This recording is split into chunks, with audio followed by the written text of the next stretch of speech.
The 2026 PUBG Mobile Global Open Season 1 will be held in Jakarta, Indonesia from June 2nd to June 7th. Top teams from around the world have qualified from their respective national and regional tournaments to secure their slots in this coveted main event. This is the final stop on the road to the PMGO Season 1. 32 teams have emerged from millions of competitors. The first 2026 PUBG Mobile World Champion will emerge right here. This is the grand global stage where every player has the chance to shine in the eyes of players across the world. These 32 teams from 8 regions will play in 2 days of group stages. Group A playing on June 2nd and Group B playing on June 3rd. Each group will play 6 matches and the top 6 of each group will advance directly to the grand finals. While teams in rank 7 to 14 from each group move to the survival stage on June 4th. The remaining 16 teams play 6 more matches to keep their dreams alive, but only the top 4 will advance to the grand finals. The stage is set for the epic conclusion. The grand finals will take place from June 6th to June 7th. Day 1, 6 matches, pure fire. Day 2, the smash roll is activated. The smash point will be determined by the total point score of the Day 1 leader plus 10 additional points. Once any team achieves the smash point, they just need a winner-winner chicken dinner to be crowned the champion. If no team wins via smash rule after 6 matches, the top team of the leaderboard will secure their title as the champion. Teams will be competing for a massive prize pool of $500,000. The journey to greatness begins here. The first steps towards the one and only PMGC. The results of PMGO Season 1 will also determine the participating teams for the upcoming PMWC, so make sure you stay tuned.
Drops begin to glow, flame on and go.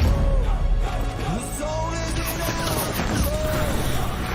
From the draw to the last one standing show. A no-name kid in a high-risk drop, a street food vendor with a victory dream. A midnight warrior looting in the dark. The fuel is passion pushing through the blue. We scan the path at the edge of the gas. A million stories in a single squad. No royal blood, just a drive to our last. The skill, the nerve to on the final gas.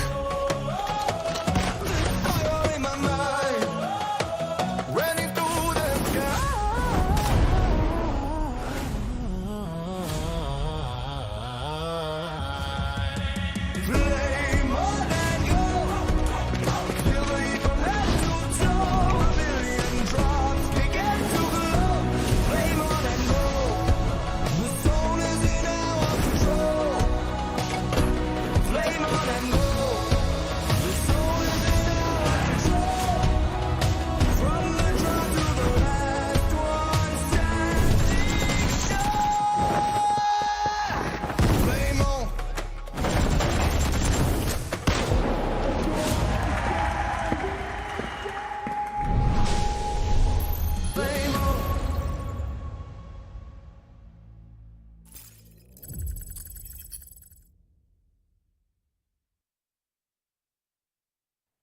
It's a beautiful stage. What up, dude? What's up, baby? Hey, Group A and Group B days are done. It's time for the survival stage. Welcome to the 2026 PUBG Mobile Global Open, live from Indonesia, Jakarta. If you think the group matches were exciting, wait for today. It's going to be the ultimate battle for survival. 6 matches in between them and the grand finals. The math is simple. Only the top 4 will advance. As for the other 12, there are no second chances. I can already feel the pressure, the intensity, the drive, the passion of this team just wanting to keep going to the grand finals. 16 teams are going to take that stage, but only 4 will survive. Enough talk. Let's get the action started. It's the survival stage. Let's find out who survives. 16 teams, but only 4 slots are left. Welcome to the survival stage of the PMGO Season 1 main event. Let's meet the teams fighting to keep their championship dreams alive. Starting us off, representing EECA, GOAT Team. Gonna let that slide. Think you fly, huh? Me and stay wheels up, it's a ride off. Ain't no shortcut, heading to the top floors. Me and too smart to drop costs, and I got 2 fists, I'm a problem. Nuisance, who's with anybody not me? They losing, I'm proof that. Even when you down, keep it moving. Let's fire with us. I said, go and line up.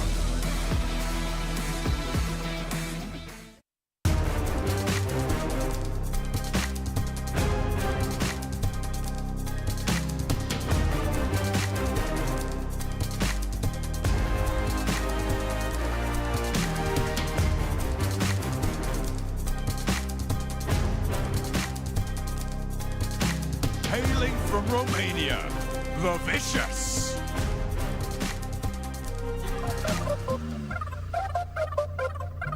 If it's me versus them, just know I'ma kill this shit every time. Ay, if you tryna go, just know that you gotta wait in line. Ay, I ain't even in my prime, I'm just really ahead of my time. If I don't peak out, just know that I'm fine. Stuck in the grind, I be using that time. Put in that work, cause I know that work. And it's all like work. I be getting on the nerves, I been listening to work. Come get this work. Ay.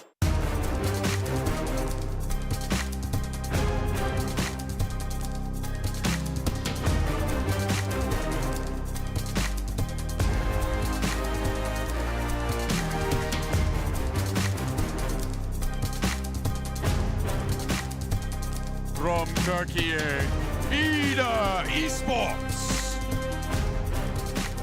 Hello. Yeah, I'm going in. Counting up wins, run it back again. Count a few wins, then we spend it all. Get back to work, stack it up again. Never drop the ball. Year after year, I'm the one they call. Took a few L's, but I never fall. Not my fault, you're a nail and I never stall. Okay, my foot's on the gas, I ain't slowing down, get out the way. Okay.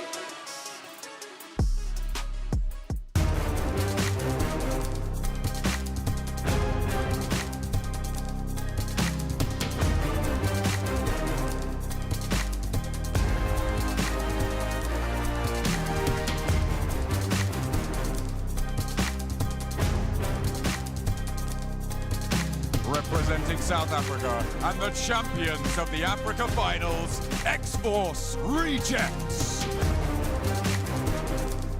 Whoa, who you know that get it jumping like this? Look, anything I touch, just go, they call me Mightis. Pull up to the function and I get it right. Just follow the boy, I got it like easy.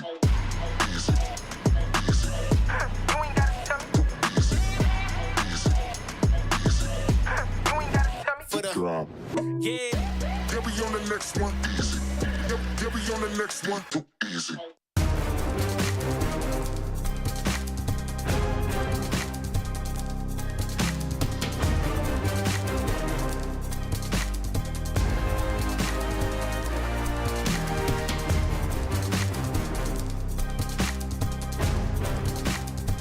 Representing Iraq, 721 Esports. Who knew I would make it this far? They hated, they never believe me. Yeah, I would never drop the ball. I know I make it look easy. Yeah, Mayweather with the defense. I don't care what a critic got to say. I got them picking up the pieces. That to me, you really playing with your life. I'm about to come and run it all back. I'm the new era, about to snap back. You ain't fitting for it, cause you all cap like.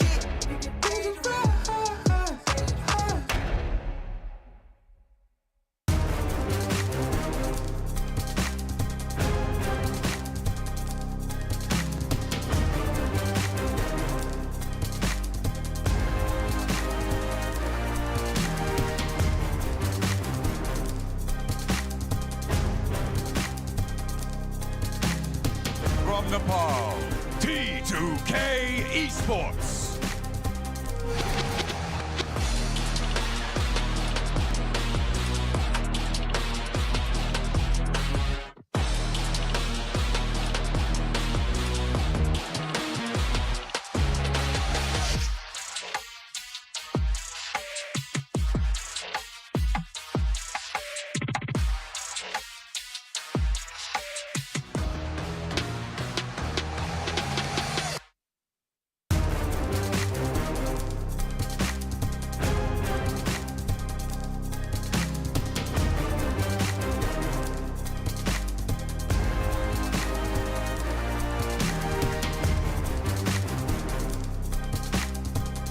From Vietnam and the champions of Southeast Asia, Team Flash! Yeah, gotta aim for the top like, hold up. You can be a friend of me, an enemy, keep that same old energy, cause I know I'm in my element, ooh, yeah. I'm in my element, ooh, yeah. I'm in my element, ooh, yeah. Keep that same energy, I'm in my element. Never switch up, never switch up, never switch up. Keep that same energy, never switch up. I'm in my element.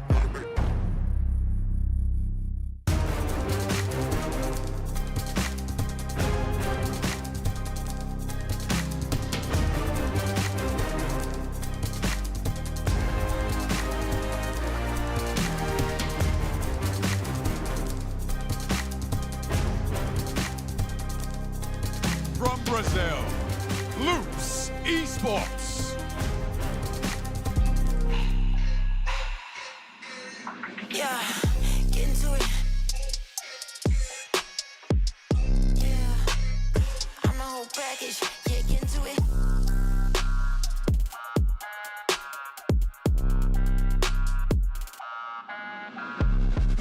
Yeah, these hoes be the maddest. Yeah, get into it. Yeah,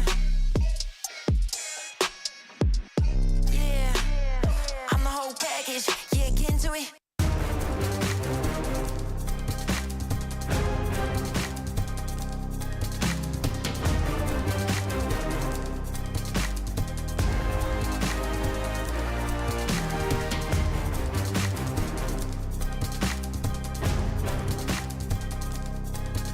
Another strong contender from Turkey, Foot Esports. Yeah, foot on the gas, yeah, I'm on the way down. Move out the way, yeah, it's about to go down. Coming in hot, I ain't finna back down. Won't give it to me, I'll take that crown. Moving and shaking, I'm shaking the ground. Gotta stay ready, I'm ready right now. I bring the noise, they ain't making a sound. It's quiet for you, cause I'm hearing it now.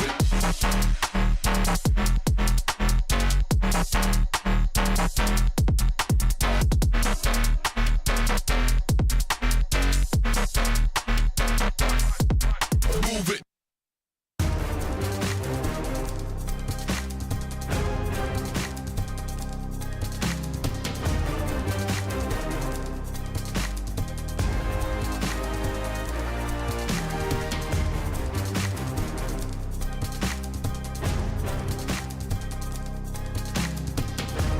Representing Saudi Arabia, R8 Esports.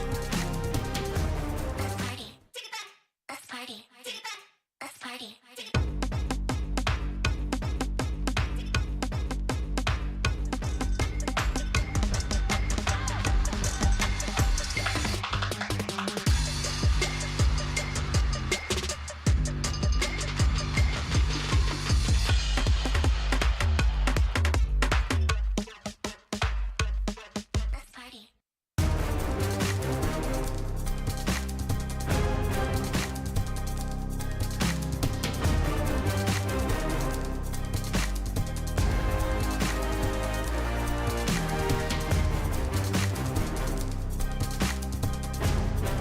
The champions of the MENA region from Saudi Arabia, Al Ula Club Esports.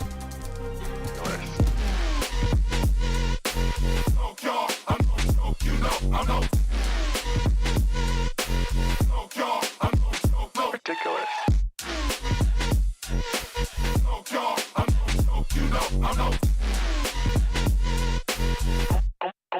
God, you're ridiculous.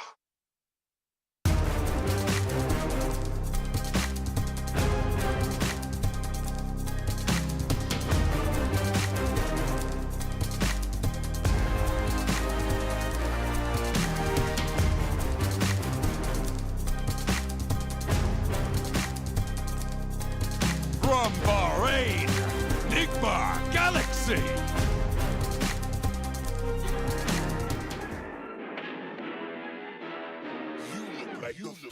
Really, y'all don't know this, y'all in danger. I'm a threat. I'm a gamble with your life, cause you know that it's a bet. Still young spits, but you're coming young. Don't run track, but I run up the check. Run, do it real big, gotta one up the next. Point to the sky with the one up, I'm blessed. I'm young, rich and black, so you know I'm a threat.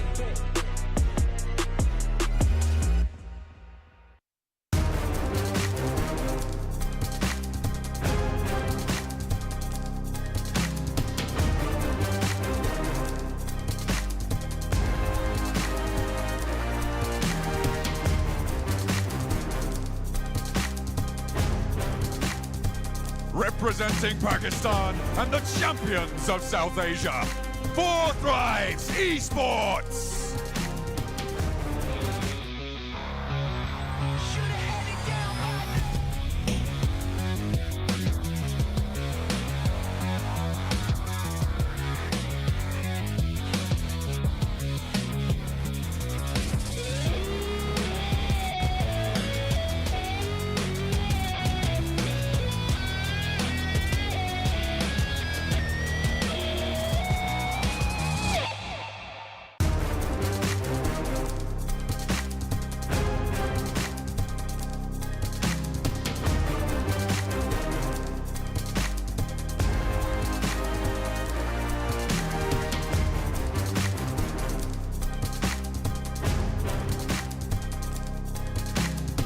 Representing as champions of North America, Wolves Esports.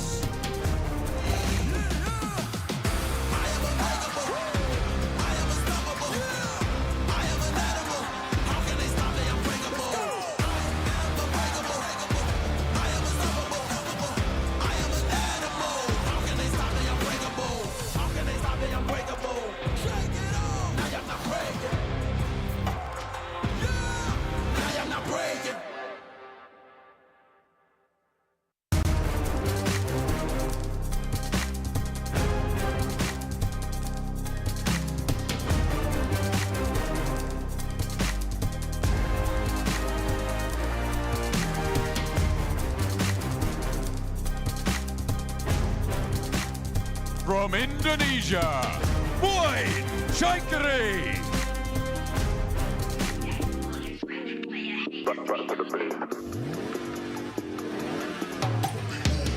Only getting started when it's midnight, keeping it tight. If a nigga wanna go to base, yeah. Roll like that, and we're back to the base. Back to the base.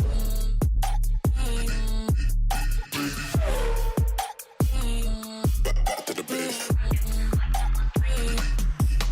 Yeah.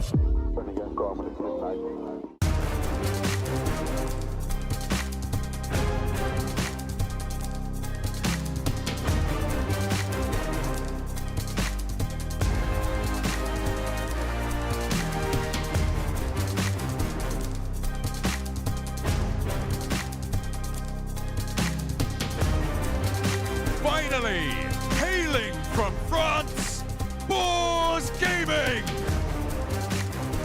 You should save the best for last, okay? We here to stay, me and the squad all day. They here to stay, and we don't never go away. We here to stay, I got them saying okay. They here to stay.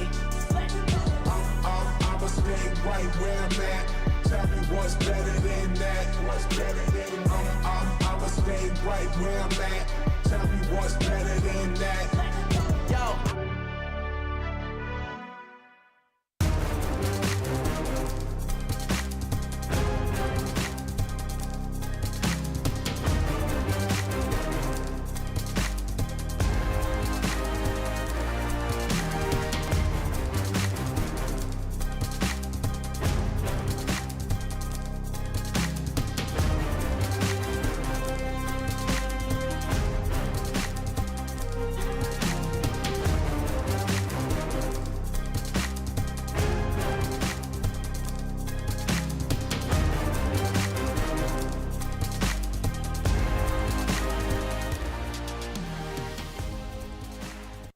We are back live live in Jakarta, Indonesia for the 2026 PUBG Mobile Global Open Season 1. You know what it is. I'm Hot Jukes here with Maxman and the 7WG. Group A, Group B, done. Now, it's all that's left in the survival stage, Max. It was top 6 before, and we said it was brutal back in Group A and Group B, and now it's going to be even worse in this survival stage where you need to be top 4 if you want to make it straight to the finals. Good luck to the teams here, 7. Yeah, that consistency is going to be tested. A lot of hearts broken, but some dreams are still going to be alive.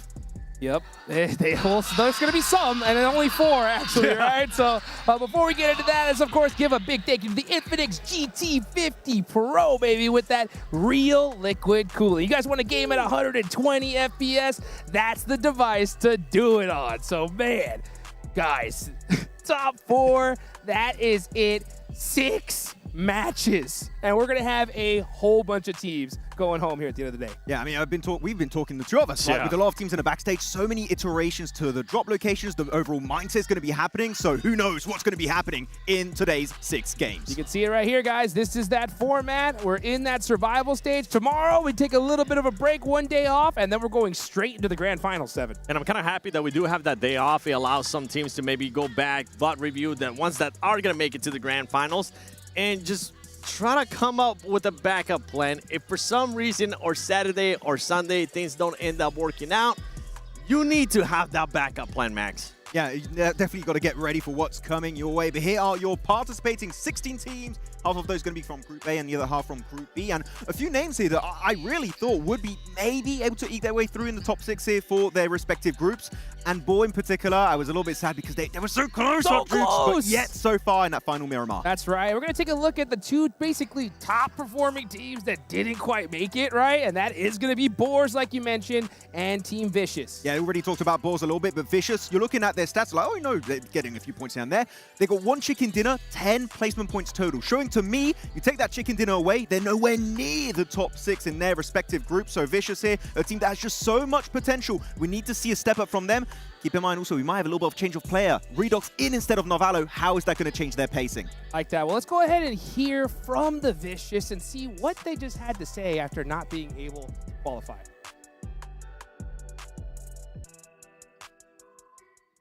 Welcome back to the 7WG report here with none other than Doran, the IGL for the Vicious. Now, you guys started off hot. You guys were able to get a win. Everybody thought that you were going to be in the top 6. But everything just trickled down. What have you learned today that's going to end up helping you, and what can you change towards survival chance? I think our biggest problem was the mental. Like, we won a game and then we become relaxed. We started losing a player every single game. And in the end, when the pressure was the highest, we played a bit scared, and this is what happened.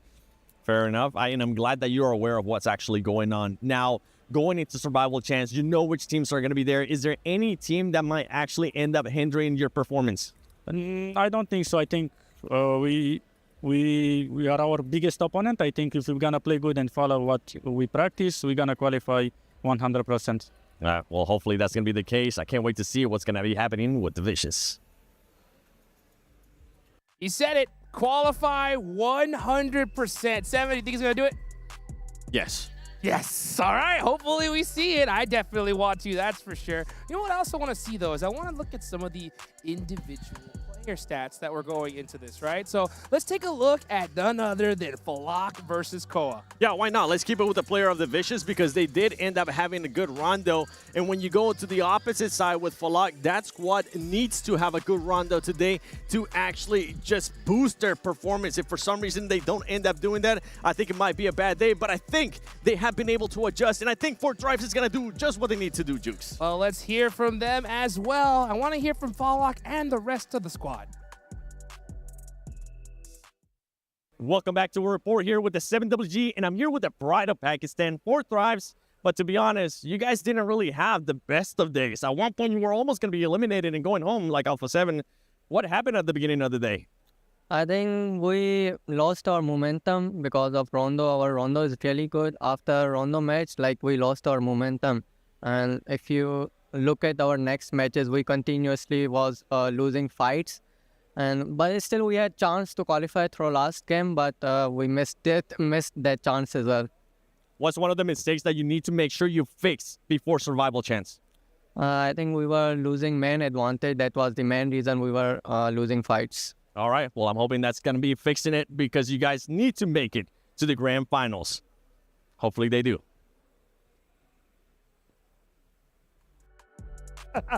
7, how could you take their pillow, man? Because I'll tell you what, if they don't He's do not well, playing. yeah, if they don't do well today, they're gonna need that pillow for the airplane. Don't worry, Naki's not playing, so it's okay. But I did notice I almost ended up hitting the sci-fi, which that player, I apologize, Pakistan, I wasn't trying to sabotage it in any way possible. You were trying to get Noki to play. I know what you were doing. Well, you know what? Speaking of play, let's look at today's matches. It's the same rotation that we've seen so far, Max. But it's going to be a little bit different, right, coming into the survival stage? Same map rotation, different circumstances. It's not top 6 anymore, it's top 4. Meaning one good rondo, like we saw from Pandem, for example, in Group A, might not be enough to alone get you close to the top 1, put you really comfortably up there for the entirety of today's 6 matches. So rondo sure is important, but that Irango in particular here with the loot truck 7 is going to be paramount for these squads. And if you do, for some reason, end up having a good rondo, make sure you continue to be consistent in some kind of way, whether it's placement points and a couple eliminations, because if not, you'll end up going through what the Vicious went through, which they pretty much ended up winning rondo. They didn't happen. And then another team that got fully eliminated on the first day, Alpha 7. They had a good rondo as well, and then they were gone. Yeah, it's very interesting to see how things are going to work out. We did see Nigma Galaxy for a second, and we know on Irango there's some hot drop shenanigans that might be happening later on. Right, we talk about hot drops on Rondo is going to be happening, but Irango is going to get a little bit messy. Well, and the thing with this squad, when I was talking to Raouf, I was telling him, you guys were so passive, and he was able to admit it to me. Yes, we were playing way too passive. We're going to be looking to be aggressive. So I think if they do end up having some kind of hot drop, I think they will have that aggressiveness that they need to have. And I think that lack of aggressiveness is due to the fact that Coops is not here. Exactly, but also other teams like X-Force Reject want to play a little bit more confident. We'll see if it's going to work out. Well, let's see if it is going to work out. Well, we're going into Rondo. This is the map that you got to get it done on. If we see some serious work here, it could definitely set you up for the top 4. Double plane! Double plane! It's happening! Let's go! It's going to be crossing over to the western side on Jowerton itself, meaning we are going to have some teams not able to really reach Test Track and Neox. If you're on the western plane, you don't want to go Neox because teams will already be on the ground. You don't know. You're not going to have any scouting done, so you're going to have to just go to the backup drop. How are they going to be able to adjust? This is the worst start possible for the players, but the best start possible for us, the viewers, baby.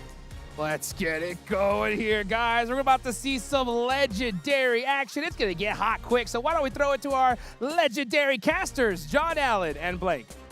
Oh, hell yeah. Let's get stuck in. The double plane path. We thought it was just a myth, but no, it is here, and it is ready to bite our players if they are unsuspecting. But the Yulin backup drop could potentially come on in through, and we know that that likes to be just as hot as Neox.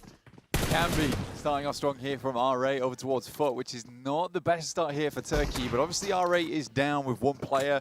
Murray's also out. Murray arguably one of the best players on the squad as well, so pretty rough player to lose early, as well as Marv. So it's down to Prestige as well as 5ET. Tough one, but a good response coming through from him on such a bare amount of HP as well at the start of the game. But yeah, these double plane paths really do throw a spanner in the works. Ada as well being able to be picked up. That's very powerful in the early game. The bounce not going to connect though. Marth very unlikely to get back up. The M24, I mean, he could do it with a cheeky little headshot there over the top, but the spray down is good for Z-Wolf. Able to keep it under control. Double elimination. JS9, always really nice in those situations, honestly, to get that under the belt. But we're back on board right now. We are getting stuck into the thick of it. Vicious also starting to pop off a little bit. Doran with one Elim to start things off. Obviously, Narvalo's not playing today. They got Redox in. I think Redox is arguably a much more aggressive player. And kind of what I took from that was, yeah, maybe we're benching Narvalo. We're looking for a day where we just run the lobby on these teams. Maybe that's the way to go. Nice little shutdown onto Quick. Does Nigma Galaxy try and hold their own? We got Wolves as well as RJC knocking at the door. Now it's just Satan on the inside. Playing underneath the staircases. There is still third parties to be worried about. Satan's able to find the shots to shut them down. Earn a bunch of points for Nigma Galaxy nice and early, despite losing his teammate. He's still going. RJC goes down as well, and Satan starts off massively for the squad. Necessary gets downstairs and does what's necessary for the Wolves to remove Satan, because he really did come from the depths of hell there to cause chaos amongst these teams. This is over towards Neox to start things off. For Void, they get a nice start to their game. They start on the eastern plane path, so they get instantly out down towards Jordana City, which is their preferred drop spot on the map. So this is good news for them.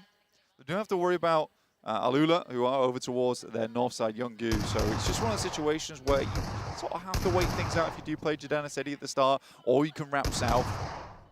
But I think on this kind of circle, maybe you're thinking a northern push is a little bit easier, get towards that big terrain on that north side. But we do still have plenty of engagements popping off. T24 here with a nade, drops it, and will take the both of them down. It's a bit of a desperation nade there, but is their backup. Hits with a mutually assured destruction nade theirs. Four Thrives may very well be able to get this res on position. Vicious, though, looking to spot IQ out. They've already seen him behind the rock, and they will very likely be able to secure this flush. Four Thrives very much needing to get away from this one now. IQ wants to disengage, but the paths are looking pretty open, Blank. It's going to be difficult. It is, absolutely is. Again, for around Yulin, they have some possibilities to head over towards that north side. Likely you want to kind of control that recall beacon as long as you can on stage one. But still, things are popping off over towards Neox. You've got Ida also getting stuck in here alongside with Enigma Galaxy. Always fun to see. For Boars, they pick up Stadium. It's one of their preferred drop spots as well. So for Stadium to go over towards them, they've got a 2-2 split on this one. It's looking good. Doran, though, still tearing through the players on Four Thrives. And the big thing about this is, John, we just heard that interview coming through from Falag, talking about how Rondo is their big game, right? It's where they gain the most of their momentum. Already it's looking a little bit shaky. They do get the res beacon off though, but they're far on that north side. So there's more of this jungle to cut through to get through to that south. Yeah, of course, looking to have to move south on this first circle. Really very central on this one. So not super definitive as to where we're going to be ending up heading. There's Enigma Galaxy still in Neox factory near Test Track as well with Team Flash. Both looking to find the final shutdowns onto the opposing players. It looks like Team Flash do have a little position up towards the north. Enigma Galaxy, they also have position to go for these recalls too. So we're going to go for a 1v2 for Lord. On the ground floor, two players up top for Team Flash. No one very likely to come back in for the assist. Not just yet. What we're looking at right now, Flash actually starting to move in. Over towards Enigma Galaxy, gets the side swipe. Lord does go down. Quick jump shot always is a good thing to go for here, especially in these scenarios around Rondo. Difficult to deny that one. T2K over towards Enigma Galaxy as Ralph does get the pickup. So it's all systems go around the map here for Enigma Galaxy, but those systems are failing. Ralph being the player that headed over towards a recall beacon, and now it gets real scary. They are very central, but playing on with a few players here. They obviously want to get more back up again. This is a scary spot to be in, because now you've got to move out from the center zone. Absolutely. Need to get out of dodge as fast as you can. Is going to be pretty chock-a-block fairly quickly in this central area. With teams looking to try and get those recalls done nice and quickly. It looks like we still have two players down in the lobby overall. Hopefully they can get picked back up. See if that can come on through. Team Flash, taking a knock from Goat as well. Looks like a flush coming through there as well.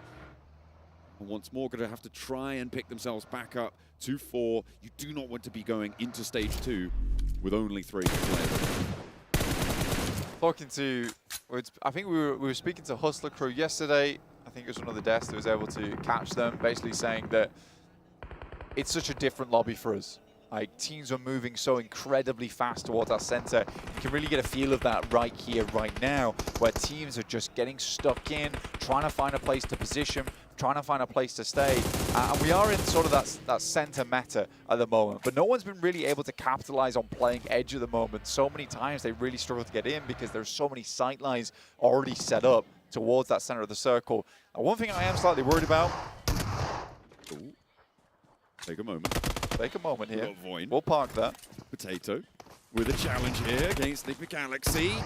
On the inside now, just ducking back behind the wall, but now has to hold the door frame. It does so beautifully. Dear. Satan for 2, a beautiful pop-off here, and now it's a 1v1 on location. Voin Chaikari not having the greatest time in the fight, and Satan backs him off the res as well. He's going to step forwards. He's playing him like a fiddle right now and just needs one more chord to strike it. Satan hops back over the wall again, up into the wall, spots it, back into the door frame, still just dancing around this one, not willing to fully commit just yet. No but the third way. is there. What a hold from Satan. Beautiful stuff, but Voin Chaikari in tatters. Demonic behavior coming through from Satan here. The 1v3 just looks easy for Enigma Galaxy, and that racks them up at the 8-minute mark at 8 eliminations. They are 1 for 1 on the minute at the moment. Incredible stuff. I want to go back to what I was talking about earlier though. Boars, they go for this 2-2 split across stadium as well as down towards the southeast side. I found that sometimes in Western Europe, that regroup was slightly slow. I know they want to control stadium recall beacon as much as possible, so hopefully the ball's down towards the southeast side. They're keeping their heads down. Trying to stay out of it for now. We were looking at the point scoring from the previous 2 days, and it looks like to get a 4th place in this format is going to be It's 48 points. It's going to be in the, it's from 48 down to 44. That was the sort of scores we were seeing around that part of the tables from the first day and the second day. So you really want to be aiming to get over 50 points. Yeah, you're basically looking for an 8-point average during this, and that's a tough ask for a lot of teams. It's very, very worrying to go into this one. And I think that it's clear to say that from every single day we've seen so far, from Group A to Group B, usually the team that gets a chicken dinner on Rondo is in the top 4. I mean, yeah, it's more than likely that if you give yourself such a strong start, you're going to have a good time with it. So for Enigma Galaxy, converting this from their position now on the south side is so important with a high-scoring start. Yeah, they're able to get all 4 players back up again as well, which is incredible news for them. So they have a full reset. There was also bodies left behind by Voin, which is another possibility of getting those players back up again. I am kind of curious where Voin did head off to, because they need to get 3 more players back up again. It's disappointing, right? It's disappointing for Voin there. I think yesterday they were fairly consistent, but it is absolutely true that the gun skill was where they were lacking a lot of times.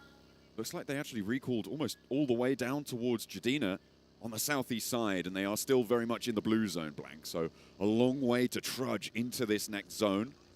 And they're going to have to go around Neox Factory on the eastern side as well, although they definitely can choose their approach. Being so far away, that is the one benefit is afforded to them. Loops also looking to skirt the edge, as we saw there, them moving to the east of Neox Factory, trying to send a little bit more central.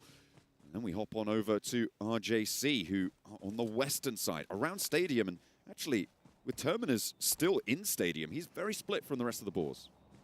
Well, again, it makes sense that he's just controlling the recall. That's all he's doing. There's also that situation where if they have a bad mishap down on the southeast side, Terminus can recall them all back in. Right now, he is getting a little bit cornered, right? That's the price you have to pay for that kind of play at the end of the day, though. So we'll see how he does extricate himself from the situation, though he stayed fairly hidden before in Western Europe. No one's really able to spot him. Sometimes he's struck from that location as well. All right, though, they're moving in on that south side of Stadium at the moment. Now there is a wall between Terminus and the rest of the boars. We head over towards the eastern side. It is a fairly eastern shift on this as well, and we're around Bamboo, so we're kind of in a similar area we were on Group A. And if you remember from Group A, where 4 Thrives is playing is where Pandem also thrived from. Okay, hopefully they can repeat that sort of performance from that northeast side, from the hills that sit there. Team Flash to their southwest, as well as Loops, are in the contention for going for that spot. Terminus, I mean, he would have known that RJC was sending someone on in, but with the circle leaving, RJC not going to commit to holding that one out. I don't know if he made his presence known, but there was some damage on side for RJC. It's such an open recall in the middle of Stadium. It's slap bang in the middle of the arena. So just holding it out, it's more than likely you could get damage, if not shut down the entire squad. In the meantime, the Galaxy are on the hunt. They're rolling across the open field right behind T2K, and it's going to work out because Lords claps another and picks it up for the flush as well. They're looking for Slayer around the other side of the rock. It's very unlikely that they can get the recalls on here, so for T2K, this could be terminal. They're looking for the 10er here, 100%. I mean, with Slayer on the other side, this feels like a pretty big opportunity opportunity to get it. And there will be the knock, assisted by the nade and also 7-2-1, but they do get that stolen away from them, so they stay at 9 points, not hitting double digits just yet. But you can see Satan here, 5 elims at this stage of the game is extraordinary work from Nigma Galaxy. Continuing to do well, and it's a good rotate in because not only that, they cut off T2K who was in the area, so they expand even more space around this location. I take that back though, I thought T2K would find it difficult to get the recalls. They immediately got the recalls. They had a duo on the southwest side, so they're going to be able to find their full 4 yet again. The recruit coming through for the Boars as well has happened, which means that Stadium is now open on that western side. And a couple of teams yet to make their way fully in. Obviously, we saw T2K pushed back out of the circle from that engagement. You've also got R8 up on that northern side, and a team that has just about started to enter the circle, Voinchaika, they're moving in. Yeah, Voinchaika trying to head over towards Luke's position. They're playing on high ground at the moment. You can see Voin Zeta already taking quite a bit of damage there. They will just continue the pursuit, though, for center. And this is a bit of a thread, right? This is a bit of a thread coming from Void. It's not surprising they take a knock from this because there is a lot of teams looking at them at the moment. Vagnazada finds a huge long shot over towards Rules. Should be able to confirm the flush on it too. Picks up the point. T2K, they got back up to 4 and almost immediately dismantled back to 2. They are starting to get scrappy on the south side, Blank. They really haven't been able to find a way in, and now the circle is chock-a-block. It is a real roadblock in their way. I don't think T2K are going to be able to find too much more into this match. They may just have to settle with the 1 Elim point. And in they go. 1 goes out. Slayer's low, has to dip out of the blue zone, and there he goes down too. Now just 1 player left standing for them on the back, and it's really going to be a tough time. Loops win, potentially, off the back of this. This is a very, very nice circle shift for them. They have so much high ground control. They need to keep a head swivel on, though. Right, they need as much scouting as possible in this game to understand where all the teams are coming from. They didn't really let Voin get away without doing damage to them either, so it's good to see them having impact in this game, not just letting teams get through for free. So this is really, really good news for Loops, who arguably yesterday should have done a lot better. Boars sending in, deciding where they want to go. It looks like the assault is going to happen over towards Al-Ula. And over the side, they haven't taken it off just yet, but it's certainly going to be a matter of time, or maybe not, as they just pop out and hop into the fight straight away. No answer from Al-Ula. They didn't have crossfires established onto this position, and that made it vulnerable. Again, this is one of the strengths from Boars, though. I think this is one thing we have to highlight about this team, is that their decision-making is so swift. Right, and it's nice to see a squad that all agree on one thing at the same time and will just make that push, because when they were on the map, it was far southwest. They wrapped around Goat Team, who were playing just the western side of Test Track, and then straight through towards that location, and they were ready for a fight. Alula, on the other hand, they just weren't expecting a team to come flying in that fast. Going to force Alula out to go for a recall all the way out east, and just in time. They really don't have much longer, about 30 seconds more, and they wouldn't have been able to go for it. So nicely found on that front, so maybe playing as 4. The Vicious, they've been suffering in the meantime. Koa trying to step up as well. Icy has already bit the dust, and there needs to be big shutdowns for Koa, but it's just not quite connecting. Now he's able to turn it on. That's what you're looking for, and Koa keeps his teammates safe around the side of the barrel there as they roll it on in. Just going to be Goat Team continually back and forth with Vicious, and nobody's looking pretty out of this one. That is so sad for Koa. What a performance from him. Kind of let down by the rest of the squad, really. Did a huge amount of work for the squad there, but not able to get those flushes. It's going to cost them, right? That could have been 8 eliminations they grabbed as opposed to just the 5. They'll take it, though. They'll try and run with it. R8, they were far over towards Test Track. They have wrapped past the likes of Foot, but they spotted onto them, and Zedwolf starting off on this game hot, not looking to let that leave just yet. All right, struggling to find their foot on this hill, as Foot struggle to find theirs too. It is a tough area on the northern side to try and push their way in. Ida as well, just that backstop that's causing them so much of a headache. Darkin and Emre both moving forwards, maybe wanted to find Zedwolf. All right, losing yet another. Now down to just Marth. He's not going to be able to get too much done here. Has to pull the evacuation cord and zip himself out of there if he can, but I think that might be too tall of an order. Gets across the way, and R8 will go down. I mean, if I had £1 for every time that Zedwolf's the last player on his team, I'd be pretty rich at this point in time. It's a difficult thing for Zed Wolf. I don't think he's ever quite found a team where he's outclassed on it. And that, you know, that does go to the head sometimes. It can cause how you play to be a little bit different. But, you know, he does need the rest of the team alongside with him. I don't think they're a bad team. They just need to step up. Nigma Galaxy right on the edge here versus RJC, the African squad who honestly have surprised everybody so far in this tournament. Incredible squad. And I think from a team that we didn't expect much out of, they have delivered in a big way. Continuing to deliver on an Elim over towards Ralph. Satan now trying to hold face. We saw a 1v3 from him before against Voinchakari. They're no longer in the lobby, so he's turned his attention to RJC instead. Lord, of course, has got that off angle, and they do have the backup for him. Satan, I imagine, is expending that jammer, which is why he's not taking damage in the blue there. Able to hold his nerve on this. RJC not going to move forwards. They have lost Shiva. Shiva going down is bad news as well, though. But I think for RJC, Shiva actually was one of their best players when they were playing yesterday. He was finding a lot of good pickoffs overall. Sad to see that that's not the case here with going down. Satan is going to push forward, though, through that smoke.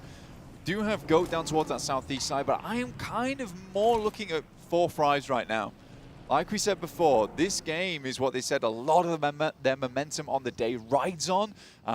You know, that's a difficult thing to really put to your own gameplay, right? Where if you throw away Rondo, you feel like the rest of the day becomes a little muddled. So here they want things to be crystal clear going forward, and they have a good position to do it from. They are playing from the edge, though. Flash able to shut down RJC. They're not going to be able to make it out with their 3 players. They tried to make the approach, but yeah, it's just cut away. Unfortunate timing for them. A difficult approach to this mountaintop as well, Blank. And as you said before, this very may well just be a Loops win. Their position is so strong. The question is, how many points do they get for it, right? They're on 4 elims right now, and plenty more opportunity to farm. Yeah, for Loops, though, the only problem comes if there's like a double 4v4 happening around them, right? Where they get third-partied on, and then another team's able to take their place on the throne at the top of the hill. I wonder when that's going to happen. I think a lot of teams are playing quite passive right now. They'd rather just clear out the edges. Everybody in this lobby knows that eliminations on Rondo are basically the big prize to come away from. Because you can get the amount of placement points and eliminations you might just get in a fairly decent Erangel game. But decent's not what you're looking for if you want the top 4, you know? It might tide you over. You do need those big blast-out performances. Nigma Galaxy, they started so strong. Up onto 9 eliminations very, very early, but it's not looking so strong, not looking so hot as they try and make their dash over the open ground. Popping the person into the vehicle, another knock is found. Lord may be able to ride a little bit further, but yeah, he's going to have to just get popped out of that vehicle. Nigma Galaxy down to 1, and Satan will be able to survive for a little bit longer, but it's going to be a question of how many placements they find here. Yeah, Satan every time, seems it comes down to him. Lording over this rock for the time being, but we'll see how long he can stay out there. Just wants to get in towards those placements. Still got 11 teams left in the lobby. And 9 elims, it's good. It's a good start, but it's not enough. T2K, though, currently shredding the likes of Alula. Barely making it down here. 4Fries would have loved to grab the little points on this, but if we check in with them, they've lost a player entirely, and one player is knocked. T2K do go down, so a lot of damage done to Alula. And 4Thride's not quite in a position to maybe pick themselves up just there. 4Thride's maybe thrown a lifeline by that scenario, and a hardware shift on the circle is going to put the hurry up on that. They need some pace to them to get all 3 players back in and start moving. The circle erring here is really good for them because it means that they have time to get this 3rd player back up. Circle moves far over towards that western side. Suddenly, Flash looking hecka good right now. I mean, they've got 9 elims so far, a strong compound to play out the back of. Goat's just been eliminated by them. And look at this flex out coming from them. You can't quite see it on your screen just yet. You'd have to look at the minimap top right side when we head over towards them. But they are trying to command space, stop the wraps from happening on the south side. This is a lovely bit of tech coming through from Flash at the moment. They're on 11 eliminations now, Blank, as well. This is a big wind-up for them to try and punch through towards the top side of the tables early. Boars try and make their move, but Goat team spot them from the south side. Goat currently playing on as just 2 players alive. Boars could potentially get their player back up, but they don't have a lot of time to be mucking around with.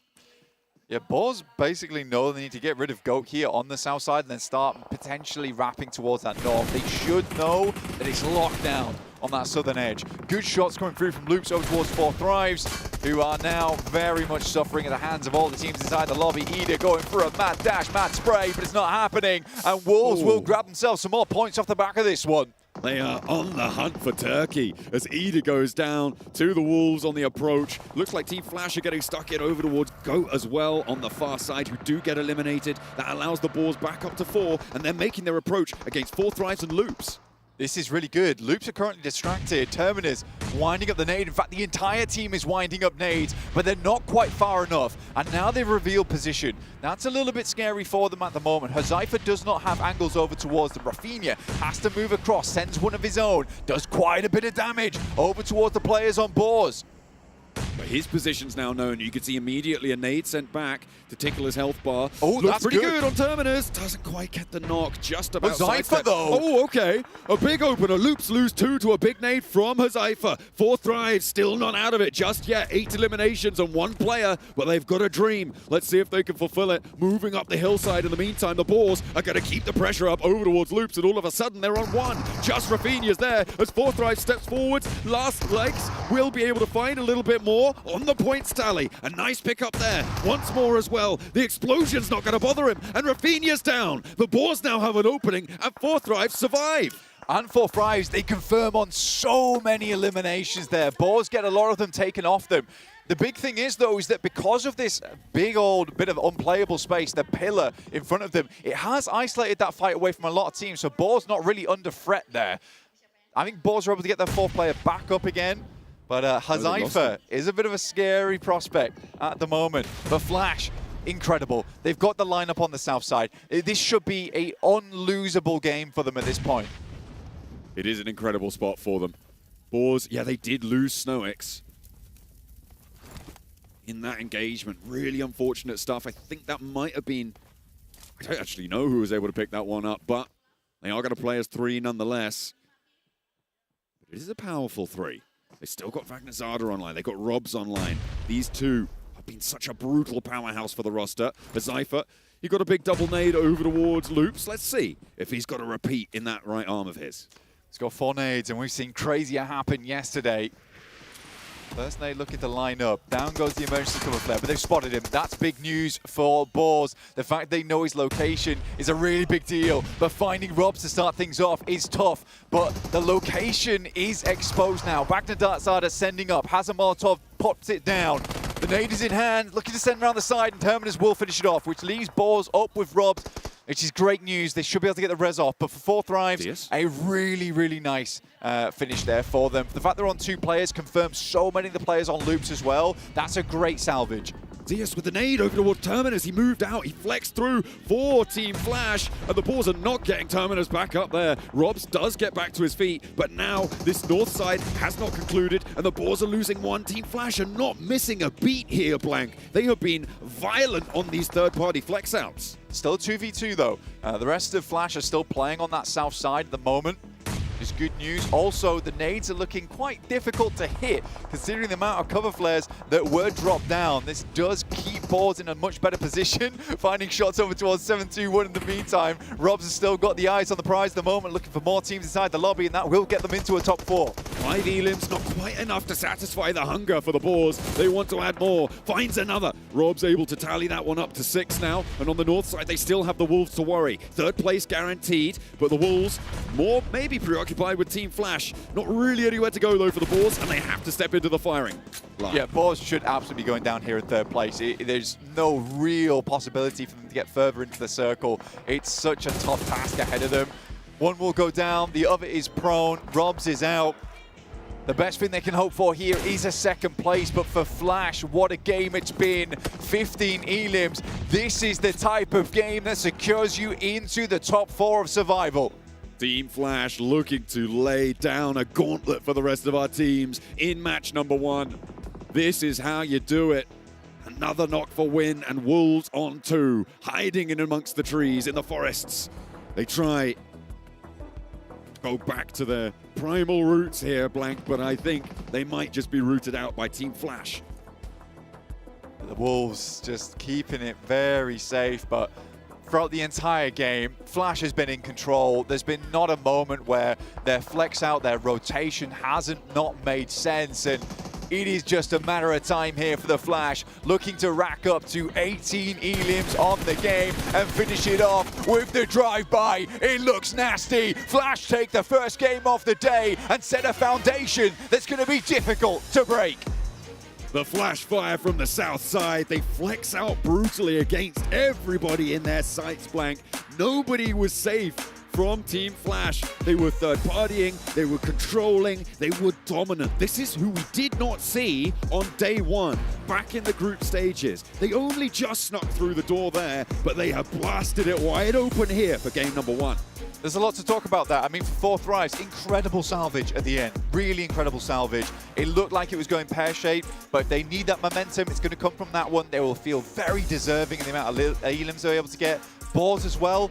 Really good rotate. Some very tough positions to play from. They made it happen. Great opportunistic gameplay as well. Overall, amazing stuff from a lot of our teams. Even Loops, I was a bit disappointed they weren't able to make it happen, but a great spot to be in. Either way, we're going to head back over to the desk and check out what they have to say.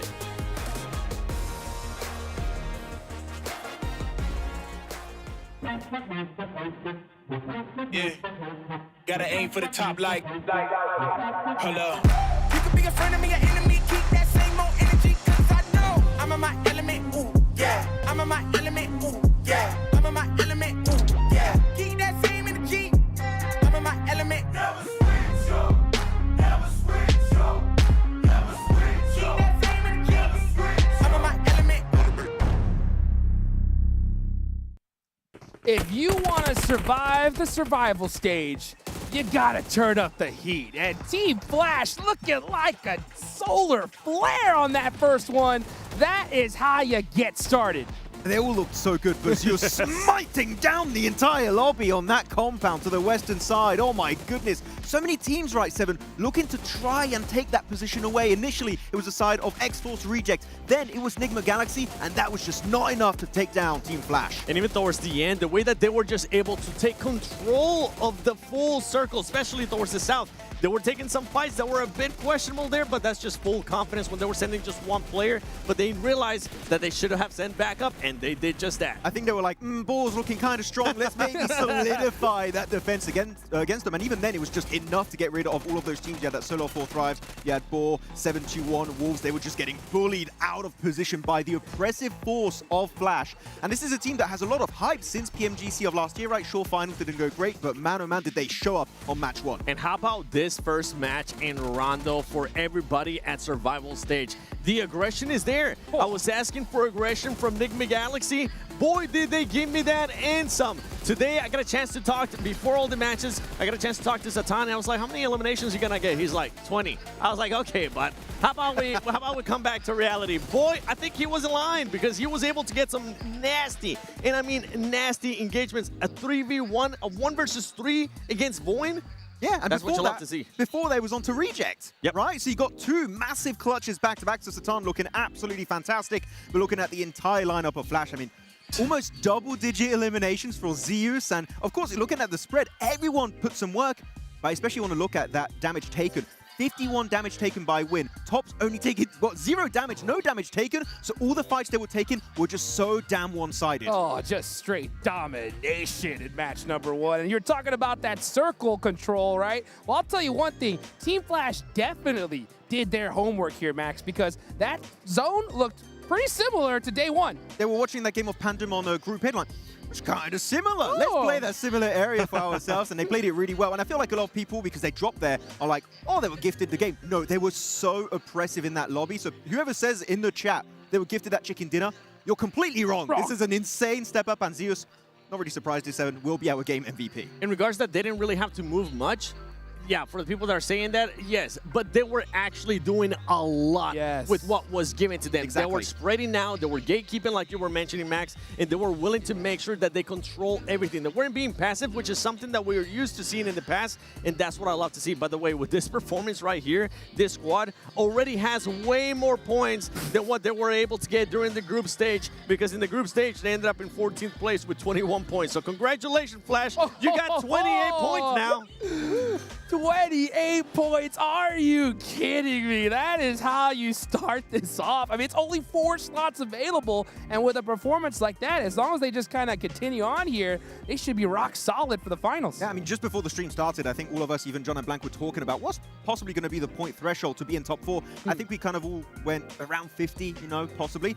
28 points, near 50, you're getting there already, so you just got to be a little bit more consistent here, and you should be good to go. Higher than what we had in groups, too. Yeah. Yep. Oh, yeah, I mean, But yeah, it you is have- top you have 4. less, It's top 4, it's top 4, yeah, not yeah, top yeah. 6. Yeah, that Yes, makes total exactly. sense. I was talking to a lot of the wait a second. players. I was talking to a lot of players and coaches at breakfast, and I was kind of trying to guess, you know, hey, what do you guys think that cutoff's going to be? I heard a lot of 45s. That's where they were kind of thinking off for top 4. But with performances like this, I don't think that's going to be enough. It comes down to if we're going to have a dominant team, right? Because yesterday in Group B, I mean, we saw a team just be absolutely dominant and consistent with Bigatron. It wasn't just one game. Is that going to happen here as well?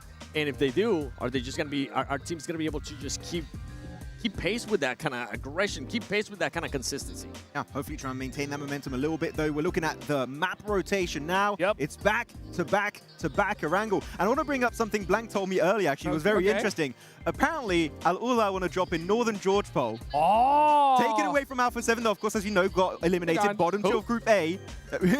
Oh my gosh. So, and keep in mind, Al-Ula are the team that eliminated Alpha 7. So I think in a few months' time, they might even rename to Alpha 7. We are Alpha 7. They take everything from that team. But so that's going to be a really good rotation path for them in that early stage. Yeah, you see that wide open, right? Might as well take it. I mean, they're not here. You got to take advantage. One thing is for sure, right? The aggression today in the survival stage did not disappoint. I think we were kind of counting, and on that hot drop, I think this is the most eliminations we've seen in a rondo so far. Oh, most definitely. This was a 30 elimination rondo on phase 2 pop, so it was really, really high elimination, very intense at the very start of the game. Though, as we calm down a bit, get ready for Erangel, I want to pivot the conversation here, Seven, for a big topic, which is hot drops on Erangel. And we do have, there's 2 locations in mind in particular. I don't know which one you want to talk about in particular. Severny, and especially Pochinki is going to maybe get a bit busy. I think Pochinki is one that's really interesting because Enigma Galaxy has always been known to go towards Pochinki. And one thing that you mentioned, that you've been mentioning throughout this whole broadcast, is that extra loot, which is what? The loot drop. That's right. So that one, I mean, if there is going to be a hot drop, they got to keep that in mind. If there's not going to be a hot drop, Enigma Galaxy already told us, we're going to be going Pochinki. If that other team wants to come, we'll be there waiting. And right now, with the performance that they just had, they're going to be feeling confident. And I mean, they're going to be feeling really confident. So for anybody wanting to challenge them in Pochinki, in Erangel, I would think twice about it. They were dropping there since 1996. Before I was born, they were dropping in Pochinki. But the other one is going to be Severny, and there's 2 teams that normally like to drop there. It's going to be Voin and also the side of X-Force Reject. And X-Force, I was talking to them earlier. They knew they were doing some big mistakes in terms of their decision-making. They were a bit hesitant. They want to fix that, and they said, we're going to go to Severny if we can, and if Voin are there, we'll just have to commit to it and take the fight for, again, that loot truck that does spawn near Severny. Yeah, they just need a little bit more time, I think, kind of like dealing with everything, right? The pressure of the situation. That's the hardest thing to adapt to at this stage, is that little slight hesitation. There's so much going on. As a matter of fact, they were actually, I was talking to X-Force Rejects, and they were saying at one point, we were like, there's 50 people in this such a small circle. They looked to the left. He's like, I saw a guy, and I didn't even realize that was my enemy. I thought it was my teammate there for a second. So it's pretty tough to adapt at this level. Talking about Exports Rejects, I was talking to them and I was like, this is already a great performance for the Africa region for you guys. Nobody expected you guys to even make it to survival stage. The fact that you guys are here, it's already a win. And one of the players said, yeah, I think we want to just make sure we are in the first page. They weren't necessarily pushing for that top 4. And then Shiva came around and be like, no. I want to be in the final, so I'm hoping that's going to be the case. And talking about pressure and all that stuff, a player especially, that really surprised me just now in this match, who's Saifa. It is his first global event. It might have been the jitters in that first day for Group A, but right now he was able to showcase why 4 Thrives decided to pick him up as backup for Phallic. And actually, yeah, that's why I wanted to talk about you for 4 Thrives. This was my day 1 topic, but I didn't have time about it. You said back in PMGO South Asia, you did not want Falak to be MVP. Yep. Is that still the case here for PMGO Season 1? No. That's PMGO. That's completely different. I want Falak to be able to showcase his skills. I mean, I wouldn't hate it if Uzaifa's going to keep doing this and make sure he gets the extra points for the squad. Because guess what? At the end of the day, they're trying to be in the top 4 right now. So get as many points as you want in any way possible. Top 4, that's all that matters, baby. And you know what else matters? Arendelle, the bread and butter of PUBG Mobile. Let's get it going here. Match number 2. Rondo definitely set the stage. But look at this. We're headed to the east side, baby. You know where Alula's going. Oh, yeah. Alpha 7. Who? We are Alpha 7. And here we go. Very Western here this time around. Zaki all down to the eastern side of Primorsk. Seeing where teams are going. Actually, really good for Fourth Rise, as you talk about them, right? They like to drop on that Western Bridge location. Is all of those eastern teams, especially Team Flash to go Yasnai Poliano. Their stretch got to be careful. They might clash with the likes of Voin upon that early rotate. As Voin are going there. And am I seeing X-Force reject? I think the hot drop in Severny's happening, boys. Uh-oh. Here we go. I'm all for it. Yep, we're seeing some teams head in that direction as we get into Arendelle. Let's go ahead and take it on over to our casters, John Allen and Blake. Hey, it's not just Rondo you get hot drops on, Blank. We've also got them here on Arendelle. They're going to be everywhere. I wonder if it will repeat itself. It could also be a vehicle drop and it could all fizzle out to nothing. And they're going to get sent over towards Yasnaya or Kameshki or Zapovka, something like that, depending on where the circle goes. Wait and see. It might be, yeah, I think it might be a vehicle drop on the north side.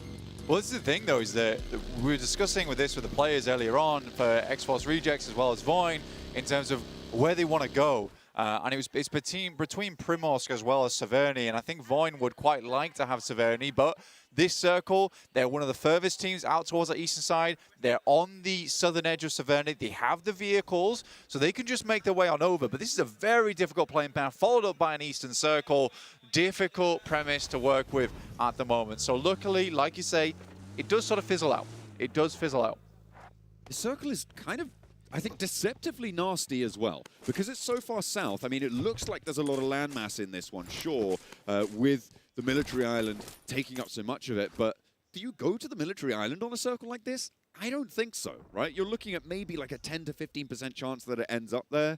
It's much more likely that you're going to want to take position on that northern side, which actually starts to crunch in the playable terrain a really very significant amount. You're talking about 40 to 50% of this circle playable.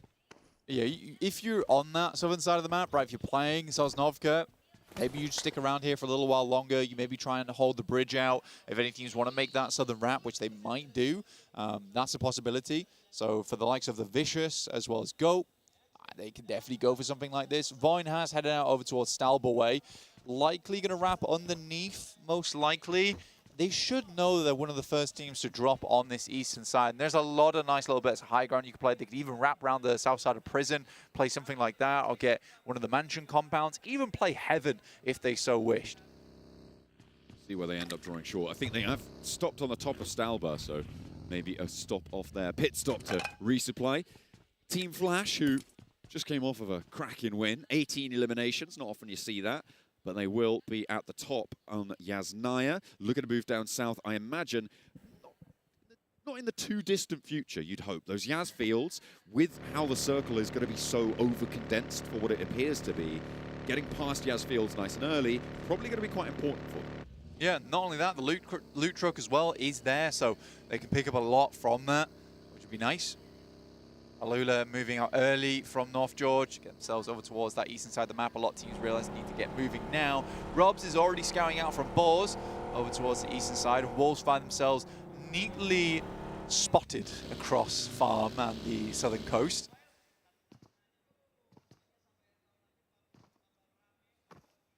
T2K on the screen right now. They do have a very far-flung outpost in Slayer for T2K. He's grabbing a vehicle. He's coming back down towards Primorsk on the south point. Interesting rotational paths ahead of them. I'm sure it's going to be pretty tricky. Ooh, we did get a hot drop, but they are getting stuck in. RJC and Alula will be coming at loggerheads there. RJC losing 2 on the approach, though. And it's much more likely that Alula will be able to get that res, and it's pretty much guaranteed now because that is an immediate evaporation coming through for the South Africans.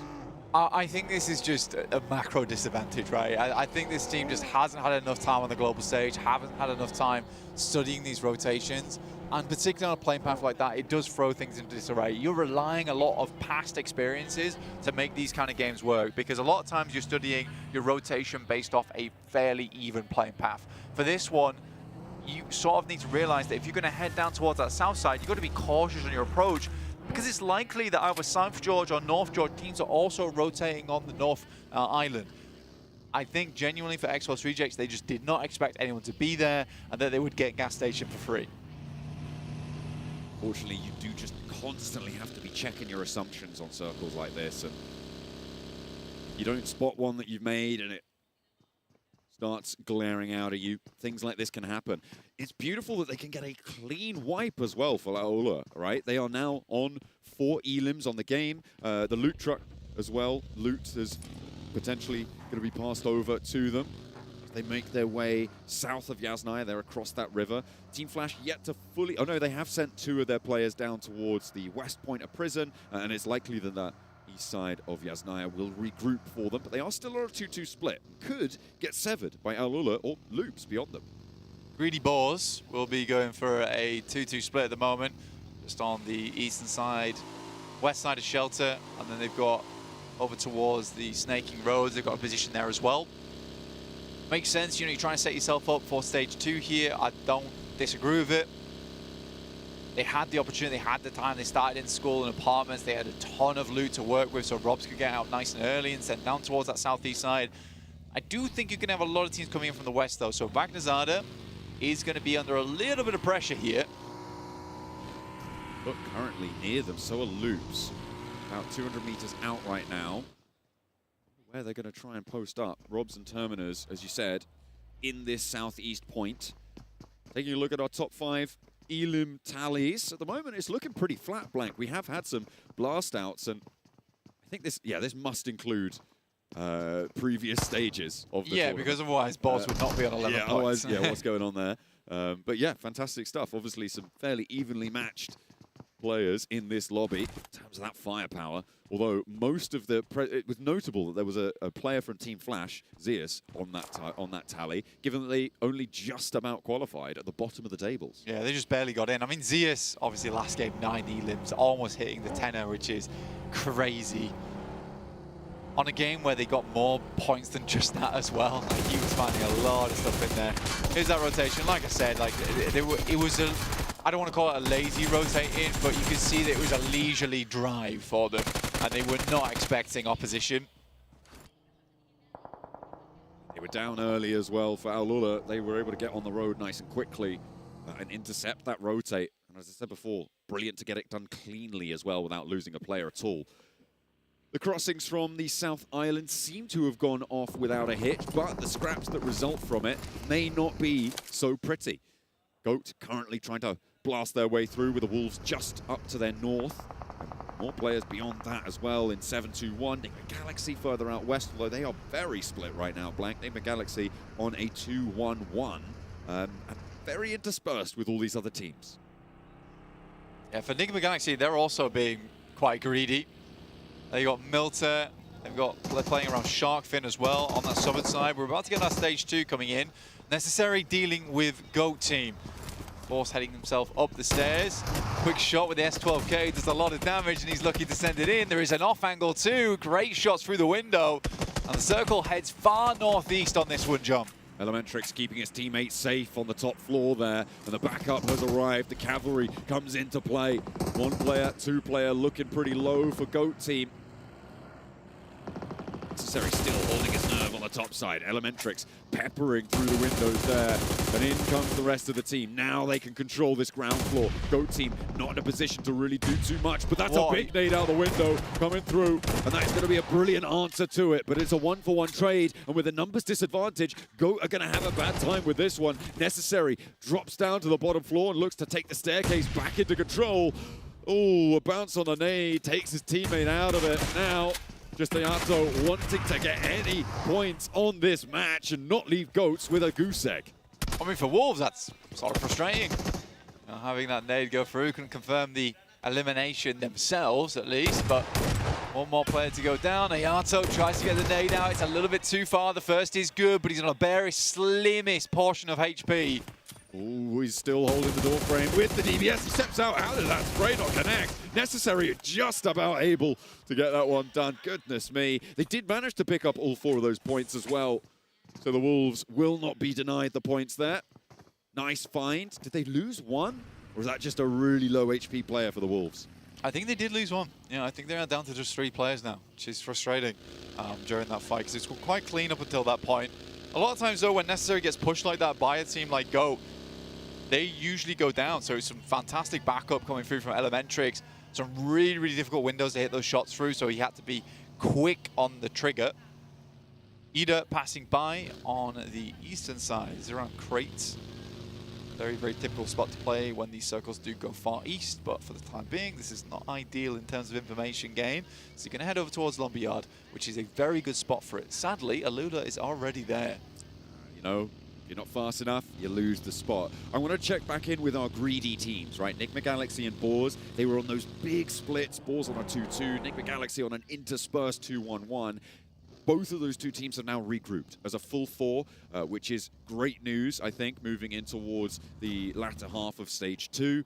The Boars playing on that south point that they had. Nigma Galaxy just over to their west, about 300 meters west of that spot. Well, like I said, Stage 2, you got to regroup on that. These teams know best at this point in time. You should know best coming into a PMGO. So they're instantly regrouping on that. Trying to get themselves as much position as possible. For Nigma Galaxy, they don't actually try to confirm down towards Milta Power. I think towards Milta, I think that makes sense. Considering that position is a city, you don't want to send teams into it too early. Definitely don't want to overcommit if you can help it. Oh, hang on a minute. I said Nigma Galaxy had regrouped. Let's take a look at that solo scout to the southeast. But actually, it's going to really pay off here. They've tracked a potential path to make a south rotate on this next circle with a shift out towards the east side of Milta, south of Prison. We're going up to the top of that hill, up to the Lumberyard.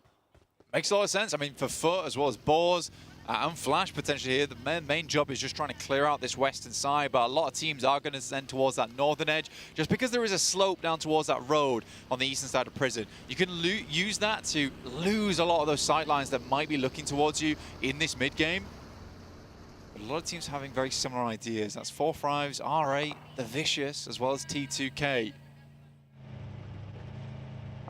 Chaikari were pushed off of Severny, and now marshalling their way through the east side of that prison.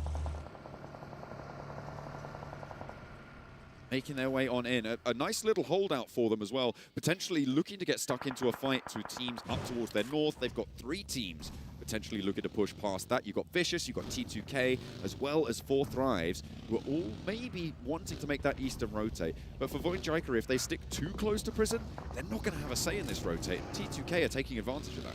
Well, I think the high ground is profitable, though, for Void Jaikari. I think it's a good place to play. It's a smart place to play, especially with this kind of circle as well. If it moves north, they suddenly have a really big chunk of the circle covered, because a lot of teams aren't going to be moving in towards Prison early.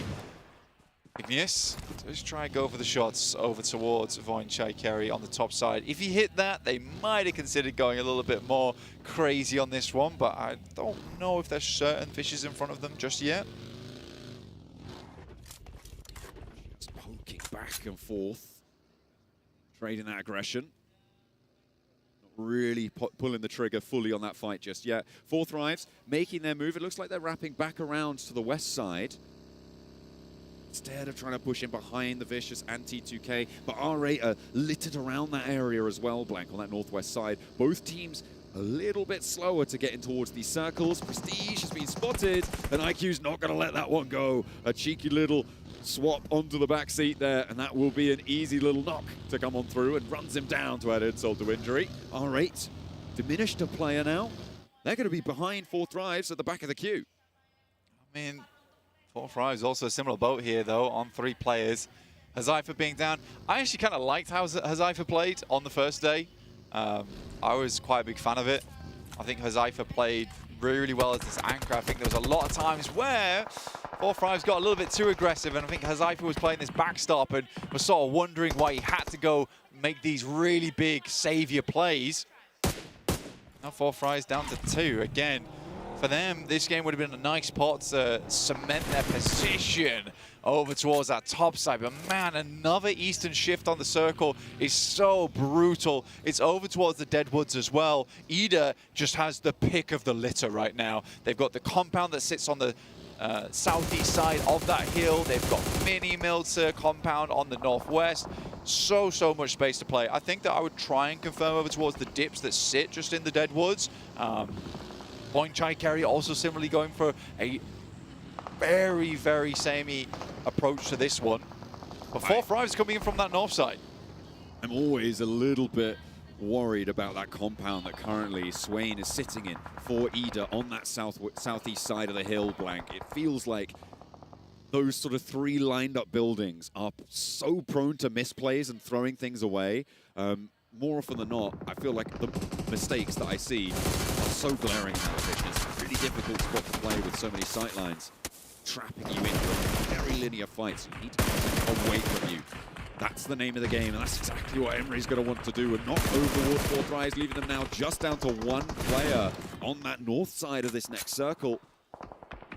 Well, the thing is with this, it's so far down towards the southeast that for Ida, they can play this kind of loose a little bit just because we're not in that early game. These spots aren't already taken up. We don't have teams that are able just to thread the needle. We have pretty much a wall of teams sat across those forested areas on this middle side of the circle. So for Ida, there's just so much space to play right now. But we're back on board watching teams taking knocks left, right, and center. Good shot from the Vicious there on Icy towards T2K. That's on the northern side of things. That northern side really has been a tough trudge for so many teams. I mean, brilliant that PMGO have actually been able to get through even as 3. They put themselves right in the middle of this one. Foot not so lucky on their location a little bit further north. They are taking heavy casualties right now, and the nades just rolling over the top. Oh, the Boars have been taking heavy hits as well. Fortunate getting taken down one of their players on the southwest side by Nick Galaxy as well. Looks like Flash chiming in. Magnazada falls, so 2 players, 3 players down now for the Boars. They are down to their last leg. It was a massively improbable rotation that was going to come through from them. They were kind of stuck on this western side. Again, they set up for a much more central circle on this. Potentially, they could have played it a little bit slower. I think Terminus, it might have just been game over just then. Lucky that it bounces off the tree. Made a rubber, this one. But the nade info will be passed on over. 7-2-1 just not quite able to extract the value. There is another 2 nades in the pocket here, and Terminus wants to launch one of his own. Bobbling another smoke through. The nade does tag a little bit there, but the reses are going to start to come through. 7-2-1 will be able to piece themselves back together. They won't be able to pop their heads up too easily, though. There's so many teams around them, but more nades will start to roll down towards Terminus, and his days are numbered. And they are, T2K with the hovercraft, looks to just put them on their backs. Doran, last alive here on this edge. Igneous is down, there's a player underneath. See what Vish can get done here. Fearless needs to be that in this moment. Icy behind the hovercraft will make the spray, and they do live it. A big strafe out from Icy keeps them up as 4. Terminus is still alive underneath the threat of 7-2-1, who are in turn being bowed down by the teams around them. Just not finding these nades. PMGO gets another knock over towards 7-2-1. These bleed outs are going to start coming through thick and fast. It's R8 though coming in, looking to find some more shots over towards the Vicious, but they're holding their ground. P5ET is down and Doran is making it happen. The upstart. Koa as well around and at his side. They really desperately want to get this res, get 3 players back alive. Please, please let us get back on our feet. R8, try something that they weren't ready to bite. And they choke a little bit. Marth now the last to stand. Nades keep going over the top. And Terminus is just being helped out so much by the suppression by PMGO. The best part about this spot, though, and what a lot of people underestimate, is that, yeah, it looks like nade bait, but there's so many rocky outcrops around it that most of the nades tend to just start bouncing off. So it's good for that, especially when you're throwing these nades downhill. Typically, they got a lot of velocity on them and can go awry pretty quickly. Try to hide from the explosive damage as much as you can. Marth nearly going down there, but just about finds some cover behind the tree trunk. happening. Doran moves forwards, allows Icy to resurrect Koa, but are they even going to be able to get him in the vehicle there? Looks like a little bit too long on that one. And Doran's already down. IQ there will fall as well, actually, to an off angle coming through. I think that was from Loops. As Vicious suffering heavily. Everybody in this north side blank is just bleeding dry. Oh my God, Ballfry is so lucky. But the shot will come through from Ida, finish them off, and Marth will go down next. 6 eliminations for the Vicious, for Doran, totally understandable. They just had to make a mad send out, try and find a position whilst the res was going through for the rest of the team. And really, there's just not a lot of space to play on this eastern side of the map now. And there's so many teams who are looking out over it as well. Team Flash have been able to stay out of it quite nicely on the western side. They'll have to charge through the Lumberyard at some point, maybe flex down towards the south, towards Enigma Galaxy, who are taking shots up their way. They do want to be a little bit more careful. Foot, they've lost a little bit too much now on this northern side. Just one player now stands for them, but these solo survivors, they're going to have an impact here. Wolves on their position on the south, going to be first to face off against the Galaxy. This is the last player for Foot, but he's going to challenge over towards Icy. It's the battle of the solos. Vicious go down first. A nade over from Satan. Over towards Wolves, finds the first, and not quite the second. The second looked nice though, and we'll send another in, and Necessary knows he's got a lead, but it's a nade from up on high from 7-2-1 that will take him down. Removes one of the eliminations away from Enigma Galaxy. Flash, though, fast on their approach. They spotted one from Enigma Galaxy. Ralph is down to start things off, and now they're backfilled. They are so quick on this pounce blank. Flash are playing revitalized. This is a team that wins Southeast Asia. We did not see them before, but they are back with a vengeance and now starting to rack up these elims in this match, playing nice and proactively into these later circles, despite being quiet earlier on. Alula, though, pretty nice position over towards Lumberyard.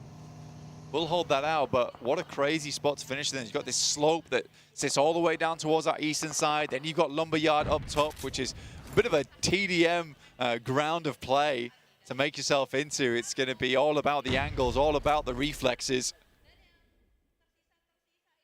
Ida. They marched in from that Milta Peninsula. They are slowly trying to crunch in from this eastern side, but they have to move on this hard west shift. The question is direction. They try and move a little bit closer towards Enigma Galaxy, and that may have been a mistake in retrospect. Now with 3 players alive, Dark in Neve, he wanted to move in towards Swain to look for the res. No shutdown there with the spray. No nades in hand either. But they try and push on towards 7-2-1 with the ball solo still alive. This is not going as well as maybe they would have liked. 2 players now pushing in through the smoke. 1 player for Enigma Galaxy has fallen. Another suit to go. And 7-2-1 hold their nerve in the face of it. Terminus laughing right now because I don't think Enigma Galaxy are going to know that there's a solo here. If they had gone down, that would have been good for him. But now they clash with Ida and all around it. As Terminus just survives through it all.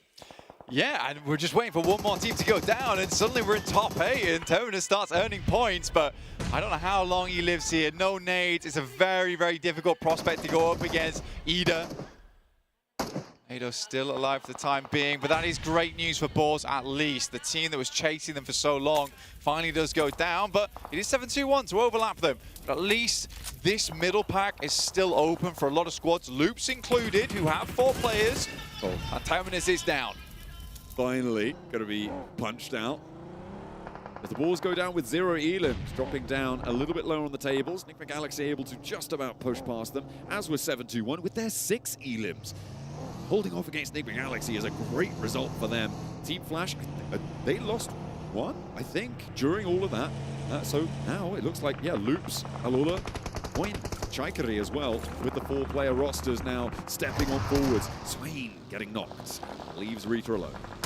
Boy Chill starting things off over towards Emre. Will find the flush on it too. Ida goes next to the DP shots. And for Voin, this is such an important fight for them.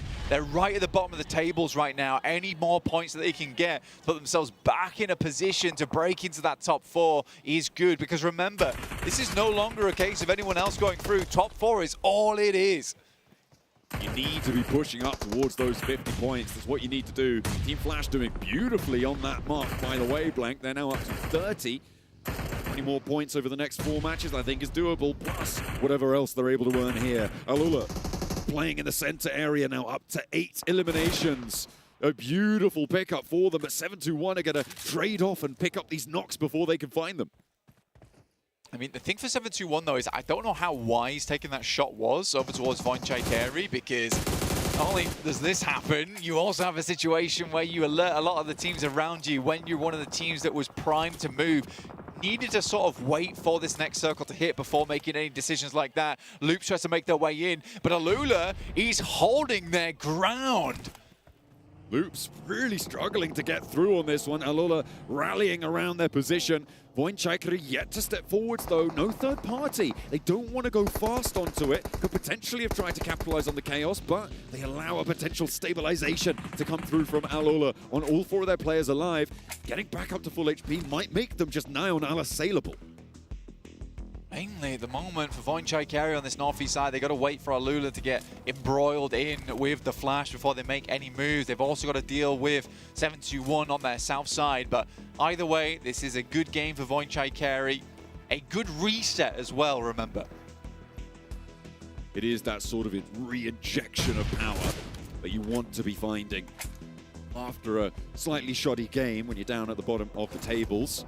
Guaranteed at least a 4th place, but with only 2 elims, they do still need to go a little bit further to try and get themselves back into a confident lockstep with each other. Flash, they've been such a nuisance to every single team over the last 2 matches now. They're playing with 4 elims at this point blank, just getting ever closer to that 50-point boundary that we're expecting to be just a little bit higher than cutoff. Voinchai circling. Musing on what needs to be done next. Masku tries to find some shots, but will go down in the process too. Boychill does find that one, but Alaku slaps back over towards Boychill himself. So the opener is down, but luckily they're able to find him. And the Indonesian squad lives to fight another day here, but down to 3 players in the blue, happy to move out of it into the clutches of Alula. Looks like a dangerous prospect to me. And Team Flash are all too happy to let this one happen. We know that they love to just pick off these points from the sidelines, take these shots as, I think, is that, yeah, Top Z just going to stay out in the blue zone quick. Does fall to it though, and Voinchai do still have a little bit of life left in them, but how much more is there with just 1 player now? Potato can't quite weather the storm, falls down 3rd place. Oh. Team Flash versus Alula. Roasted and toasted that potato, but in the meantime it's Flash within a Flash find themselves in the center over towards this circle, instantaneously finding a better spot here. It's very similar to our first game of the day. The nade looks good, just tickles him though, not quite enough damage, able to get to cover just quick enough. But Alula, they've lost all position here. They are staggering as well. They are back down on those health bars, trying to tick themselves back up. In the meantime, Team Flash looking so much more healthy. Ooh, a nasty off angle though. For Win, he set himself up really nicely to be a big fawn in the bushes there for the guys on Flash. Luckily, they even the odds instantaneously into a 2v2 now. Claws as well as Yasa in position. Win, though, providing so much information just from this spot towards the rest of the squad, and they have nades to line up. They know that Claws now is going to be playing towards the back of that building, hopping out Win's just pinging this one through. Guaranteed that comm is coming on in strong. In a 2v2, Team Flash with 5 eliminations, want to try and add up to 7. Alula though, want to cap off a big Elim game, and it's a 1 nade knockout there coming through over onto Claws, and no push forwards coming through from Yasa. Claws is going to be isolated, and the nades are brutal. This is no Flash in the pan blank. They are back to back now, and they are pushing for the 50 points in the first 2 matches. Yeah, well, I mean, if you just want to go to finals right now, and you just want to finish your day nice and early, this is how you do it, right? You have your breakfast, you turn up, an hour, that's all you need. An hour. Oh my goodness me. What are you going to do? What are you going to do when a team's on form like this? They're such a big point sponge as well. I mean, they're going to be for the rest of the day if they keep playing up. And I mean, it's already evident from the rest of the pack as well, because we're seeing a lot of the teams in terms of points for our squads underneath. And yeah, you better hold up that logo. It has been an astonishing day for the guys on Flash. Really well played. But where was this Flash yesterday? I mean, that was a nasty display coming through for them. They have fixed whatever has been going wrong. right? That readjustment into this global tournament has worked wonders. Whatever they've done, it is the right decision. I can categorically say that. They have been such a nuisance, playing such a nasty little flex out style that has been bothering everybody else as they try and take position. Nobody has been able to escape their ire, and Team Flash go back to back to step even closer towards a qualification spot.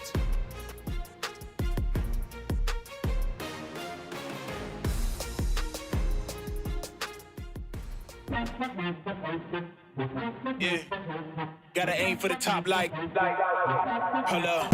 You could be a friend of me, an enemy, keep that same old energy, cause I know I'm in my element, ooh, yeah. I'm in my element, ooh, yeah. I'm in my element, ooh, yeah. Keep that same energy, I'm in my element. Never switch up, never switch up, never switch up. Keep that same energy, never switch. I'm in my element.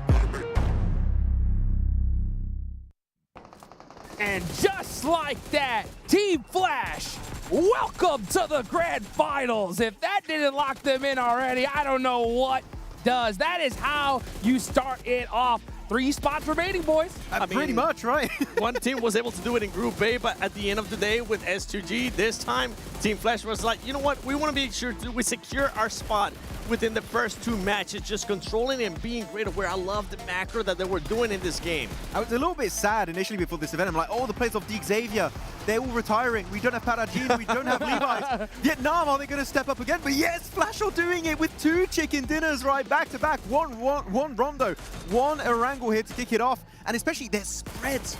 Their splits on top of Lumberyard. They got so many off angles, which high risk, high reward, right? And Win did go out because of it, but Tops in particular, Top Z, this man with the utility was absolutely crazy. One thing that I would have to nitpick with this team, especially when they end up going to the finals, was how quick they actually ended up going to Alula there at the end.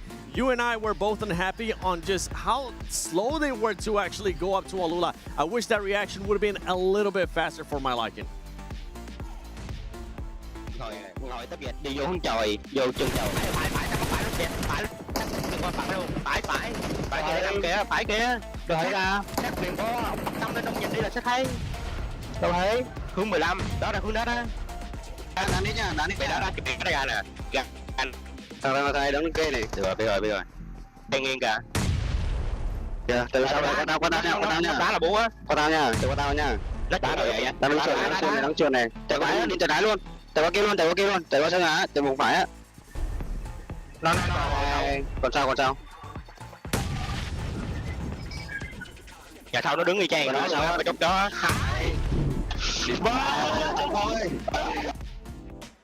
Oh, I love it, man. I mean, back-to-back chicken dinners. You're talking about, nitpicking. My only nitpick with this team is, why didn't they do this during the group stage, right? I mean, goodness gracious. I mean, but look at this. Being able to pull out a back-to-back chicken dinner off the rip. These guys are so hyped, Max. They're like, we barely qualified in the PMGC Grand Finals thanks to an airdrop last year. Now we're not going to take any chances, right? We're going to start off with the 2 chicken dinners. And look at Zeus. That's another player. This is another win where 1 player on the team, 7, has taken 0 damage. Yeah, considering it was Win that was actually the standout player for their squad during the regionals, it's the right time for this player to step up, and is actually a player from Alula that's able to get MVP as Yas gets those 6 eliminations, 837 damage. By the way, one team that's currently not here that I'm pretty sure we'll end up seeing when we show the leaderboard for this match is 7-2-1. I really enjoy how 7-2-1 was gatekeeping not only Boar, Nick McGalaxy, and Ida. They were making sure they were being proactive and getting those eliminations. They didn't get into a top 3 scenario, but they were able to just clutch up those elims. And remember, with now only 4 matches left, any points matter big time. It was really good, the decision-making from 7-2-1. They understood the only way for us to make it uphill is to clear our backs, which is what you're talking about. The gatekeeping here, especially versus Ida. So, sure, it's not a 7-2-1 win, but they showed true good macro showcase of what they could do here on that first Orangle. And there's 2 more to go. Maybe a win is in the cards for them. Let's take a look at this, though. Wow, I mean, so Team Flash get the chicken dinner, but Alula end up on top there with 20 points. that's not something that you got to be mad at. That's for sure. Yeah, they're not going to be mad whatsoever. I mean, this squad, the way that they were playing and holding off that area, those two houses too, they were taking fights with Loops. They had Quick on the off angle, and I got to highlight him because he wasn't just on the off angle for the fight against Loops. He was also keeping an eye out for what Voin was doing because they didn't want Voin to just sneak up on them, and Voin was just waiting for the right time to go up and see if they could maybe third party. It was a bit tricky. I mean, especially what I liked is they also had to play on the rooftop, right? Putting a smoke on the lower side of the building, and with third-person perspective, able to get all the insight. And thanks to that game, our top two teams are looking so comfy. Flash in particular, 45 points.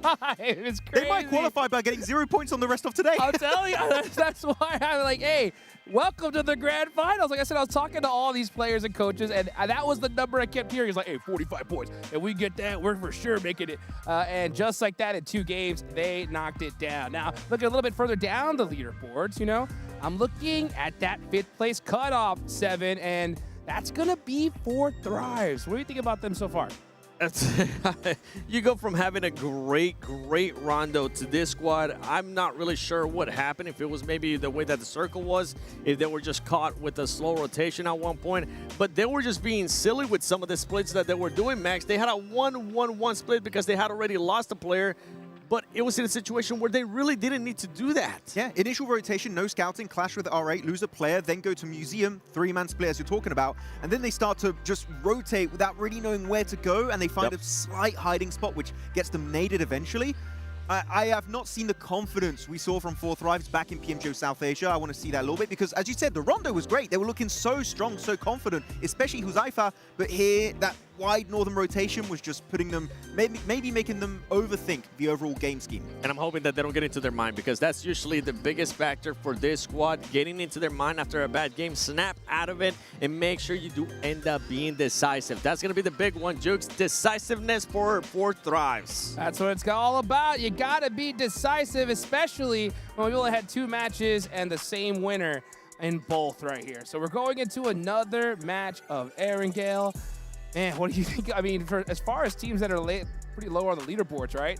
It's getting pretty do or die pretty quickly here. I'm waiting to see what Ida can do. Yeah. In particular, I think they had a really good showcase this game coming out of Milton Power itself on the eastern side, and they had this massive 2-1-1 split, which I think was great to just not only get control of good positions in case the circle comes your way again, but also if you have to go on the offensive, you can quickly reposition and start pushing your way in the play zone. Then the circle said, hell no, we're going to go on top of the mountain of Lumberyard. And I think that rotation, especially with 7-2-1's gatekeeping, is almost an impossible rotation. Yeah. So what I'm going to say for Ida, I would love for them to think a bit more of wider rotations to avoid these kind of clashes. If they do maybe a wide southern rotate on a very split clash, who knows? Sorry, a flash. Maybe it could have been an Ida win here, but it's still a tricky performance for them to go for. You're talking about Ida. I'm going to be talking about Enigma Galaxy because this squad has been aggressive. We saw what they were able to do earlier in Rondo. In this match as well, they were making sure that they kept people off. They were being proactive, playing that edge of the circle too. They tried to do some third party. It didn't end up working out for them. They ultimately ended this match with, I believe it was 3 eliminations. Now, when we saw the overall, something to keep an eye out for is the placement points, only 1. The eliminations for that squad, 12. So too much of a big gap. I want to see Enigma Galaxy being able to kind of bring that down in a way, make sure you stay alive a little bit longer. Not just with one player, not just with Satan or Ado, as it was the case here in Erangel. You got to stay a little bit longer with at least 3 players and start collecting more placement points. If not, going to be trickling down even more, especially if Flash gets another win. That's going to be tough. Actually, talking about players that need to try and stick together as a full team in the late game, Vicious, man, Icy saved them so many times on the eastern beach side. And this is the issue I was seeing back in PMGO EECA, where it was just Icy time and time again, hard carrying the team, saving the day, pretty much also qualifying them here for PMGO Season 1. So Icy is great, but with a team, he's even better. That's what it's all about, right? That teamwork. One thing in particular I want to think about is, okay, Team Flash, back-to-back wins, phenomenal, right? Yep. Do you think these teams are going to be mad if they continue to point sponge for the rest of the day? What do you mean? I mean, if you think about it, if they keep on getting majority of the points, that could allow a little bit of a lower point gap for that 4th place position. I mean, they've already locked it in. What do you think? If I'm one of those teams trying to get into top 4, I'm actually kind of happy because you're just keeping yourself there. They're helping you keep yourself within that range of getting to top 4. I think that's what you're trying to go with, exactly right? What I'm saying. Yeah, so they're going to be happy about that. And if you're Team Flash, I mean, you're pretty much secure. Like John was saying, that we're able to secure and stamp it, going to the grand finals in the first 2 matches. I mean, you would be happy about that if you are not in the top 4. If you're in the top 4, you want that point gap to be a little bit bigger, right? To be comfortably in the top 4, to not budge around too much, except for, of course, Team Flash. They're big chilling right now. Yeah. But yeah, the 3 other spots right now, the lower the point gap is going to be to enter the top 4. The easier it's going to be for those teams that are not there to make it up there. With what you're saying, though, something that we do have to keep an eye out for is how are those top 4 teams now going to be doing, right? We have Flash, we got Alula, 7-2-1, Wolves. Wolves, that's 2 consistent matches, getting yourself at least towards the end, collecting some eliminations. If they can continue to do that, we might end up having our top 4 early on, and that's something as a viewer that I just don't want. I want to see it come down to the end, baby. I mean, it's totally possible. And if you look at Group A, right? I mean, S2G in the last 2 matches were able to get a whole bunch of points. And I was thinking, I was like, but this is top 4. Well, S2G ended up in 4th place, right? So, I mean, it can pretty much be anyone's game towards the end. You know, looking down at the bottom of the leaderboards, though, one team in particular that definitely needs to wake up is X-Force Rejects, right? I mean, rough games back-to-back. I mean, what do you think they need to do to wake up here? It's just decision-making, committing to your plan as a full team. I think they do get a bit hesitant, which is, and I was talking to them earlier, they said that was their core issue going into their group for the group stage. And here, similar things we have seen. They had a really good rondo, actually, earlier, I think, in terms of macro. They were looking to go to a decision. They committed to it. This Erangel was a little bit shaky, right? Because they're leaving Severny. Yes. And they get caught off guard by Alula. No scouting whatsoever. If you're going to leave a city, just slow down your rotate. Even if you're in the blue for just an extra 10-15 seconds, it's worth it to make sure you don't lose players, or in this case, your entire team. And that's when the inexperience of a region, of a team, even though they have been previously in Global 7, it just doesn't end up helping you out. But I fully agree with what you're saying, Max. I want them to see it slow it down a tiny bit. It's okay if you get a little bit of damage from the blue early on. Take that extra time. Satan's happy. Now, Satan, I want to see some placement points as well, okay? You're getting those eliminations. Give me the placement points, please. If not, it's going to be tough for that team to also qualify in the top 4. I mean, it's good, especially for Enigma Galaxy. We're looking at them this game. No hot drop with Ida, right? Yes. Which is what we expected. Ida did leave, but we're going to have a little bit of a change here. Okay. Hey, what? Substitution? Don't see that very often, huh? I don't know. I mean, this is pretty cool. I actually love that graphic, right? We're actually able to see some players swapping out. What do you think about swapping out a player? I mean, I guess if you're going to do it, this early would be the time, right? You have to. Yeah. Especially for RA. RA's nowhere near right now the top 8. Even though 8 is in their name. Like, that team's, to be completely honest, they're just throwing. You can see now Naki on your screen. I actually like this, okay? I like that he's bringing them a bit of a light atmosphere for that squad after having a bad game. That's something that they didn't have in the past, and I'm hoping it ends up helping them out. Just not getting too deep into their head, because we know what can happen when that happens for 4 tries, Max. Oh, most definitely. I mean, I'm sure he's trash-talking his teammates right. He's hard trolling the rest of 4 thrives, but no, good to try and get a little bit of a good mindset, good atmosphere for your squad if you want to be able to come back. The vibes. Last game, for me, it was full hesitation mode, and they had a decent entry point. No scouting, go into RA, you lose a player for really no reason whatsoever. We know they can do better, so I'm expecting way more for these next 4 games. Yeah, I'm glad you mentioned that, because it really is such a huge thing, right? Being able to have that positive mindset when the weight of the gravity, right, of everything that is happening here in the survival stage is so heavy. To be able to, you know, just say, all right, let's shake it off. Let's play our game. It's so important. And, you know, for like X-Force Reject, you're out so early. You know, that's the hard part, is like you haven't had the reps that all the rest of these teams have, even if they got to like zone 3 or 4. So to come back from that is way more difficult than anything else. Talking about teams that are kind of disappointing. One team that you might be disappointed on, Max, 4. Yeah, well, I don't want to talk about it, really. You really don't? The thing is that this team is doing exactly what they did during their groups, which was pretty much maintain themselves there within striking distance, but it wasn't enough. And that was going to be my biggest question mark for this squad, right? Can you actually switch it up? Can you just adjust your gameplay or your strategies just enough to get you over that first hump and get into the top 4? And what would that be? Because right now, it's not looking like it's going to happen. I mean, we have seen that they've been able to adapt back in their group, right? It wasn't enough by just a single point in their group. They missed out on the top 6 to go straight into the grand finals. I would say Bourse so far today, again, positions are not bad, but they just get fully surrounded. I think if they can try and zone teams away from them, they can start to get a bit more pressure in these games. But as of right now, Bourse, it's a bit tough, but again, in the last game, they could strike and snatch away a top 4 in the last moment. Well, speaking of strike, I was looking at, Wolves. What do you think about them, Max, so far, right? I mean, I've been kind of seeing a little, some hit, some miss, but you know what? We'll talk about that in a second as we get into the next match of Arigale. We got match number 3 here, guys. After this, we're at that halfway point. Yeah, and talking about Wolves real quick. Yeah. A lot more aggressive, right? We got a chicken dinner from them in their group. It was a 2-elimination game. Now they were popping off here on the outskirts of Lumberyard. So maybe Wolves could make it in the top 4. But again, very southern plane. Last game it was over to the west, now down south. Some teams not going to be happy, and Alula in particular will struggle to reach that northern George pole position. I actually don't mind this playing path. I want to see what some of the other teams that we've been talking about, or we actually haven't been talking about, what are going to be doing. I'm looking at T2K. This squad was bringing in a lot of hype, especially with how they were able to perform in their region. Right now, they're just not showcasing it. I don't know if the jitters are getting back to them because it is their first global event for some of those players. Yeah. It goes along with what I'm saying with RA. It goes along with what we're saying in regards to X4 rejects. You need to do something. This match will be the halfway point. And if those teams at the top continue to perform the way they are, they're just going to keep separating themselves, and it's going to make it so you're not going to be able to catch up for the top 4. We're talking about teams that went out early. Last game, that was GOAT team, right? They're going back to the typical location of Novo. Be careful on the Eastern Bridge. Wolves are ready to take the fight. I can hear some shots ringing off. Let's go ahead and send it on over to John Allen and Blake. Looks like we got ourselves a hot drop in Milta, boys. All right. Okay, we're seeing the 7-2-1 squad try and hold it out. And, of course, it's a western playing path, so this does need to start concluding nice and quickly. I believe this is off against the Vicious on that south point. Okay. 4v4, but currently fairly far apart from one another. Yeah, Miller's quite a big place, honestly. Miller is a big place. You've got Farmer towards that top side as well, so 7-2-1 versus T2K. Genuinely, you do want to conclude this as fast as possible. If not, just leave. A western circle on this one's very, very tough. T2K getting caught out on the rooftops, but there is a clap back from Igneous from far away with the Scar as well, which is good news for them.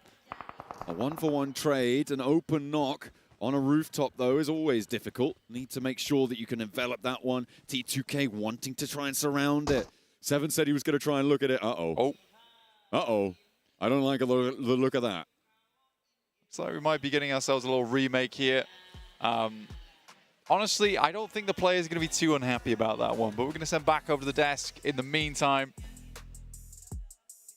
Just while we get our bearings, essentially. Yeah, let's head over.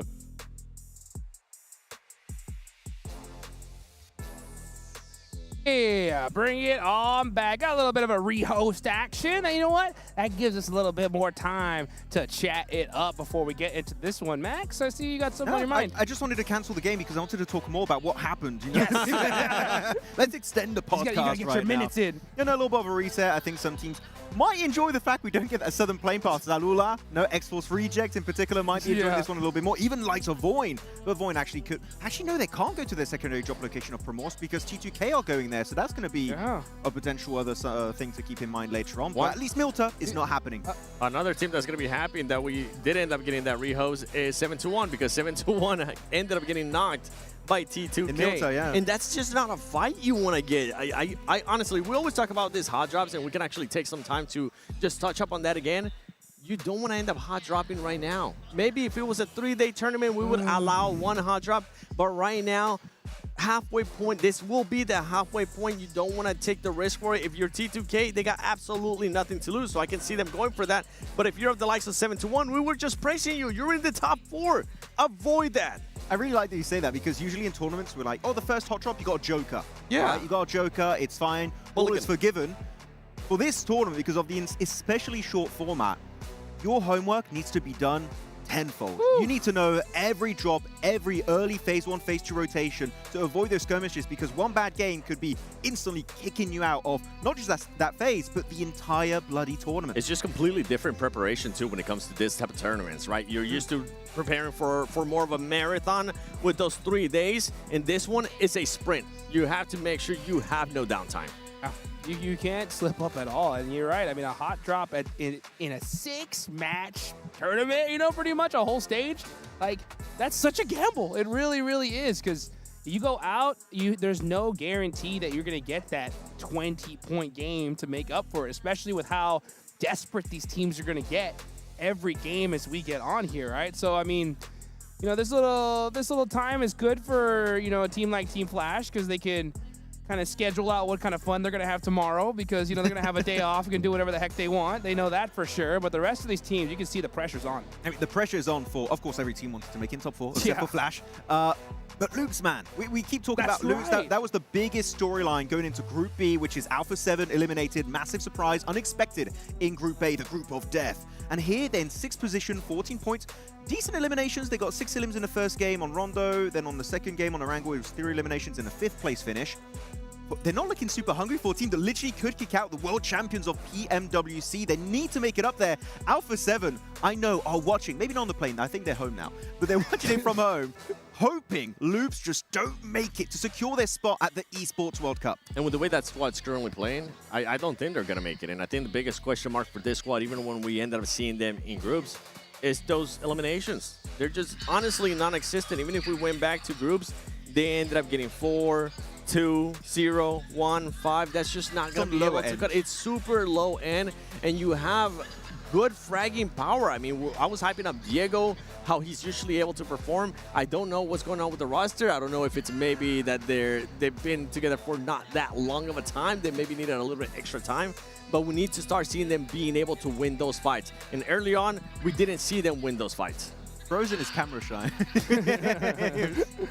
It's a bad career to take if you are camera shy. Right? I'll tell you that right now. You know what's so crazy? It's like I was talking about this to you guys off camera and some of the players as well, because playing at this high level is so tough, especially because you guys can't really see it because you're watching from the cameras at home.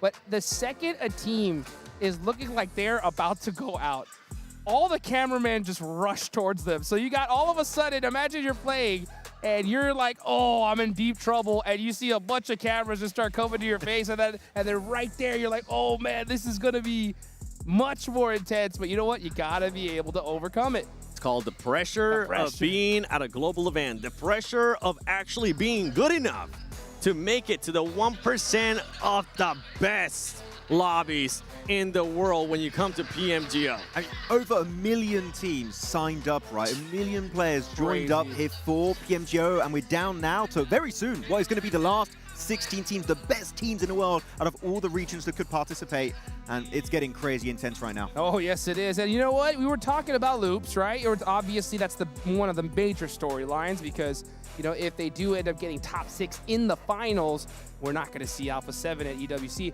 One other team that has kind of a similar storyline here, Max, right, is Boars. Yeah, that one hurts a little bit too, because right now they want to overtake the side of Hustlers Crew, which is great because Hustlers Crew have not qualified for the finals. So Boar have a golden setup to make it to the Esports World Cup.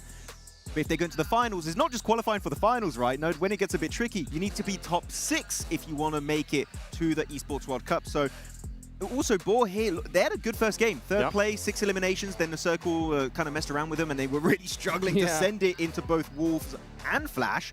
But then this game in particular, sending it in a slight dip and just losing player one by one, just clearly not in control of this game.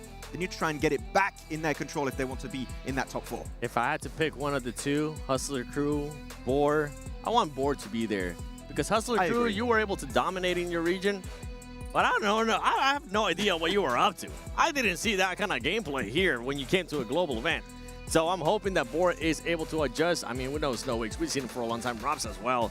Maybe they will be able to turn it around. Just do that quick little fix and start putting themselves in the top 4. I mean, for Robs in particular, he was not playing globally for a while. He didn't even have a team for a moment. So I was like, where's Robs? I was waiting for Robs to get back onto the global event land scene. And he's finally here this time around. But again, it's an insanely tough lobby. All these teams are here for a reason. So even Boars, there's so much on the line for this squad, themselves and Loops. Even then, even though you are one of the hungriest team in the lobby, sometimes it just might not be enough. Yeah, that's the name of the game here, right? I mean, there's so much going against you. Hello, hi. You know, hopefully we continue to say hi to you in the finals time. You know, I got a question for you guys. Top 4 today. Do you think there's a possibility that we're going to see a team make it the top 4 without a chicken dinner? Yes. Yeah, most For definitely. sure. There's only 6 games. 2 of those were already taken by one squad, right? So you got 4 remaining. So I think we are going to have a team purely make it off of mainly eliminations. And you can be consistent too, 7-2-1. I mean, they've gotten back-to-back 4th place finishes too. The eliminations have been consistent too, already stepping it up. And this is what I'm saying. They were kind of happy that rehost happened because they're not gonna be handicapped with one less player. Take your time. Take your time. You know, that's the one thing about these like little gaps in time too that make things a little bit more difficult is you just don't want to second guess yourself. You know what I'm saying? Like, there's sometimes you're in that kind of spot and you're just thinking maybe it's a sign. Maybe we don't hot drop. Maybe we do decide to go somewhere else. You know what I'm saying? No, exactly. It could be definitely a bit of a mindset for some of these teams. Though I kind of want to also talk about a team that is currently in the top 4, which is Wolves. I think they were very passive back in their group, not getting involved. I mean, one of the, if not the single lowest elimination chicken dinner we had, 2 elimination chicken dinner. Yeah. But here, man, look at their games. They got themselves 10 eliminations on that rondo, especially because of that 2nd place. Yep. And even this one, they got 4, which you might say in the grand scheme of things, that's low. But I would say for a North American squad, that's pretty good kind of change of mindset that they're willing to take fights. But you're raising your eyebrow at me, 7. Yeah. I like my North American squad. Oh, okay. Yeah, I'm a big fan of it. I've always supported it. I mean, we haven't had a North American squad in a very long time. At a global time? I don't even remember, but I do know that we're about to start the second ever Gale, baby. Let's get it. We're back in the game. The play path. Ah, man, this play path looks mighty fine. We're way going, better. Yeah, way better here. So a good, fortunate event for all of these players here when their tournament life is on the line. Are we going to see maybe some Severny action again? Is Boeing going to be running away? And is X-Force Rejects going to be able to adjust? I'm hoping they do, Max. I would say Voin, if they didn't commit to it earlier, they're not going to commit to it now. They went actually towards Stolber Kameshki for their early rotation to loot up, so I think that would be still a very safe option. Kameshki is great. I think it's a little bit underrated as a looting position, so Voin is not too far away from the plane. I would go over there. Sometimes better to play it safe than sorry, you know what I'm saying? But you got to be able to get to that end game, still turn up that aggression, and get some serious eliminations. You guys said it, right? We could see a team in the top 4 without a single chicken dinner. Let's see if that's going to actually happen. As we take it on over to our casters, John Allen and Blake. Well, they do get the reset on their players, but it looks like Milter might be hot once more down there with 721 and T2K as they're both descending on our picture-in-picture. They get the re-host, and it's going to be the same medicine that they'll have to swallow, and they are straight on top of each other once again. 721 going fairly low on that, has the AKM, has to back off on the angle. So, no initial immediate knocks, but they are still very much in close quarters. It's like some kind of weird gentleman's agreement. It's like, we got a knock on you, you got to give us that knock, okay? Please, we beg you. Right now, it does seem to be going poorly again, though. A big chunk of damage. Over towards 721. Taking a look at the map as well, looks like Voinchaikari are alone up in Severny. But in the meantime, the first knock goes the way of T2K, and once more, they might be able to find that opener and continue on that flush, push that one through, get the early point, and take 721 down a peg once more. And this just goes into why this is such a surprising rehost situation coming through for these two rosters. Yeah, we lost that one. We'll do it again. We'll go for round 2 there. Oh, yeah. You knocked us out the first time, but You're I'm ready to take another one on the chin. Oh, it's not going to happen again. Always happen again. Yeah, well, they were not prepared, all right?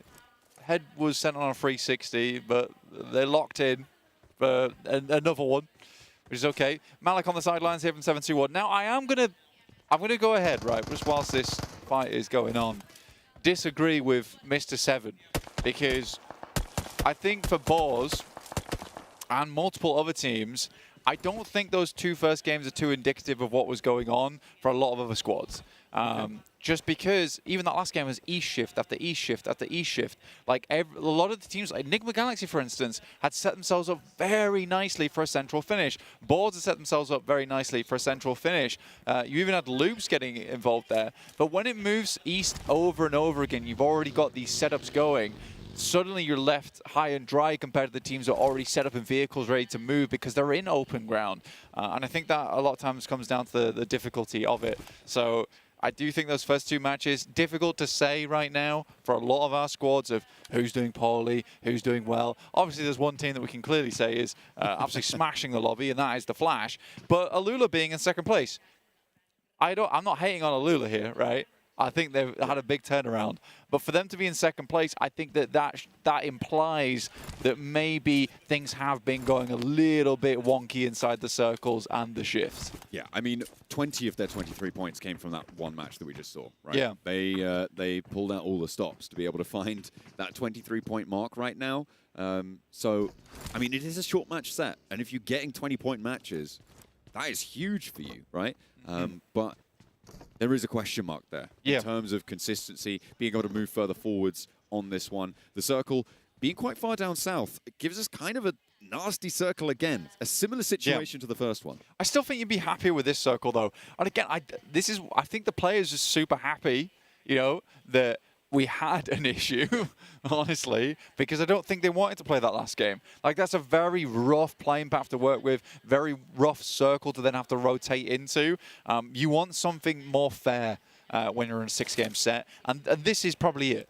This is probably it. Pretty central on the circle. Pretty nicely evened across on the playing path. So yeah, I think most teams fairly pleased, and I think this is going to be more a case of let the best team win almost, which might just be Flash at this point in time. Well, yeah, it seems pretty undeniable that they are playing very, very solid stuff right now. Their playstyle definitely has been more edge-focused, playing very wide splits when they know they can breathe in that latitude. That was a nice setup. That was a really nice setup with a Molotov burning them out. Rules immediately threading the needle on that shot. And 71 lose 2 of their players right now. Yeah. Sticky bomb into Molotov into spray down. Like, that was... I mean, that's PMGO for you. That is PMGO. That's textbook. And 7-2-1 at this point, you're just going to leave. Because again, 7-2-1, 3rd place as well. Not a team that I would say is a top 4 squad. I think there's only 2 teams in the top 4 right now that you might say would be a top I would 4 say, squad. yeah, Wolves, absolutely, and Flash. Yeah. I think Flash, although they had a pretty dismal performance, I think that their past experiences and their past achievements would indicate that this is a top 4 squad. We hop on to the remaining duo. I feel like a hater right now. Well, fair enough. Yeah. I feel like, you know what? Sometimes you've got to have a little bit of hate in your heart. It's so important. It's all love. It's all love to all the players. I wouldn't say I hate them. I just feel like a hater. Oh, okay. But you were saying you hated them off before? No. No. That never happened. You said 4 thrives? Oh, man. I don't know, dude. I think if you watch back any of my casts and any of our tournaments, you'll know that I'm a big 4 thrives fan. Of course, we're all big 4 thrives fans here. Hopefully they can push up from that 5th place spot. Again, they're a team that is in that conversation. Potentially be one of our top 4 contenders. I think the most annoying thing about 4 thrives for me is that Noki's not playing. Probably one of my favorite players from the past. It's a big hit, but I'm sure, you know what, they can stomach it. Right now, they're on 16 points, and with 7-2-1 going down to 2 players, there's a little bit of an opening here for them to be able to step up past that 4th place barrier. A 4-point difference right now, very much surmountable, especially when you consider that they're only playing on as a duo for 7-2-1. For 4 thrives, they're on the south coast right now. They'll be playing from not too far away from the cliffs and quite close to foot right now. As you can see them on the screen taking shots at one another. Currently being okay, though. They're currently doing just fine. You're playing over towards the eastern side of Yellows. I think it is a difficult position to be in for 4 thrives where, yes, they have set themselves up for success if the circle moves far south because they can just instantly swim to Sosnovka. That is a low possibility, but it is there. But right now, they're locked in by a fair few squads. You've got Wolves in front of them. You've got Eder towards their western side. You've got Foot as well, who have a very much locale on this team. So 4 thrives aren't going to be moving for a while. A little bit longer on them. They have to stick in spot. Right now, the only casualties that we've seen have been from that hot drop in Milta on the repeat. 7-2-1 playing as a duo, the southeast side. They are at a point threshold blank where they could potentially get, you know, this 5-point game, that would be a great result for them off of this match, I think, and still very much be in the running for those top 4 spots, but they're going to find it tough. Next circle comes on through. It does fully confirm up to the mainland. I think this is probably the kindest circle that we could have seen. Yeah, this is what you want to see. A lot of teams, though, immediately in vehicles. Everyone's already rotating in. There was quite a lack of teams already moving at this point, but again, I think a lot of squads, like I said before, were sort of in prison because they just weren't able to leave. A lot of other teams had lock and key on them. Voinchai find themselves just alongside with the Boars, who do hit up school and apartments. I mean, that's a reasonable location to head back over towards, considering that's their drop spot. They know it should be free. Enigma Galaxy, though, happy as can be, considering this is around about a Pachinki circle. They know also that Pachinki's free, as that is their immediate drop spot. So split, though. That's the thing. For Enigma Galaxy, they got 2 in Pachinki, 2 on the north side of Potato Hill right now. They do love to be bold with these flex outs. You can see we're on board with the flex out duo coming through. Satan and Lord. 2 sides of the same coin as they do wrap back around to the hopeful safety of their teammates across the way. Foot trying to take shots out in the open. They are being suppressed, though. Nice little safety covering fire, but maybe not quite enough there. As Frozen catches Satan. Yeah, just try and lock him down. Again, Satan should be able to be rezzed here. Ralph does have eyes on, just keeps peppering these windows, and this is the smart thing to go for, just prevent them from taking more shots. Not sure how much more you need to send back this way now. You've locked down the position. Lord is just about making the jump out to go for the res now. Yeah, most players in, and actually in fairly strong spots. Fourth Rise finally could breathe a little bit of fresh air down towards the south side. I think they managed to get 1 player on an outpost on the northern edge. He's just scouting around, trying to figure out where they can go. That is IQ. Things info full. Very nice stuff. Necessary to move forward. There's only 1 team that isn't in this next zone blank, and that's T2K. They are still currently over by Milta, so yet to rotate in from their earlier hot drop on that southeast side, and they will be able to beat a pretty fast path through to farm, but beyond that, it's going to be pretty fraught with danger for them moving on. As we're hopping in with Boars up towards apartments, nearby school as well. These players do have quite a bit of this northern side under control near Team Flash, though. And that's a pretty dangerous place to be. It's a scary team to come up against. But Potato Hill being like such a focus point for the lobby is a little bit wild, where you just have this mound towards the center. Cause a little bit of problem when it comes to rotates, but we are getting into zone 3 right now. And it's just dead center. Voinchai very pleased that they sent out a little bit earlier down towards that south side. They have control over towards the northwest edge of Potato Hill. But again, this cuts off sight lines in a way that sort of makes this one of those donut circles, right? It's going to be a lot of action on the outer edges, and some teams managing to control that middle area. This is very much moving from Battle Royale to King of the Hill. But this is the sort of game that Team Flash have shown that they like to be playing in, right? Play from a position of strength on the edge, start to flex out and really hamper the teams that are moving in around you. So for the Boars, for teams like RJC as well out on that eastern side, it could get dangerous being so close to Team Flash. Teams are starting to pour in towards the middle, though. Potato Hill is a beacon to all those who want some form of sanctuary. However, it's not going to be as safe as maybe they are hoping it will be. On this western side, the most pressure being exerted by Ida against Voinchai. We have a very central lobby as well. A lot of players like to go towards the middle of the circle, and I think Potato Hill can get a little bit congested. I think you can usually hold 2 to 3 teams. 3 teams is a bit of a stretch, but it is possible.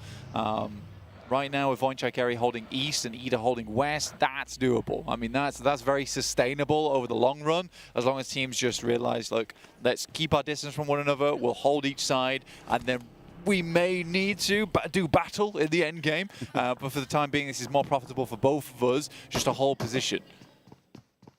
They'll have that central power position. I'm looking at the duo from 721. They are currently just hiding out as much as they can.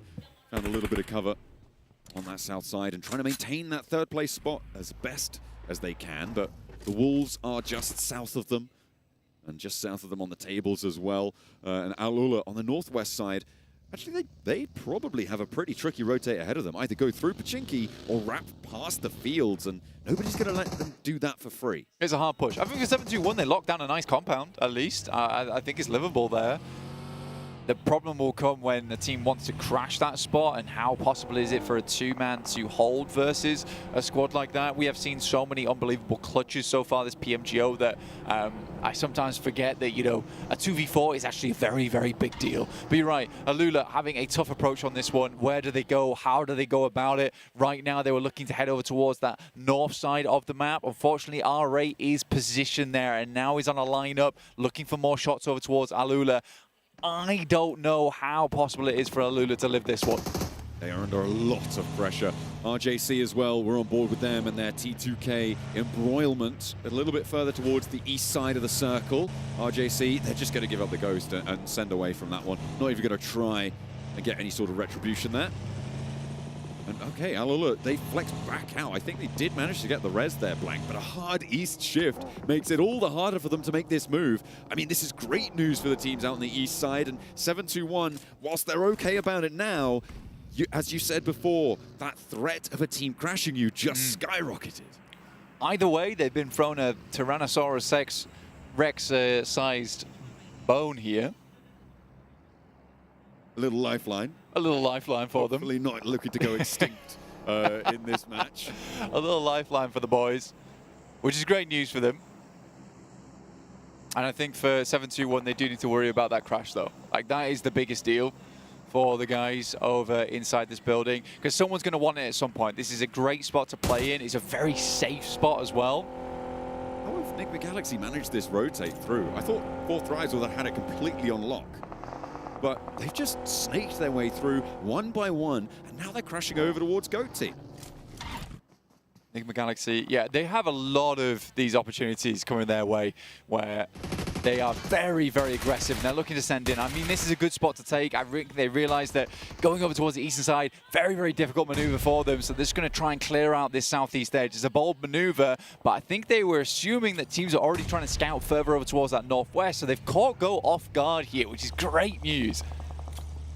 Yato wanting to find a nade back over towards them. A lot of damage was done over towards one of the Enigma Galaxy players. The burn on the inside there was pretty potent, and another nade finds a second knock over towards Enigma Galaxy. It's not going their way. The wide angle for Satan as well is going to be pretty unresable, and Enigma Galaxy, they are pretty much on their last legs. Lord's just trying to get out of there. I think Ralph's trapped on the inside now. For Goat Team, hope they realize there's still one on the inside. Could be pretty troublesome if they don't. And Ralph might have an angle here. Lord could potentially crossfire on this. This is nasty. But with that shot, will give the position away, and they could start to adapt more to it. You can actually see Ralph sending away. Lord as well, still alive for them. I think for Enigma Galaxy here, it's just a case of you try and go for a big play here. Sadly, Go is set up, ready to receive. They did have players over towards that northwest side, but very, very quick to manage that one, which is very, very good news for Go. Not so much for Enigma Galaxy, but I still respect the play from Enigma Galaxy. I think making that wrap down towards the southeast side was a cool decision. If they popped off, we'd be having a very different conversation right now.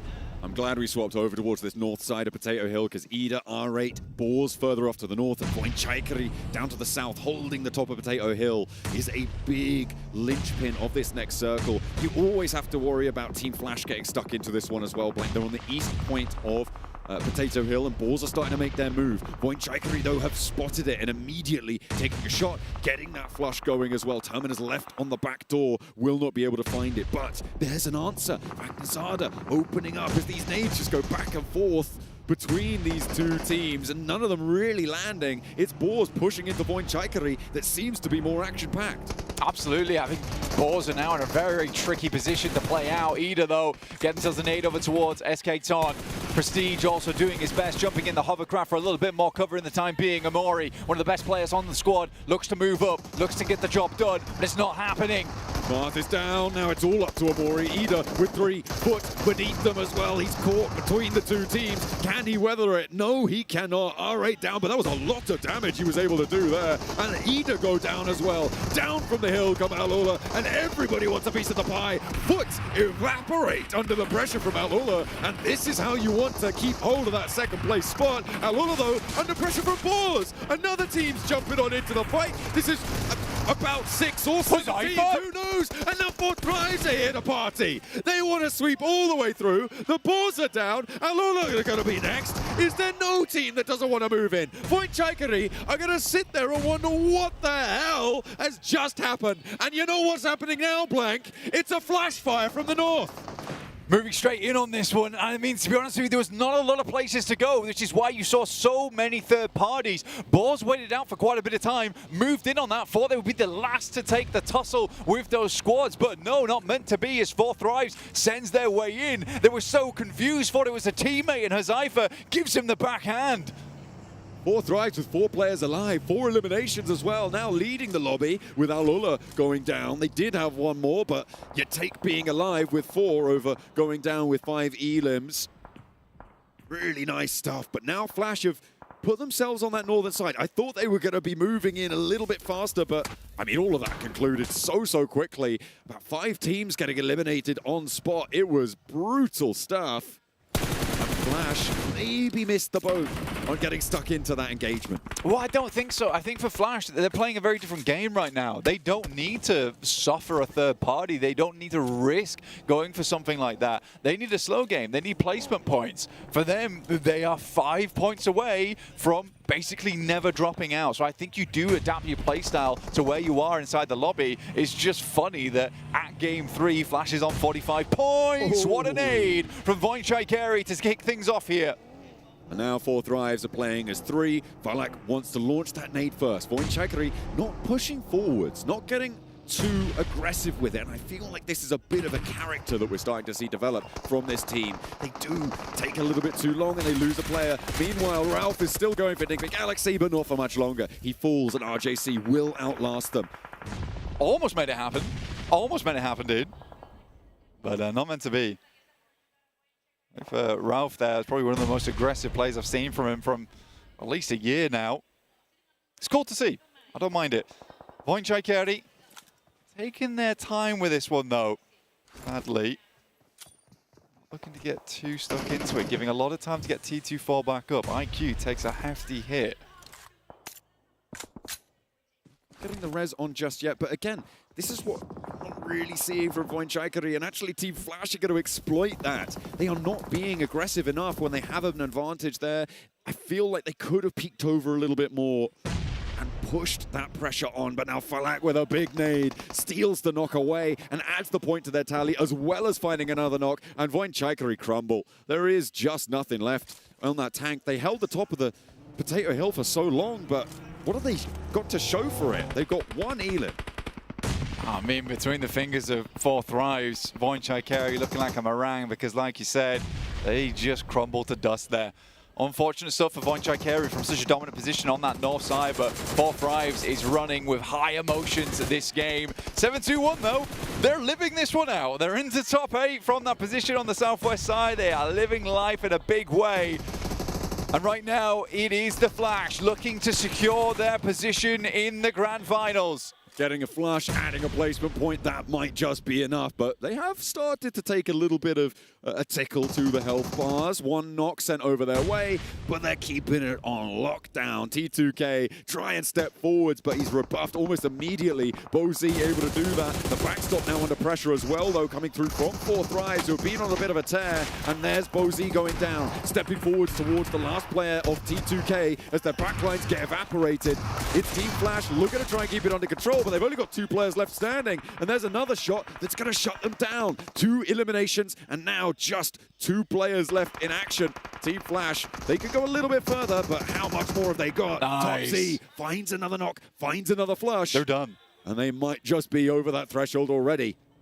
They're done now. That is absolutely secured. They're into 6th. those placement points start to bump up. If they get towards a 5th here, I think I'll just call it right now. The Flash is not leaving the top 4. What an incredible run. Securing your position at match 3 in the day is absolutely wild stuff. But another team that wants more points on this game is the current lobby elimination leaders in 4 Thrives. Pakistan bringing it to the lobby with 12 total eliminations. This is some insane work from this team at the halfway point of the day. They're looking healthy. They're looking good on position as well. From Potato Hill, there really isn't too many other teams that can take this sort of pressure away from them. Look at the angles they have. Loops have to leave this compound as well. T24 is just going to nail them to the floor with those bullets. There's still 12 eliminations left in the lobby here that they could grab in the meantime. It's not likely to get all of them, but they want the majority. Wolves, you got Loops trying to move up in the meantime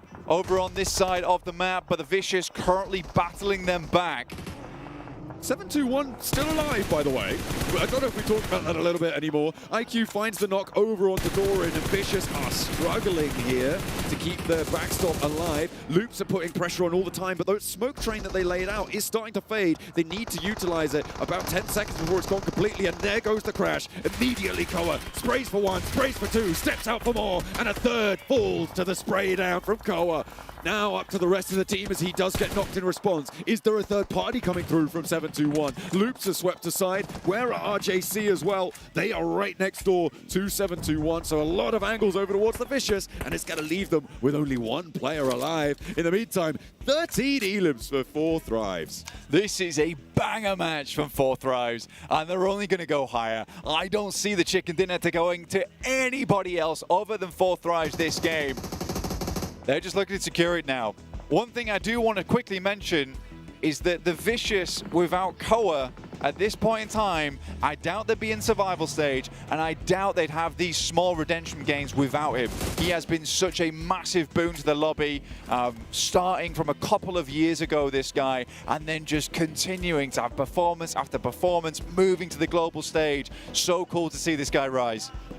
Koa has risen as well as they bring him back to his feet. 721 still getting stuck in. They are still very much alive in this lobby. With 2 players, they could very well go very far into it. With the circle shifting out towards the west side, it's going to help them get maybe to a 2nd place here, Blank, which is crazy considering how early they went down. But 14 eliminations now as the Vicious lose another. Koa breaks new ground over towards RJC. Devil tries to spray him down, and he's going to be able to find success in that pursuit. Koa will fall, no res available.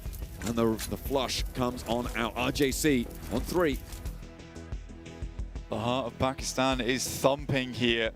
Like the sound of a drum, as these guys will wage war on the rest of the lobby down towards the south side. Icy makes the breakout here, but it's likely he's going to go down. Tries to take the shot back. Unbelievable.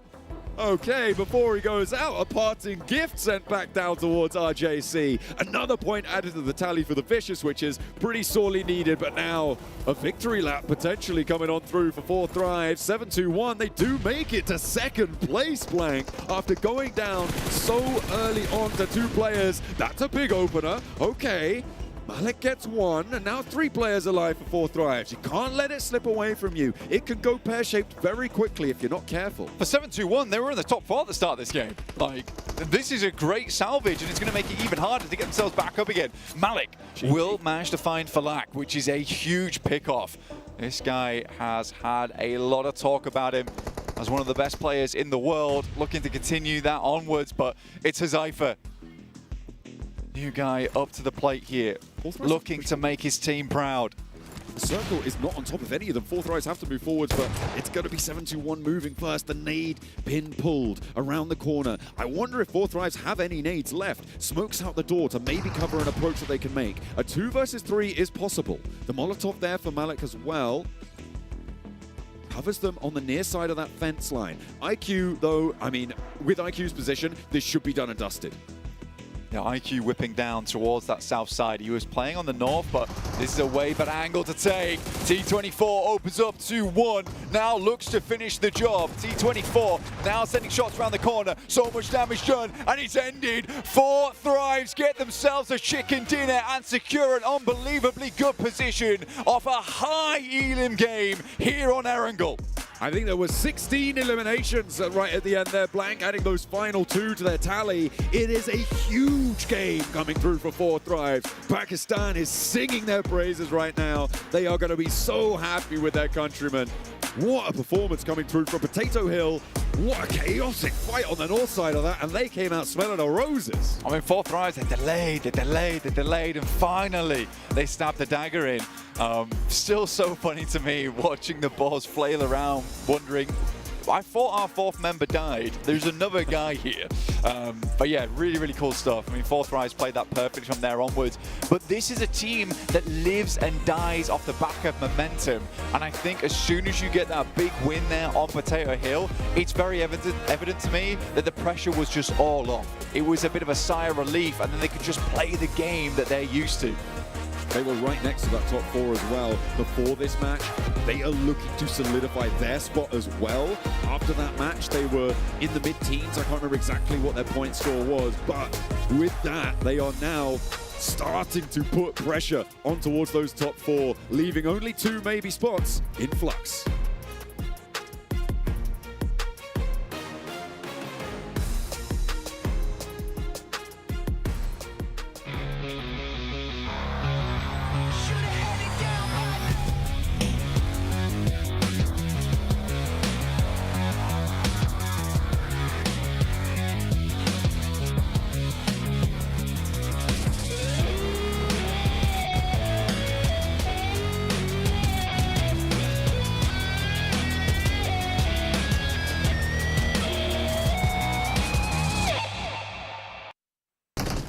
And our first Pakistani win was a massive one, and it couldn't have been done at a better time. With that chicken dinner, that could have just solidified their ticket to the grand finals. It definitely gets them closer. 4 Thrives finally showing why we have been so high on this squad, Max. I mean, the way that they were able to play it out earlier in the previous Erangel, I was telling them how I didn't like some of the splits. Yeah. The splits here, I absolutely love them, whether it was them being singles, whether it was them being 2-2. They played it out so well. We said we were waiting for something more from 4 Thrives, and this is something more from the Pakistani Super Squad, looking insane on top of Potato Hill. They failed a Potato Hill finish back in their group in Group A, and this is the redemption arc you love to see. Going over some of the highlights loops.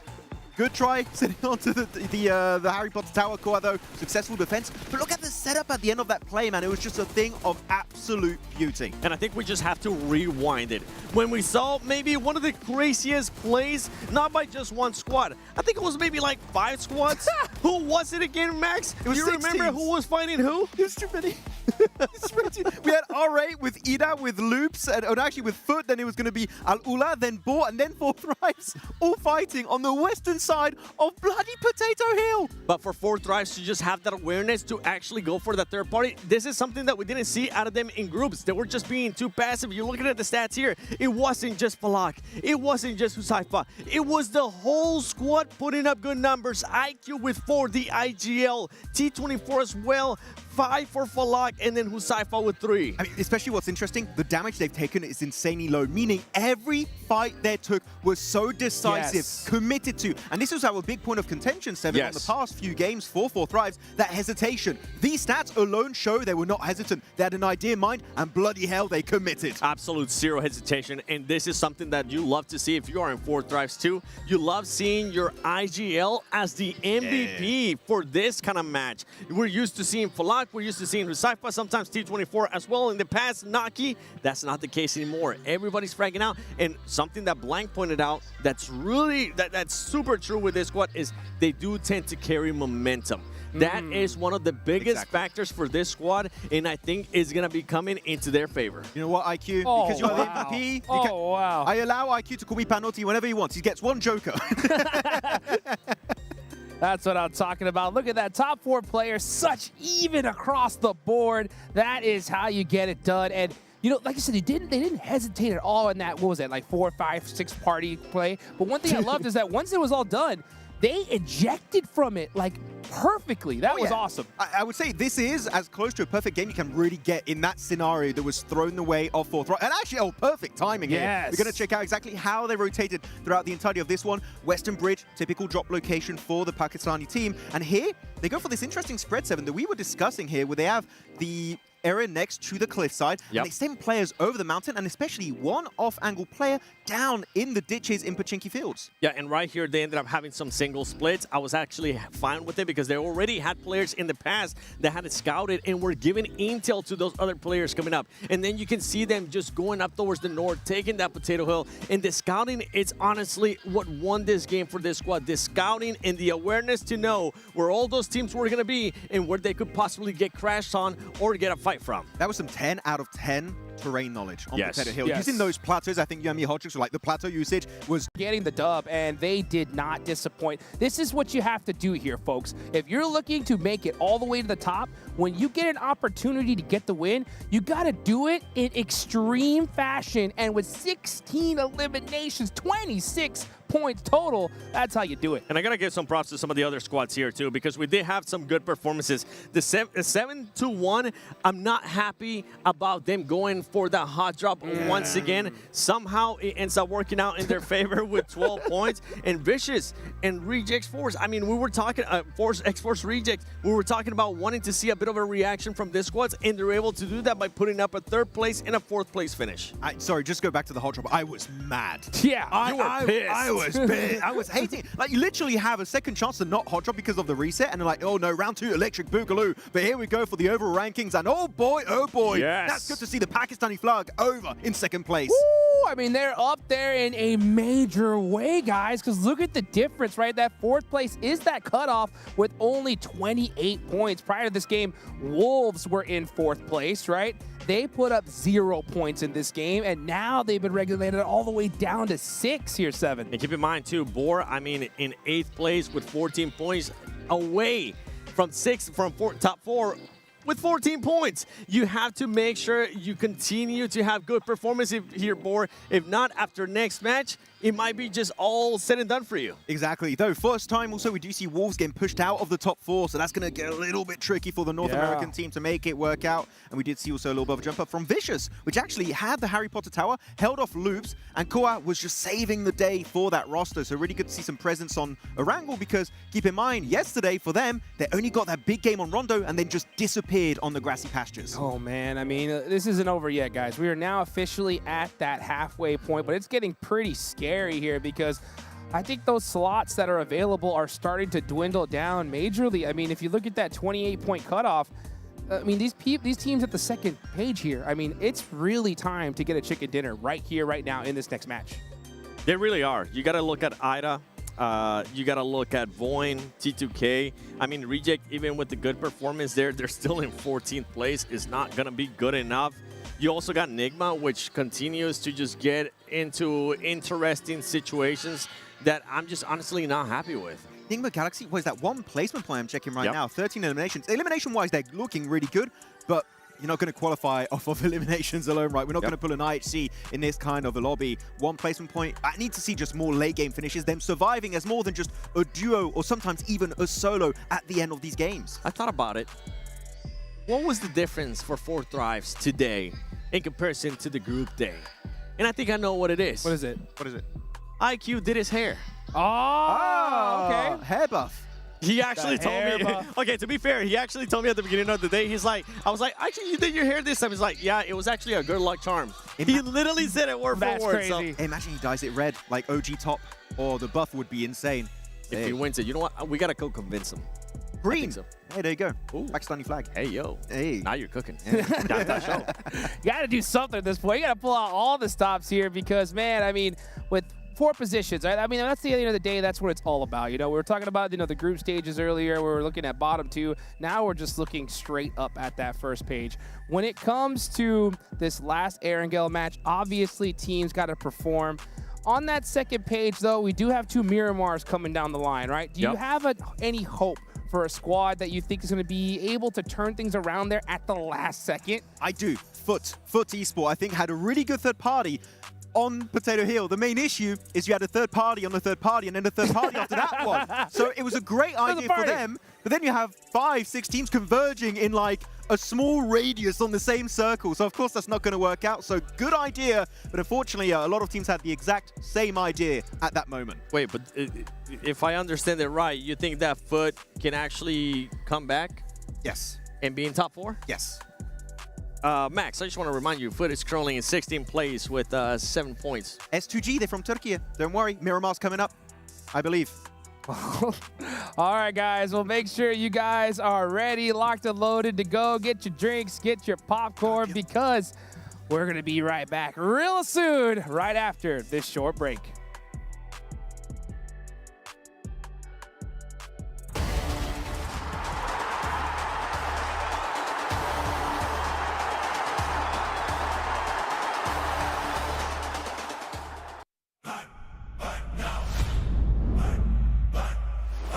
Flame on and go. Feel the heat from head to toe. A billion drops begin to glow. Flame on and go. The soul is in our control. From the draw to the last one standing show. A no-name kid in a high-risk drop, a street food vendor with a victory dream. A midnight warrior looting in the dark. The fuel is passion pushing through the blue. We scan the path at the edge of the gas. A million stories in a single squad. No real blood, just a drive to our last. The skill, the nerve to on the final gas. Fire in my mind. Running through the sky.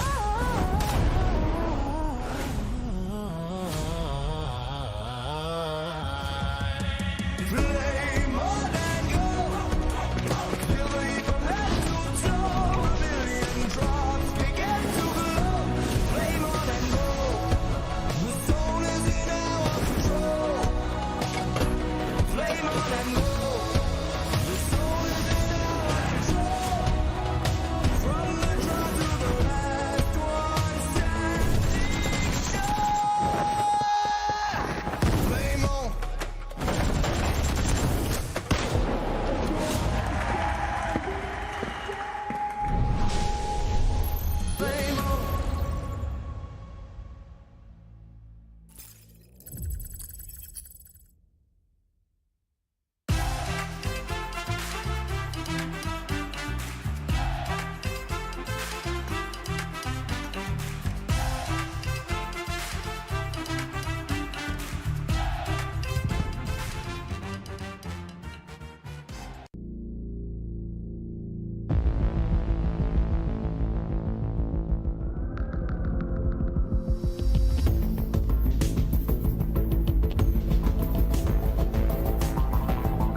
Flame on and go. The soul is in our control. From the draw to the last one standing show.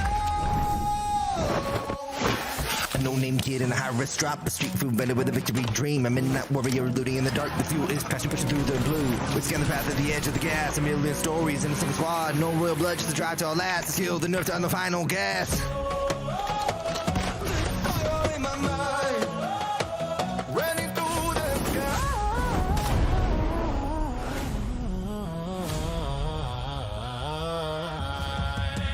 Flame on and go. Feel the heat from head to toe. A million drops begin to glow. Flame on and go. The soul is in our control. Flame on and go. The soul is in our control. From the draw to the last one standing show. Flame on.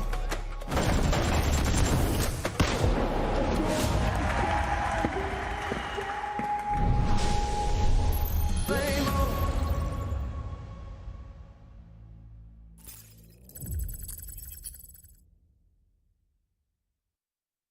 Welcome back, everybody, to the 2026 PUBG Mobile Global Open Season 1 live here in Jakarta, Indonesia. It's the survival stage for everybody just tuning in here for the first time. Top 4 are making it on forward, and the rest are going home. One team, though, I think might just make it. It's 4 Thrives here, 7, and you're looking pretty fresh. Oh, what can I say? Shout out to my boy Naki for bringing me the jacket real quick. It looks nice. I might keep it. I think this is That's a perfect T24's fit. jacket, but I'm definitely going to keep it. It's nice, especially after they won. But it's not over yet. I want them to actually go ahead and continue with what they've been doing. Continue to keep this momentum going. I want to see more than just one win. Because we're looking in the future. We're not just looking, yeah, that should be enough to make it top 4 and make it for the finals. We're looking at the finals themselves. If you want to do well on that stage, consistency is going to be key here, Hot Troops. That's right. Consistency is so important. You got to be able to clutch it up if you want to make it on forward. And I think 4 Thrives definitely just did that. Looking down, though, at the leaderboards, you got 4th place cut off 28 points. Down to 8th, there's a 14-point difference, right?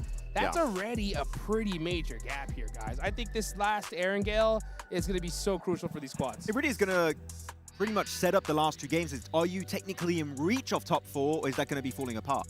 Yeah, that's right, guys. But also, we got a big event coming up right around the corner, from PMGO to EWC at the Esports World Cup.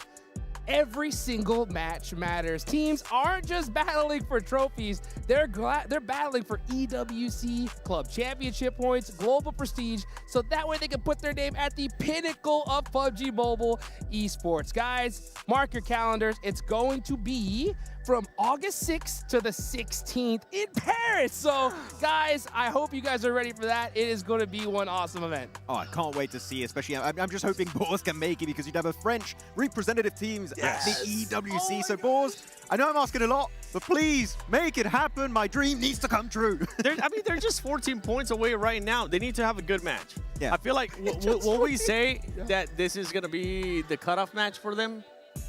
No, not yet. No? I think it's going to be the cutoff on like match 5. Okay. And we know they're willing to go for hot drops, right, to qualify at the end. So if they get a little bit further away, they are willing to be desperate. The reason why I bring that up is because Flash, I mean, they're currently up ahead in a big way, right? Yeah. 4 Thrives now after that amazing win. They have a bit of a lead too. They really don't have that much of a worry. So they're able to kind of secure their spot. They're not really going to be giving a damn, Max. Really? Meaning that they're going to be crashing other teams. Meaning that they're going to be willing to take fights that they weren't willing to take before.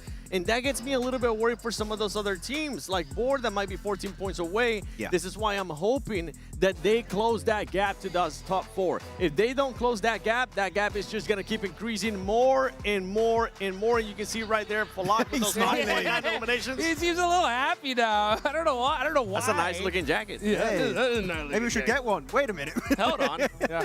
But actually, talking about 4 Thrives, we can talk about South Asia in general. Yes. T2K struggling, right? For Nepal, having a really bad time. Hora already qualified into the finals.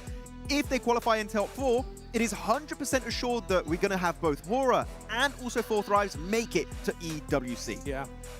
Man, I'm gonna disagree with you a little bit on one thing, Max, right? Okay. I do think this is the last game for pretty much 8th place on down. I think that if they don't clutch up 10 points, I don't think they're going to make it. Really? I think S2G disagrees. Yeah. And I would normally say that, right? You just look at how crazy this lobby is, though. We saw that last game. We had third party after third party after third party. Teams are going to be trying to soak up so many eliminations. These squads don't want to go home. Got to be able to make it happen here, at least in my opinion. I mean, I'm going to disagree to your disagreement to Max because of what Max just said. S2G was able to do it, and that squad went from 15th place all the way up to 4. And how many teams are qualifying to the grand finals from survival stage? 4. That's right. So there is still a chance, but they need to start making things happen. They cannot allow that gap to get even bigger because for Foot, for R8, for X4 Rejects, if you do let that gap get higher, it's not going to be looking good. I agree to the disagreement to me. Yes. Very Eastern Plane Path. Are we going to see the Milta hot drop again? I hope not for T2K and 721. It worked out luckily enough for 721. They got really fine that game right. But still, for me, even if you get a strong finish, a hot drop, there's no reason for it to happen, Hot Tricks. Please give it up. Oh, give it up indeed, guys. Man, we'll see what happens here. We saw something magical happen from S2G. Can it happen again here in the survival stage? We are about to find out here, folks. Let's go ahead and take it on over to our casters, John Allen and Blake.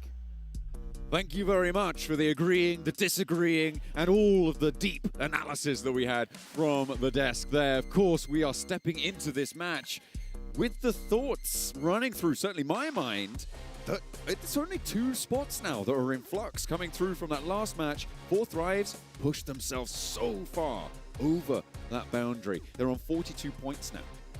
42 points is a really easy margin to make up to get up towards that top side. And remember, we were kind of saying that 50 points is roughly where you need to be in that top 4. 8 points over 3 matches. Very doable, very, very doable for 4Thrives. Really, really glad to see this team stepping up. Again, I think many times in the past I've always said that Falak's probably one of my favorite players of all time. Some really sick grenades coming out of him. I think he's up there with Aaron as well for me. But yeah, really, really, really good team. And I'm happy to see them getting some success. Now, this is a squad that I wanted to talk about, though, is Alula. Right now, we kind of have this weird setup with 721 and Alula. And again, probably not the teams that a lot of people were expecting to see in that top 4 currently. I think that this kind of points that you get up towards top 4 with 32-28, it invigorates you, right? To get and stay in that top 4, to get those minimum amount of points that you need. Question is, are we going to get goose eggs from these squads, or are they going to have that little bit of extra boost towards the end of the day? Well, that is always the question on these short match sets, right? It's so temperamental. 721 did adjust, though, Blank. They are not going to return to Milta. Instead, they go for a Kameshki-Stalba split, very wide on that northern side. And they are going to have to push down a little bit because the circle does pop up towards the north on the east side. Not even tempting us with a little bit of military island this time around, Black. We're not going to have a military finish on this match. Fingers crossed unless there's a remake. It doesn't happen. Move on. Fingers crossed unless there's a remake. Crazy. Yeah. We've done it. That's the little fingers crossed ritual. Okay. Revenge, maybe. RJC should have kept their fingers crossed when they took down one of the teammates of Alula. Immediately, Shiva will fall, and yeah, there's no real way to get back for that one. So just nice and clean for Alula to equalize, but still having lost a player. Not a good start. Well, again, for Alula here, every single point is one step closer, right? These guys have been in the back rooms from when they played last time on day 1. It was a struggle to get up. They've been lost in the mazes, but finally they're starting to see the way out here. And every single point is just going to make you feel so much more comfortable every single time. For some of these other teams, they know they need big matches. They know they need big games. And potentially for squads like Nigma Galaxy, R8, Boars, which is just a little bit too much for them to potentially grab now. You look at GOAT as well, Ida, 13, and then 14s across the board. You need a big match. You basically need a big match, and that's just to start contesting with the top spots. really, really tough. I mean, with Flash and 4 Thrives, as you say, just jumping up so far. So, teams looking to put the best foot forwards here, necessary to do so. It would be pretty crazy to, after match 4, be going into our Miramar set with just a kind of locked top 4. It would really be quite something. This is a replay of... No way. Immediately. Not even letting them play the game. That's pretty nasty on that one. That was the pickup, of course, from Reject on towards Alolo, which was later there was revenge enacted for it as they were able to go 1-for-1. Ida trying to leave the military island right now. Looks like they go for a West Bridge rotate and past IQ from 4 Thrives. IQ's going to be holding in that position. He'll be watching down. I mean, it's the main thing that he's kind of responsible for right now is watching out for that bridge crossing whilst the rest of the team does loot up. You've got Hazaifa, T24, Falak already staying a little bit further over towards that northeast side. This team is banging on the doors of Grand Finals, so for them, they can start to play a little bit speedier. They don't need to have that hesitation in their hearts anymore. That is great news for them. The Vicious, though, I think is a bit of a step up on that last game overall. Again, we still have this situation where Koa is having these big pop-off moments, and then he needs the rest of the team to kind of come together in those moments and make something happen alongside him. It's just not happening at the moment. It's an interesting set of adjustments that we made today. I mean, obviously, most notably Team Flash into the first 2 matches. And it looks like they're going to continue to burn away, and it's going to be Vicious who bear the brunt of that pressure from Zeus. Is that a solo position for Zeus as well? Yeah, he's on his own there. So for Team Vicious, that is not a good way to try and make your bid towards the top 4, especially giving a point to Team Flash, who are now at 50 points on the nose, and just there's no way that they don't make it. We're kind of crossing them off the list at this point, right? We don't even need to think or talk or imagine what they could do anymore. I do want to talk about Enigma Galaxy again, because they did this last match. What is this actually? What is this? They've sent 2 out from Pachinki. Now you think, okay, that's fine. They're going scouting. They are currently 3 kilometers away. There's 2 in Pachinki. There are 2 to the east of Prison right now, Blank. Yeah. I'm not even really sure what to say about that. I'm slightly speechless. Flabbergasted almost. That is not something you see very often. I think that's a terrific mistake. It's just a bad play. Yeah. Why though? Because returning to one another is very difficult, right? Marrying the 2 halves of these squads back together towards that end game is not really a possibility. I'm so confused by that, dude. Like, it's actually crazy. When the next stage pops, you guys will be able to see at home. Although, to be fair, the 2 in Pachinki currently now in the vehicles. I reckon they might go north of Yasnaya, see what happens, you know? Why not? Oh, check it out. Just check it out. Do the full grand tour of everything. Teams looking to get a little bit more central, though. We've got Al-Ula with their 3 players alive. You've also got Wolves, who are in a much more sane 2-2 split in the middle, playing around the loops in the road. T2K struggling to get in against Vicious on the north side of them. Vicious will be able to hold their face. 3 players alive for them, obviously losing 1 to Flash earlier. Yeah, with the help of Koa and Doran, able to get that single elimination, which is great news for them. I do agree with Max. I find that the subbing out of Narvalo a bit weird. I think in a short format like this, you sort of just need to work through your problems, right? You have a sub for days when something has gone terribly wrong with a teammate. Maybe they're unwell. Maybe they break their arm doing something silly. That's why when you have a sub for a 2-day format. But other than that, you want to keep the synergy alive. So to me, it feels odd. Something's off. Yeah, I'm unsure. I don't know if you guys saw that as well on the map feed just then. The Enigma Galaxy A and Enigma Galaxy B teams, both in this lobby, currently playing only as 2. It's unfortunate that they couldn't drop in as 4 players each, you know. But you know, if they're going to play as 2 teams, you can't be earning points for yourself. So we had to limit them somehow. Swift pick up there for Boars. They're bringing their players back in tow. They are a little bit split as well, but they are doing so with a little bit more reasonableness, I think it's safe to say. Leading two of their players just entering the circle on the northwest side as they scout out a path forwards. Dangerous on the back of the buggy, though. I just don't know where you've got to win with some ridiculous shots at distance. Rob's going down is terrible news for the Boars, considering this guy is currently the 17 elim mark for them from both their initial group and this stage. He has been putting in a significant amount of work for the team. If he goes down, I think the chances for Boars gets really, really quite bad. May well do, but the Wolves are starting to take a tumble as well. Foot not doing the best. They've already opened up for one, though, and Zedwolf will want to get back to his feet. Kine holding the mound. The Wolves are looking to try and turn this one around. Slonic, good for one.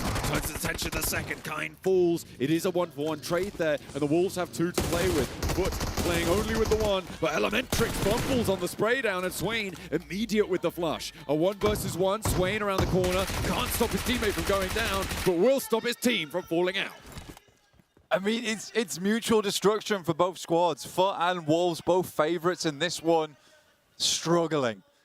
For Wolves in 5th place, they're right at that boundary to get in towards the 4th position. And here, losing every single one of their players is really bad news. You're going to have this massive turnout performance over on Miramars, just like S2G did on day 1. They have a chance to get in, but the Vicious will clean out those final 2 players from Foot and actually open up a huge space down towards the southwest side of the map. The rest of Boars were able to regroup on a very central position, but there's not a lot there, John. There really isn't a lot there for them to play.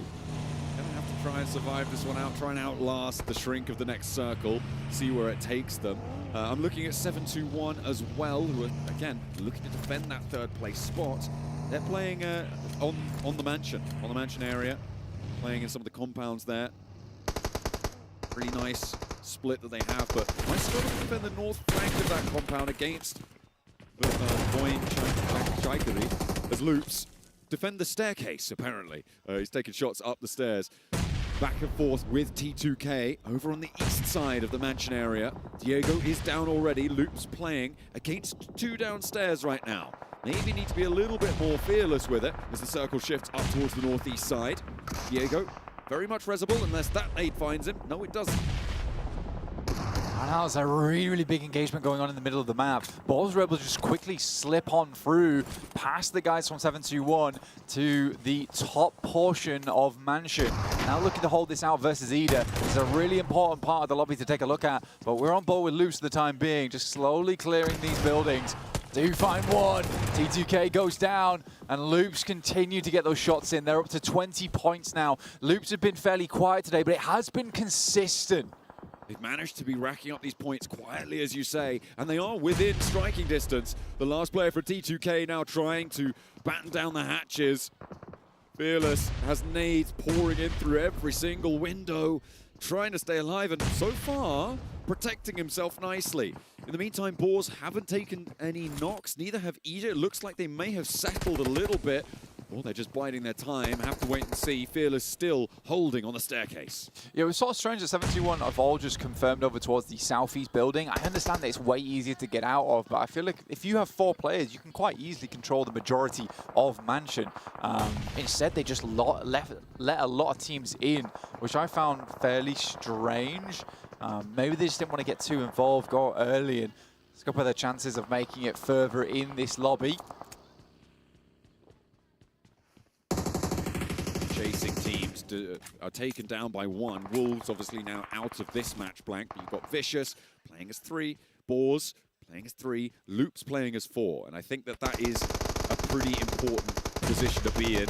An aid onto Fearless will seal the deal and leave another team out of the lobby, allow Loops to gain another healing point and put their chase into a little bit more of a front-footed approach now. 4 Thrives sit to their southwest, and they're playing on as 4. Goat team potentially could flank around behind them, but they're safe in the circle for now. Ningby Galaxy, I don't know how they've done it. They've regrouped. They're on the southeast side towards prison. They have a compound to work around with. This is looking fairly quiet as well. This is the position we were talking about earlier with Boars, 721, as well as Ida taking the double split across the buildings, both the north and the south side. For Boars, they're probably the one team that is kind of locked into Mansion. I think Ida has options, 721 has options. main reasons you wouldn't really want to get into a spot where Bo is currently playing. But next circle coming in right now, and it shifts over towards that north side. Voin Chaikeri to grab themselves a strong position on this north side, try and hold it, but it has been those team fights where they have been lacking. Just looking at Team Flash's position, Blank, and thinking they've got this Heaven compound completely locked down. They have a route out towards the north side as well, with everyone approaching for the south. I feel like this is going to be a great game for Team Flash. Definitely could be. I mean, getting off this top side is a big deal, but Lula moving in on Ida. This is only a two-man on side, and Emre's immediately shut down. Swain's going to pull the pin. They know they have to move upstairs. Alula get forced back. There's a nade down there as well. Yasser will get flushed, as will the other player, and Alula's chances slipping through their fingers. Ooh, Swain doesn't quite make the last jump there, and now to press the screen as one player alive, trying to defend their fourth place spot against Vicious and against Loops, as well as all the teams beneath them. A hard north shift, and you've just pointed out something on the screen, Blank. They don't need to stay together, but they do need to be in the middle of the circle. I'm pretty sure they've invented teleportation. Somehow, Nigma Galaxy have not only made the wildest split of all time work, they are now in the center of the circle, playing on the ridge side. It is unfathomable how they've managed to do this. I don't understand it. I'm on board with it, though. Sit me down, talk me through it. Ralph with the quantum IGLing coming in right now. It's real mysterious right now. If you look at it too much, it starts to get all wobbly. But yeah, it's going to work out for them this time around. We'll see how far they can go into this match. They haven't yet chimed in with an elimination as much as they would love to have done. And on 14 points, again, they are a team that is within striking distance. Fourth Rise, unfortunately, taking a knock there and taking the flush as well, leaving them on 3. On the south side, there are a lot of teams. Yeah. There are a lot of teams trying to push in that direction. Yeah, I mean, that first checkpoint has always been Mansion, and Mansion's pretty full right now. You know, this is feeling less like a Mansion and more like a house share. It's not great. For Fourth Rise, on the other hand, we do need to state that although they have been looking sublime so far, they are not safe yet. 42 points is under the margin of fourth place, if we were to take past statistics into account. And we've seen before, even Wolves on their day, you know, they had these really, really low count games, and that caused big problems for them at the end of it. Fourth Rise a little bit further this time, but the bar has been raised up to fourth place. Another knock over towards RJC. Only one player now in action.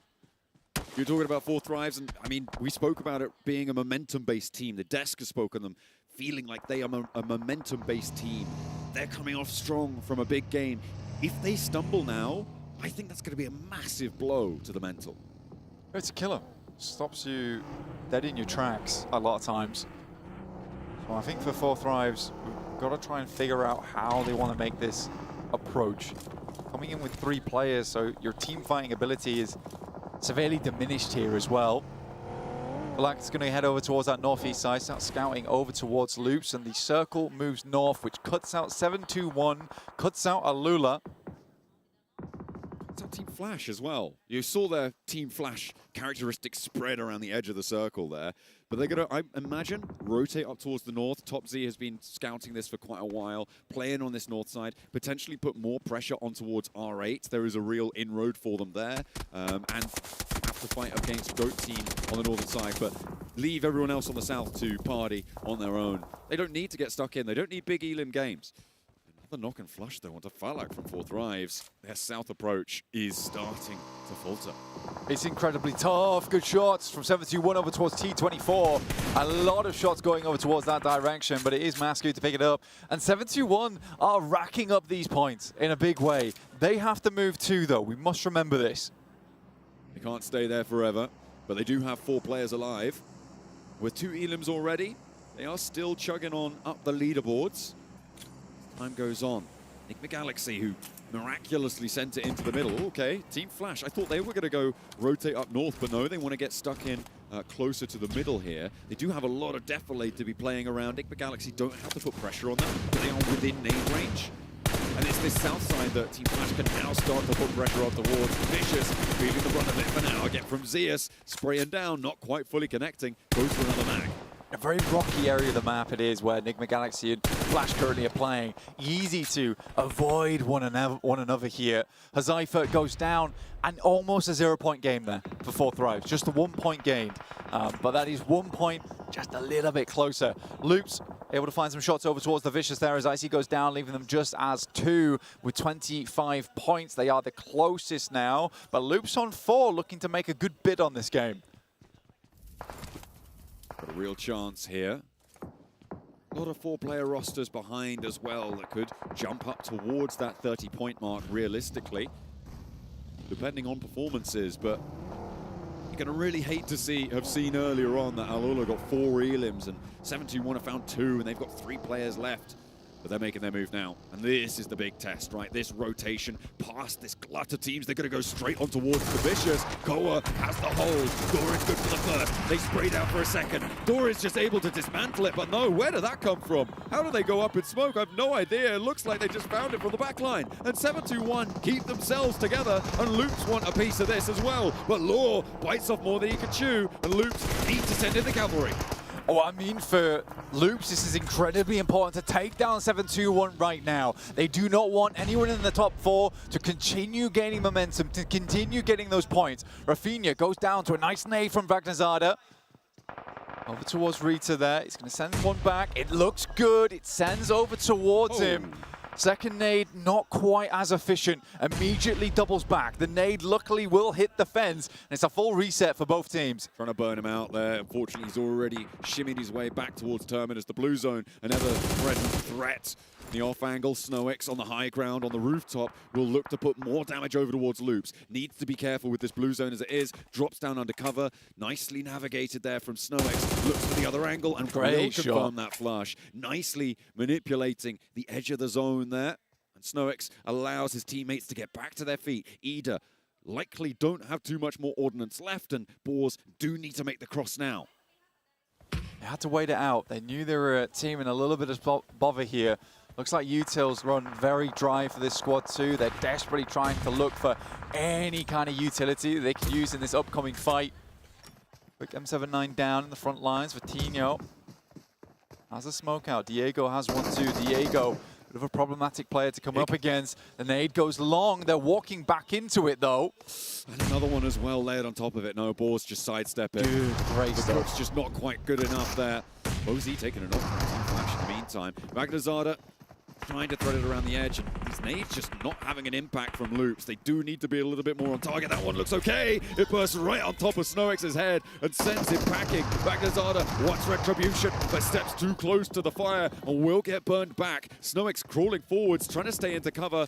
And Loops with 2. Do they find it? That's a big nade out the back, but doesn't quite tag Vagnazada. The cook's not just perfect from Loops.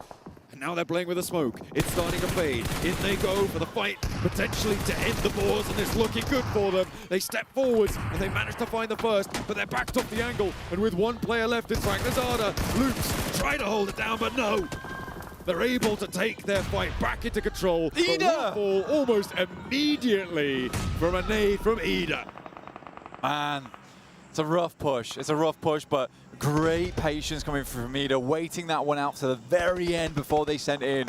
Enigma Galaxy battling off versus R8. In the meantime, P90 in the hands of one of the players there up on the top side. Ado has this one, plenty of ammo to work with as well. These guys have got a lot of loot on board. Okay. MG3 as well in the hands of Lord. What is this? But they're going to have to take on Team Flash now.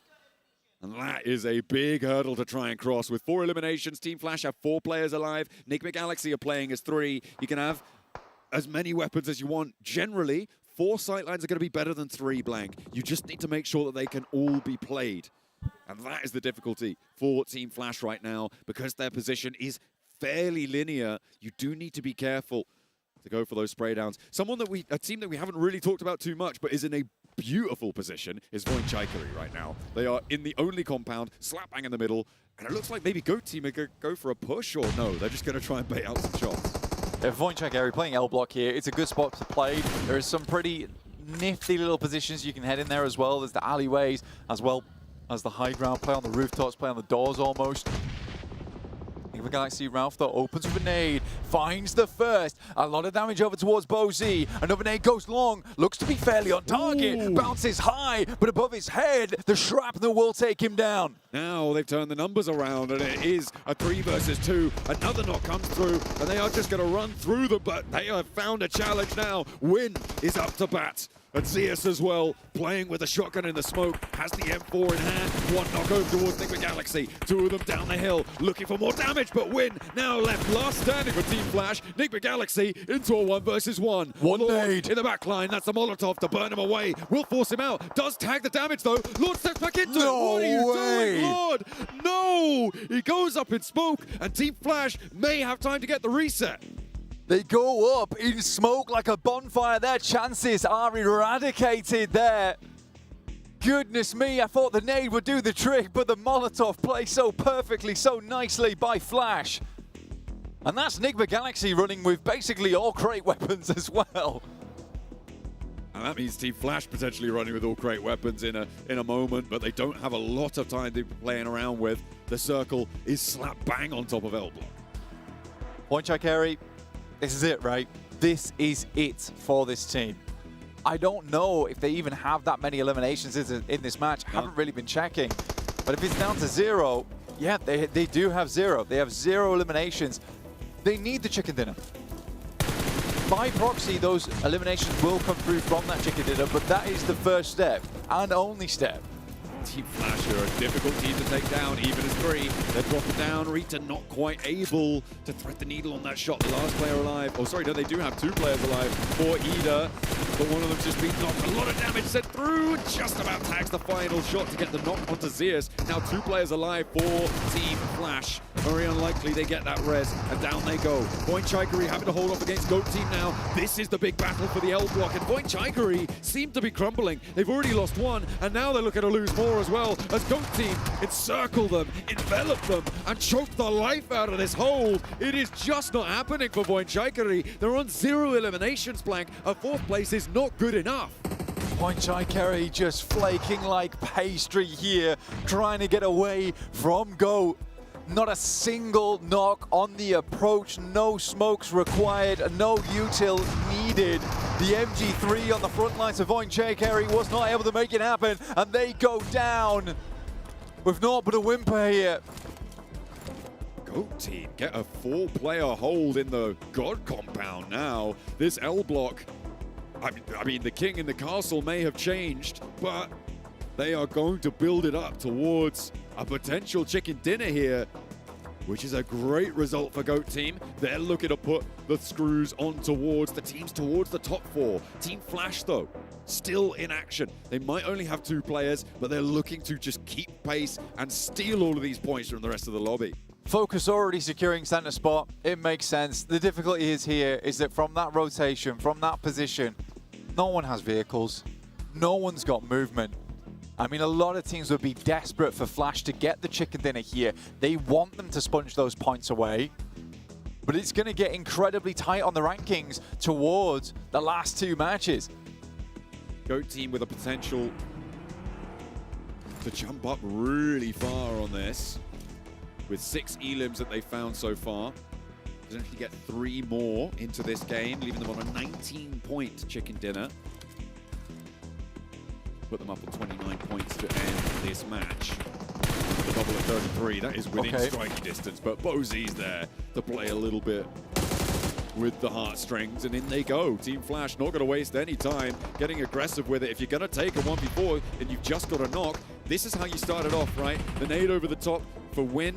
He's going to shrug that one off. Not that he can get that healing off too quickly, though. BoZ on the back line, looking to try and keep his teammate safe. Pulls out the nade, but it's a little bit short on that one.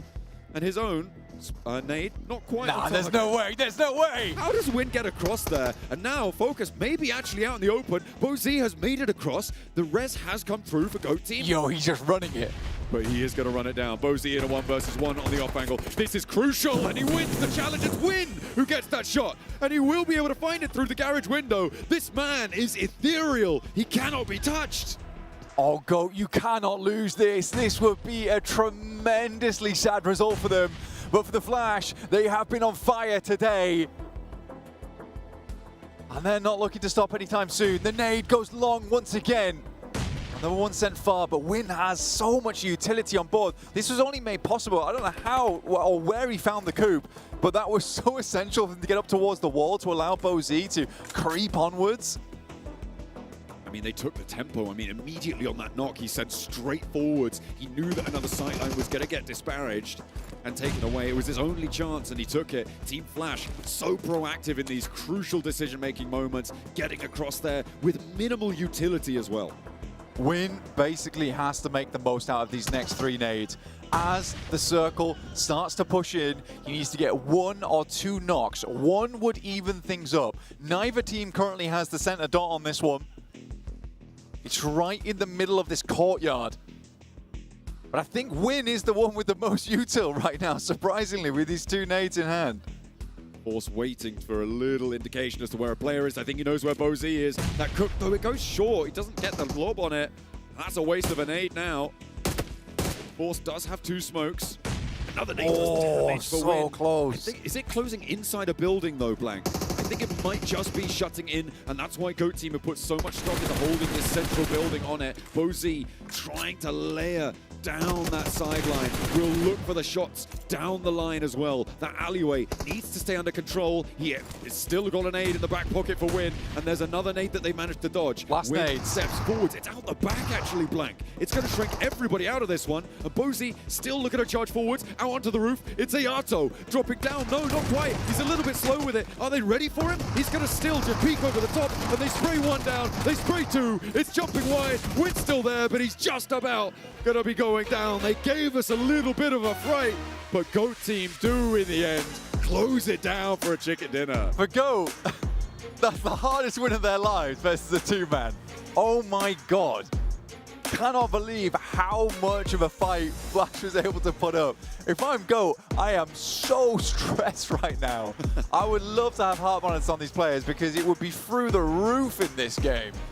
But a difficult one, and it all comes down to these last Miramars. There's been many different teams profiting today, and it really does feel like that last game on Miramar could decide 2 of the spots in the top 4. Quite a few of the chasing teams of the top 4 as well went down fairly early into that match. It does allow for a lot of flux to be seen. But I mean those final moments, right? That was a team unleashed. For Team Flash, they did not have any pressure on them. They were just playing their absolute hearts out. The speed at which they made that crucial decision towards the end, it looked like it could have gone their way, but GOAT denied them that and crucially earned those 10 chicken dinner points, earned those Elim points as well to put them up and towards the conversation for a qualification spot.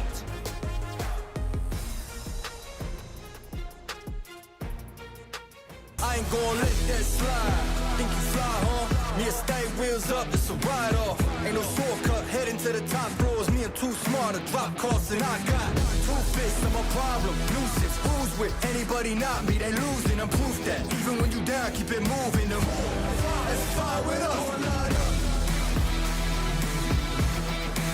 I said, go and line up.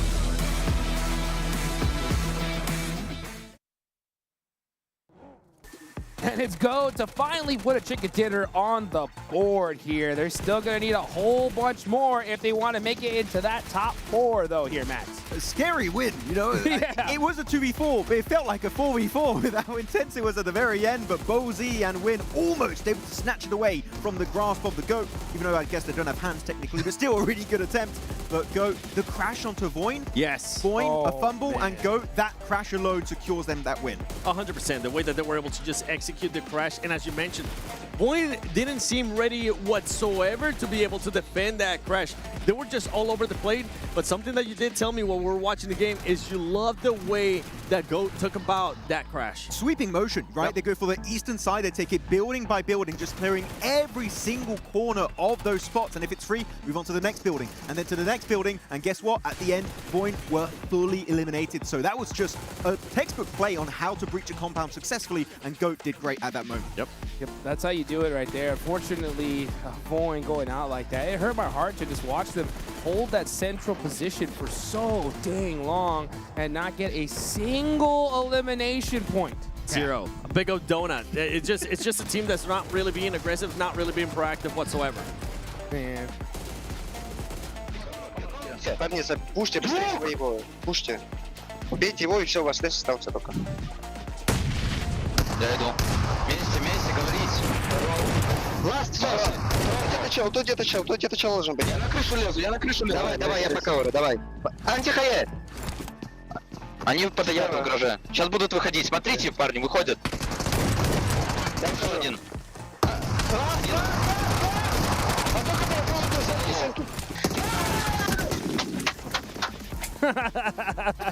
You see him there, he was like, third party, he just stared at his feet. He's like, no. Switch to MVP. Let's figure out how can I get that angle. Oh, all the esports like, oh yeah, communication in esports is so intricate, so precise.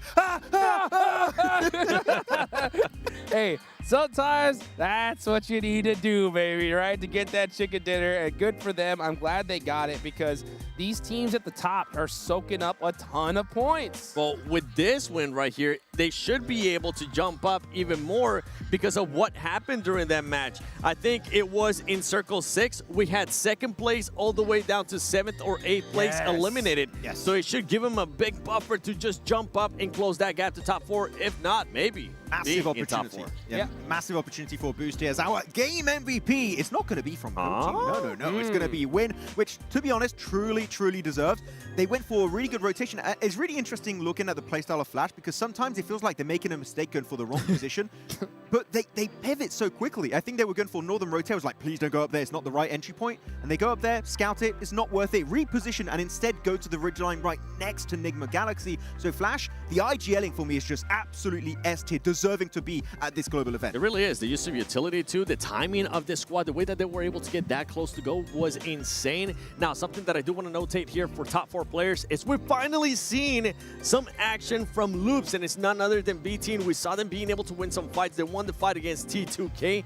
That was impressive because so far today, this squad has just been struggling to win fights. They've been able to get points, but struggling to win fights. Yeah, for a moment there, they were actually in 5th position, so breaching top 4 is possible for the side of Loops. And actually here we're going to look at how all of these teams rotated. And Yasnai Polyana, we saw this circle, and I was instantly like, go to heaven, and Flash didn't have to wait. Instant rotation, taking that spot. And actually, one thing you did spot yourself, Seven, at one point they went for a 3-1 position, keeping 1 on top of heaven, which just a great macro decision. And this is what we keep talking about this squad. It feels like a completely different squad than what we saw in groups. Their macro is currently on point. Their timing for everything. Honestly, I got to say it again. The timing that they were able to kind of push up on GOAT, making sure that they both work with each other, considering that they were going up against 4 people, was what was so impressive to me. Yeah, I mean, first place of the survival stage, locked and loaded. That's done, right? And the fact that, you know, we had that 2nd through 8th place go out early. That means pretty much all the top teams had an opportunity, were out. And I gave a lot of squads an opportunity to put up points. Loops, I was really hopeful there for a hot second, right? Because they had about 7 eliminations. They were still alive, moving. They end up with 9, not a single placement point though, right? So we're going to have to see some magic happen in Miramar for a lot of teams here. I'm happy with those 9. Honestly, for this squad, I'm happy to see them being able to win fights and win fights without losing players. That's the big factor for them because, as I said, they've been getting points, but just keeping your 4 players alive allows you to maybe get even more points later down the road. Yeah, that was my main issue with Ulf, and the moment they get 4 players on the line until the very end, actually 3 players, right, and they do get himself that win on Miramar, so it is a very important factor going into this. Though looking at the second half of our game rankings, I was a little bit hopeful for Foot, and you know what, you did put me on the spot earlier, you're right, talking about it, Seven, and this 4-pointer, they were already very low on the rankings. I think that potential comeback off Foot, unless they pull it literally in S2G, is looking out of the question. To give Foot some credit, though, they were taking the fight. I think they know what's at stake. They're trying to go for that fight. They actually won the fight against Wolves, which Wolves is going to be knocked out of the first page. Wow. Completely out of the first page. And there's your cutoff, folks. 4th place, Alula. 33 points total. Gold, though, are now in the running with that chicken dinner. Only 1 point separated from that golden ticket. And you were talking about it earlier, right, Hodrix, about a team in the top 4. Could there be one without a single chicken dinner? So far, we've got 7-2-1 and Al-Ula up there without a single win for themselves. Actually, Al-Ula, only 7 placement points over the course of 4 games. Not looking too good, not reaching that late game too often. So that's something they do need to work on if they want to try and remain in this position. But Loops, 27 points. Again, the storyline of taking down Alpha 7. Loops, the amount of pressure, like when we have that pressure meter coming up, it should be an absolute 100% because there's so much on the line on these last 2 Miramar games. Yeah, when you saw some of the other squads there as well, from Vicious, from Ida, it's good to see them being able to pick it up. But as I mentioned, Wolves, Nigma now fall far behind those top 8. And you gotta hope that you start reacting here, especially going into Miramar. You need to start reacting. If not, those 2 teams at the top might take it away. Although for 4 Thrives, they really didn't have one of the best performances there, but it was a tough match for them. Yeah, it's going to get a little bit dicey going into Miramar, as you said, but 7-2-1 Al-Ula. I would say right now, it is clearly a race for like the bottom 2 spot of the top 4. 4 Thrives, if they get 2 0-pointers back-to-back, technically could also fall out of contention. Sure. But at this point, I'm looking at 2 teams to realistically be able to make it to that final stage of PMGO Season 1. For 7-1, I'm hoping that they clean fights quick. This fight, they were able to take a fight with Vicious, but they ended up getting third party by a Loose. What if you chase down Ball like they did in the group stage, right? There were some weird fights happening in Miramar. And honestly, with what we've seen so far, we saw them hot drop earlier, back to back, even though it was one of them wasn't rehosted. Anything can happen with this squad. I don't really think they are too worried about it, which is crazy to say. Yeah, they're not scared of early fights, which I feel like to some extent you might want to be, because if you go out early, even if you win the hot drop, you lose a player, you lose 2 players, your chances of a massive game are pretty much Hodrix, just straight up down the drain. That's right. Yeah, doing a little bit of math right here, guys. Okay, so we're going into Miramar. 4th place, going all the way down to 9th, right? That's going to be the Wolves and Nigma Galaxy that are going to be tied with 22 points. That's an 11-point gap, right, to be able to make it into there. Boar's a 16-point gap going into Miramar. If those, 3rd, 4th place teams do well here, I mean, it could be almost a wrap. So, I think for these squads in particular, this game is just so critical. It is. It is. They have to put themselves at least within 5 points. Okay. Of top 4. 5 points. If you have anything more than 5 points away from top 4, I think your chances are just going to be pretty much gone. Because now you have some of the other squads that are towards the bottom that they have 0 chance of trying to get to the top 4. And I always love talking about that madness because it does end up coming into play. Teams really just start playing different because they got nothing to lose. Yep. I mean, especially like Ball, right? We looked at them. Hot dropping Pandem back in Hacienda del Patron in the last game on Miramar. Actually, that's the team. You say normally 5 points away, you should be good to go. For Ball, they're 15 points away. I'll be like, hey, could happen. Really? Wow. I mean, that is crazy because, you're right. I mean, there is that big craziness, and I'm expecting to see it right here, right now. From these teams at the bottom, I want to see them just go straight crazy here. They need that 20-point game to give them a chance to extend their tournament life. And you're talking about teams there towards the bottom going crazy. I'm going to be looking at team there in the top 4. 7-2-1. No hot drops, no craziness. You don't need to early fight right now, okay? Number 5th place, GOAT is just 4 points away from you. Play it safe.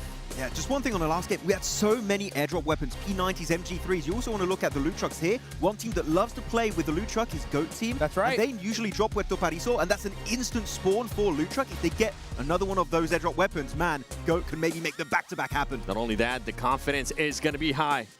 That's right. Well, we definitely saw GOAT put that crate weapon to work, right, from that loot truck in the last game. Let's see if they can make it happen here in this one. We got an Eastern play path. Let's take it on over to our casters for some desert action. Oh, it's do or die in the dry, dry desert sun. These teams are going to be parched and ready to slurp up any points that head their way. An Eastern Plain path does make things a little bit dicey, though. I think, what have you spotted there, Blank? Well, I mean, RA's dropping Hacienda, right? But that's where Boars would have liked to have dropped. And I think that any other world, Boars might have gone for the instant hot drop. But I think they're worried. They're extremely worried. There is no second chances here.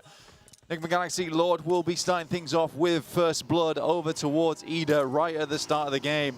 Luckily, circles over towards that eastern side for teams like Foot. Uh-oh.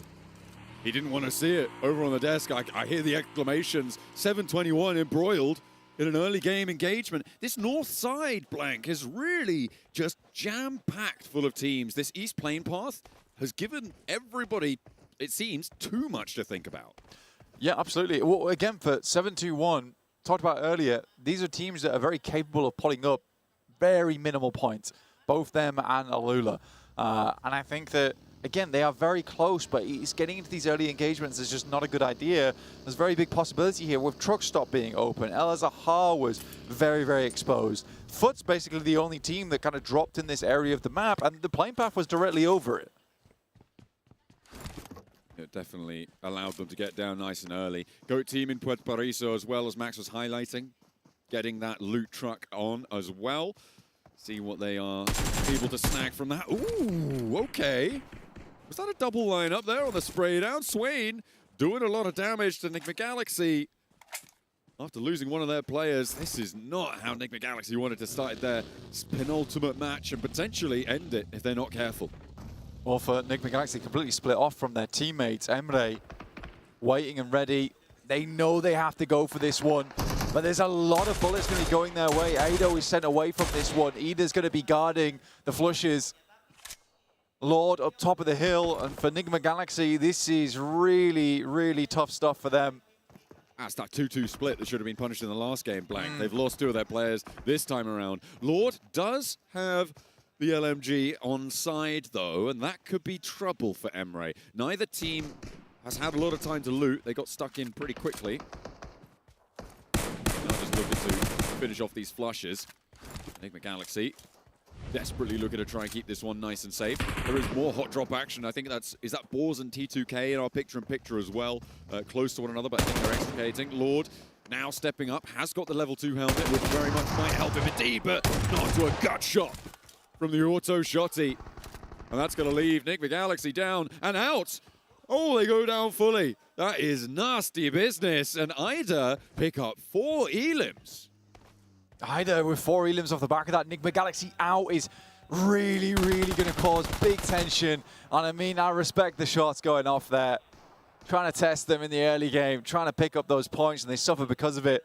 But yeah, for Nick McGalaxy, now they need a chicken dinner on the last match of the day if they want to have a chance in. I'd say anyone underneath 25 points, you need a chicken dinner on the last game, and it has to be a pretty big one. Right now, if you're under 8th place, this game is your foundation to get into top 4. Last game is where you have to pull out the big guns, and I just think it's so tough. It's so tough to do. Let's run it back towards S2G as well, because both their games, first game was kind of well played, but they still didn't have to move all that much. Second game, I'll be frank with you, very gifted that final game. Thanks, Frank. So it was a, yeah, exactly. It's one of those things where you look at it and you're like, okay, they made this miraculous run, but still for S2G, a lot of little factors had to come together to make that happen for them. Yeah, it was a real confluence of serendipity right there coming through for S2G. Doesn't happen all too often. Maybe we'll be treated to it this time around. And this is what started it all, right? We saw that replay there. The cheeky little pop shot. Nida were like, you know what? We're taking that personally. We're not letting you get out of this game. We're not letting you get anything more. You get 1 point, and that is it. That's your lot. Be able to do too much. Really low supplies as well on side, so a pretty scrappy fight on all fronts. I thought that the LMG would be a little bit more impactful. The M249, obviously high ammo count, got a lot of bullets you can just put down range, and especially against unarmored opponents, can be highly effective. But shotguns are just one and done. 100%. Again, for a lot of our squads, it's so stressful at this stage of the day where any little mistake can be the difference between you making it or not. The Flash, not done, apparently. Still want to go further on this one. 65 points now, and it feels like the #1 team just keeps adding more and more points to that first place position as the days have gone on. Differentiating themselves from the pack, and it's always Rondo.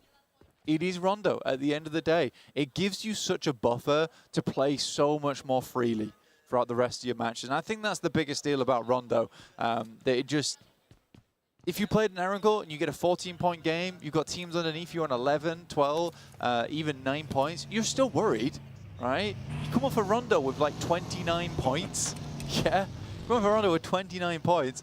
You do not care what's going on at that point. It's just you're sailing so easily after that. I mean, they finished this last match with a 13.5 average points per match, right? Like, that is an insane metric to be able to hold.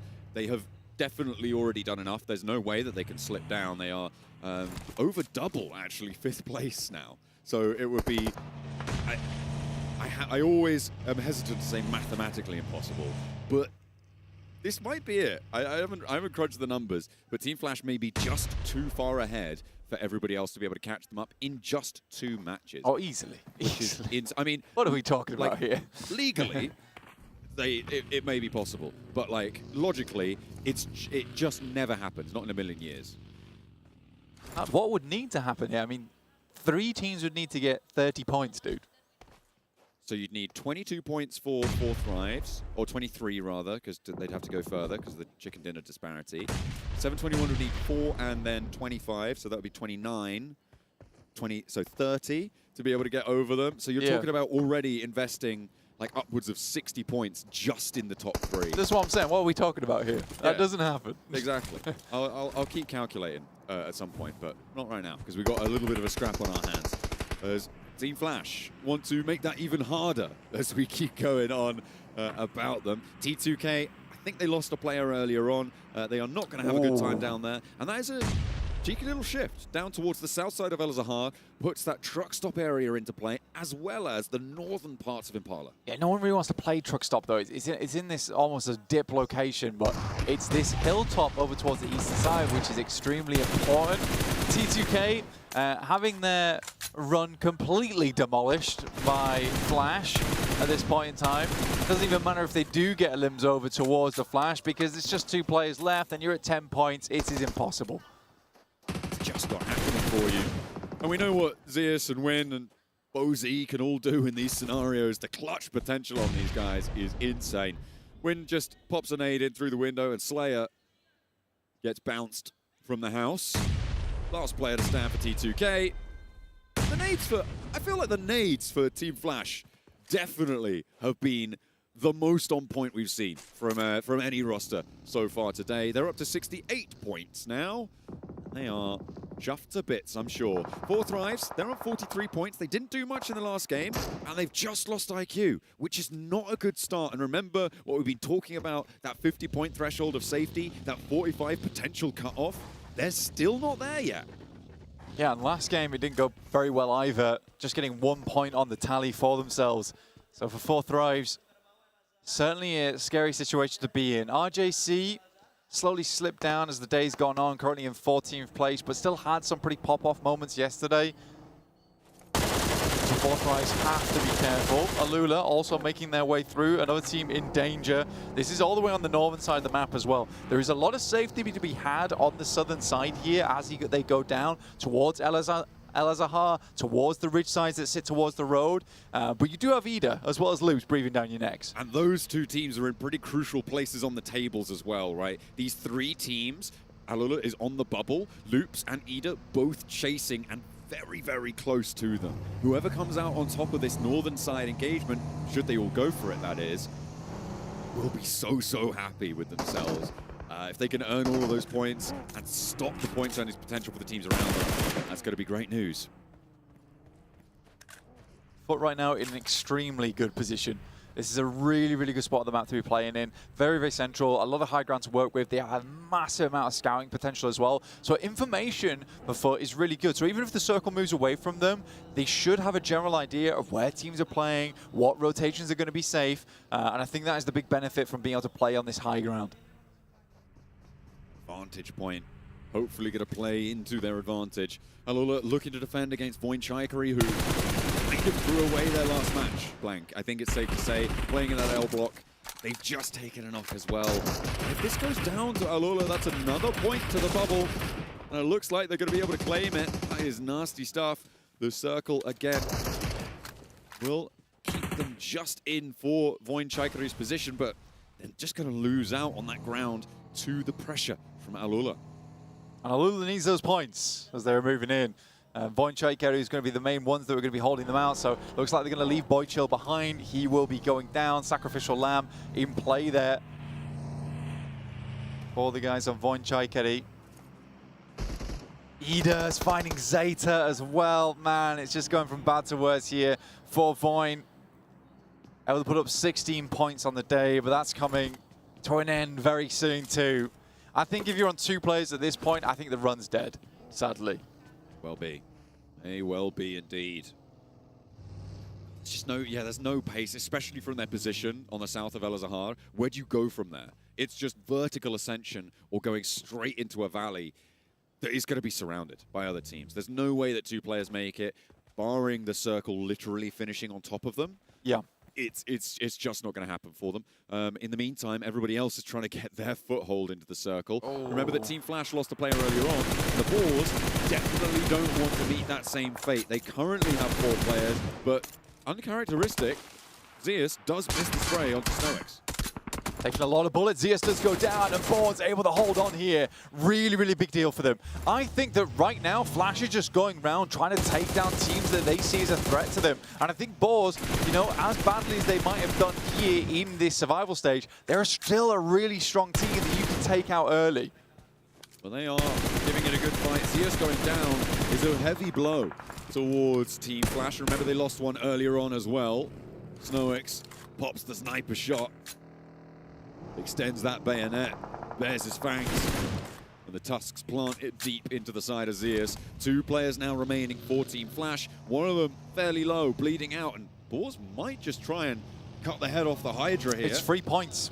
They need those points. And they have a general idea of where these players they're going. They know they're fleeing off in the distance. Why wouldn't you take shots? Why wouldn't you chase this team down? They're going to have free reign over towards the south side of the map as well if they can clear them out. Just need to hit the shots and win stumbles. The vehicle taking so much damage as well, but they get to a little bit of cover. Is that in the circle? Not quite, but it may just be enough to slingshot them around and maybe give a vantage point. Remember, not to count out a 2-player Team Flash, though. And they have got still a lot of firepower as we hop on over to another engagement here. The Wolves, again, a team that looked like they were in contention. They've taken a knock. R8 as well, trying to lead the bottom of the tables, but they've lost another player. Metrix just about dodging enough damage to stay alive, but they need this res and they need it fast. Metrix does go down to Amori on a nice little sideswipe here. Does find it. Molotov in hand now, looking to burn out the ground underneath them. Wolves sending more nades. It looked like that one kind of ricochet, but just the trick of the camera there with Marth charging one of his own. Amori down. That was a spot by Slonik on the off angle, who now moves in to regroup with the forward 2 from his roster. 2 players alive for R8. Full stims coming through, the adrenaline shot on for Marth. Dodges out of the way of the fire as it burns the side of his vehicle. Amori flushed away. Marth and SK Ton now trying to hold the angle, or maybe even just get away from it. Marth left alone here. Batten charges up the hillside, does tag on the damage, looks for more as well. The shotgun around the edge, not quite good enough. He does find one though, and Necessary does go down, but it's a trade, 1 for 1. The flash is almost immediate. SK Ton with an nade cooking, wants to find the players pushing around those vehicles. But Slonik on the off angle, finds the nade, blasts it behind his neck, and that is going to see to it that R8 go down once more. R8, they're done. 11 points, no way they're going to make a comeback in that last game. Even if they got a big chicken dinner, it's only up to the mid-30s, right? And that is not enough. That is just not enough. For GOAT, coming off the back of a big game last time around, getting themselves up to 32 points, this is a team that can make something happen. Now looking in over towards the Vicious right now. Redux already sent early, so currently the Vicious are just a 3-man. They have got that regroup coming in through though. Redux now moving back down south, bringing themselves to a bolstered 4, a full roster. The 2 from Team Flash did manage to get central, but Blank, Foot, who have been in this area for a long, long time, look to keep control over the storage crates here and win. Needs a crossing to get that rescue, and he's just about managed to find it. No, okay. Just through out of nowhere, Foot is able to thread the needle, and Team Flash go down. That's going to open up a little bit more area in the middle, but Foot still have it under control. Yeah, trying to play those crates. I mean, it's the best you can do there, but that position a little bit further towards that northern side is better overall. Foot's hoping that the northeast side gets cut out because a lot of that high ground actually does look down upon them at this point in time, which is a little bit frightening. 7-2-1, we're hiding once again. That's what we're going to go for. I think it's a fair enough strategy at this point in time. I think it makes sense. You try and play this early game a little bit safer. And by doing that, you could try and confirm some more of these points, but they are just down to 2 now, which is a rough position to be in. Goat and Boars starting to clash. Good nades over the top coming through from Goat, chunking some damage at least, so they instantly try and go for a lineup here. Robs goes down first. Snowix has a big off angle here, but the Goat team not really giving him too much to go off of. The nade there potentially pushing them further back, but Rob's already in a res position. Snowix goes low. Now they can start to move forwards without fear of getting spotted by that sideline, and immediately Magnazada falls. Boars are getting churned up here. The dirt beneath their feet is just flying as the bullets will find their way through the bodies, through the brains of the Boars. One player now stands, and it's only Snowix who has to commiserate himself moving forwards, and it may just be the end of their run. The Vicious want to try and backfill on this one, but the attention can be turned because they've already handled the Boars. For Boars, they just gift over Goat some really good points. The Vicious just step up to the plate as well, and Goat is happy to chow down here at the elimination buffet. Another 4 points, thank you very much. Adding more to the tally, they're up to 5 now. Blank, they've pushed past Alula, putting them back on the bubble. Loops are down in the meantime, and Vicious have fallen as well. Goat team with a big chicken dinner in the last one. Now look to put the eliminations on the board this time around.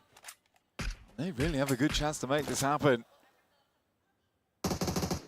Wolves playing up on high, trying to find as many players as they can. Boars with their singular player, heads down towards the south side. For Boars right now, basically anything less than 6 points is just not good enough. You need to get yourself towards 24 and then have a huge chicken dinner on the last game. But even that is feeling unlikely at this point in time.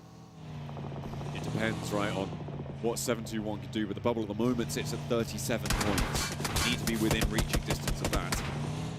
At a bare minimum. That's assuming that the bubble doesn't move beyond that. It's real tough going now. But for Wolves, they're kind of in that running. For 721, who, of course, have dropped down now out of the top 4 thanks to Goat, they're going to be within that striking distance in the final match. Everybody from that front page will be in with a chance, as well as maybe the Vicious. They might be able to sneak on through there. Yeah, I would say for Nigma Galaxy, the Vicious, and upwards, that's where the cutoff lies. It requires a really big game to make it happen, which is why I say Boars need 6 points, because I think anything under like 24, I think 23 is even a stretch for Nigma Galaxy, but for anything under 24, it is so difficult. So we might just be counting Boars out at the end of this game, honestly, which is such a shame. They're a very good squad, but they didn't play up to par here, which is undoubtable. I want to take a look over on... Ooh, okay, hang on a minute. Wolves do take a knock from 7-2-1. Remember, they're a chasing team. Well, both of them are chasing teams. I did want to take a look over towards the west side here, in that truck stop area. Blank, 4 Thrives and RJC have been in there for the longest time. They are now crunched right towards the eastern side. And 4 Thrives, remember, we said they need to do more. The placements haven't kicked in yet, but they will start to add up if they can win that fight in truck stop. They will get a placement point for finishing at 8th minimum. They will get those 4 elim points as well against RJC. That would be enough in my book to see them safe. Yeah, for 4 Thrives, they just need to live this out. It's been very much a slow last few games here for a lot of the top 4 that made their presence known in the first 3 matches. Foot finds a shot over towards 7-2-1. That's one of the 2 final players. Masku does go down. 7-2-1 left just as 1 now. On that north side as well, a little bit cut out by Wolves. But making Wolves' presence a little bit more diminished there. Next circle comes on through. Snowix has been spotted by the rest of the Goat team as well. It goes very central on this one. It goes very central. It helps out Point Chaikari, but we've seen what they can do in central position before. It's not been pretty. For Goat, very simple solution here for them. It's just to overwhelm Snowix. They know he's a solo from their fight earlier on. really easy position to take on the map. Kind does have this little bit of an off angle going through for them. Ida would have loved to get further into this match, right? You look where they are right now, how many points they had accumulated during this game to 7. They would have made their run at the end of the day a lot easier. Sadly, weren't able to get past this part of the map. This west side fight, though.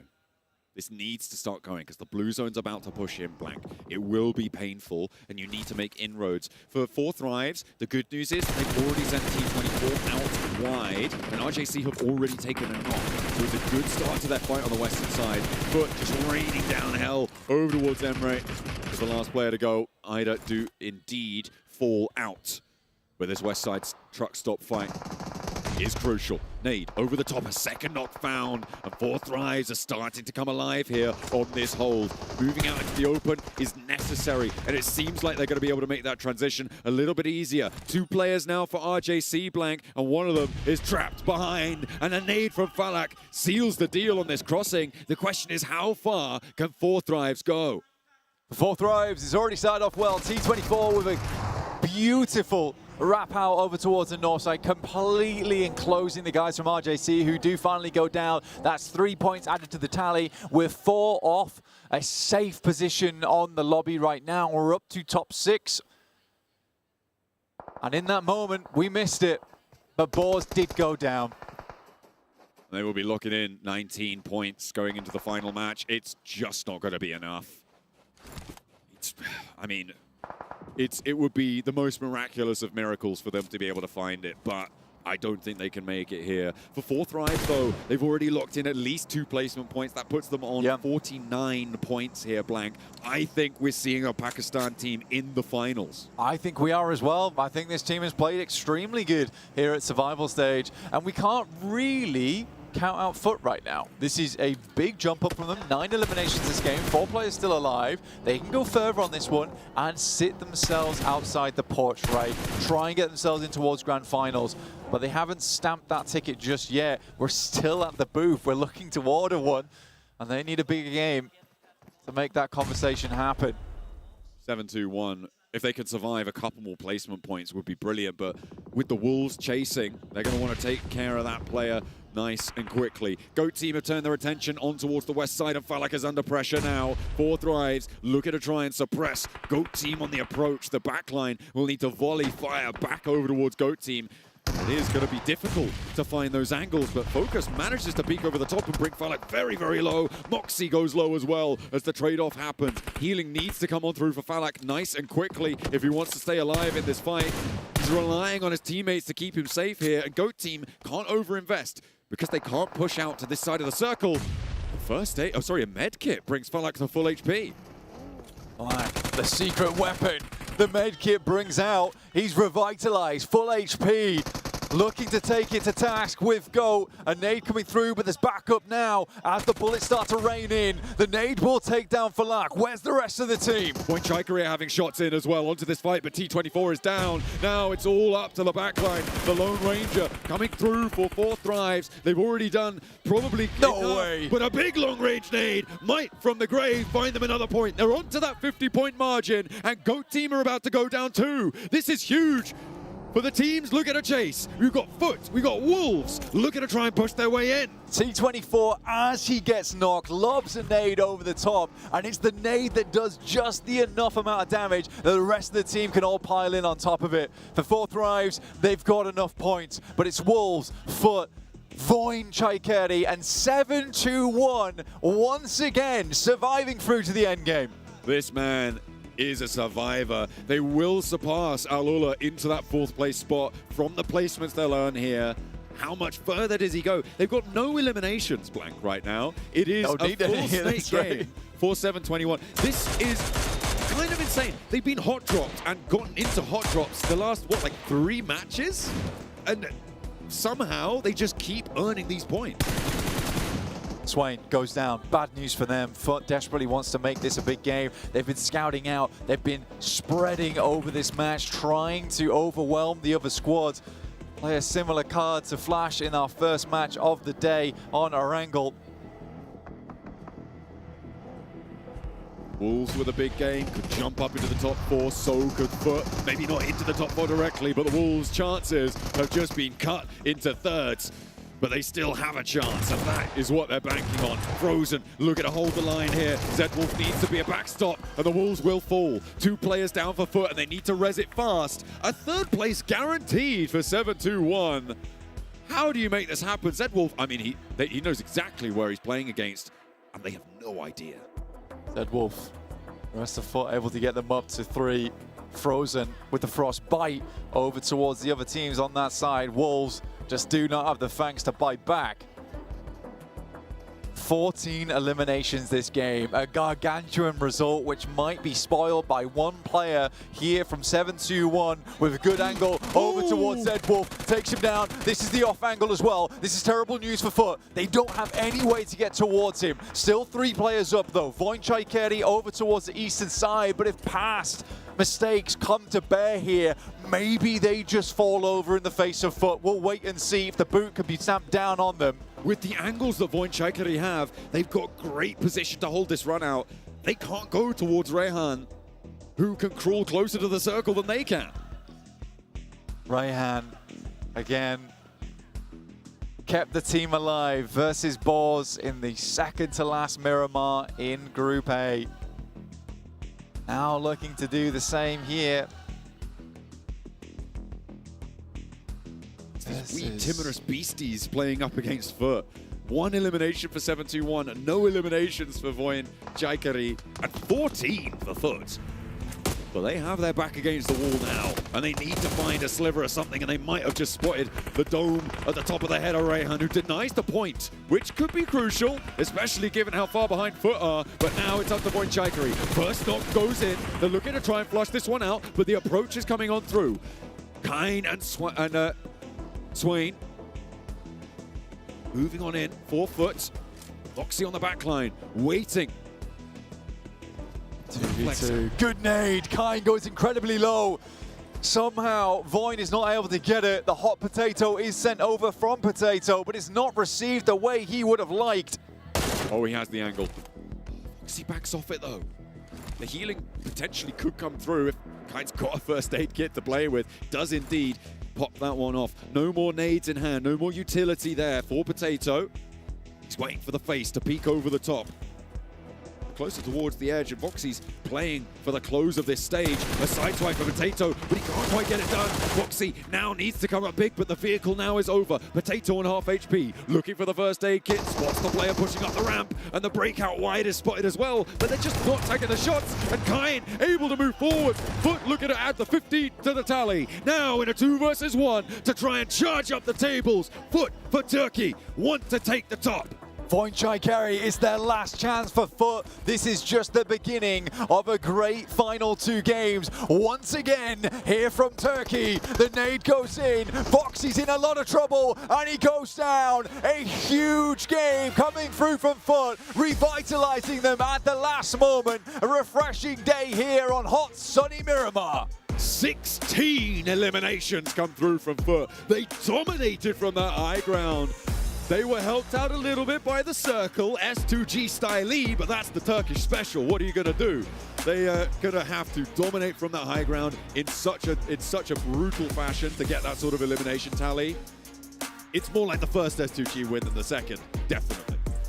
Absolutely, but again, for the guys on Foot, they started in a great spot over towards El Azahar. They had plenty of options to take on. Over towards Truck Stop, El Azahar, practically no one played there, so Foot had an incredible start to their game. But for a lot of teams, it feels like the dreams are beginning to die slowly here. Voinchaikeri, they basically needed that chicken dinner. If they got that chicken dinner, there was a world, a parallel world almost, that maybe they're able to get into that top 4. I just think it's too little, too late for them now. And we've got 2 teams at that 50 and higher threshold now, with Forthrise able to put up the points to get over there. Also 45 points on the cards for Goat Team moving in. They just need a 5-pointer to feel very, very safe in this next match. It's only 1 spot that's in flux moving in, and Foot have given themselves the outside chance to run in with a back-to-back. Give themselves a spot in those finals. Qualify in those final moments. That's what it's all about. Top 4, one more match. We'll see you guys on Miramar once more.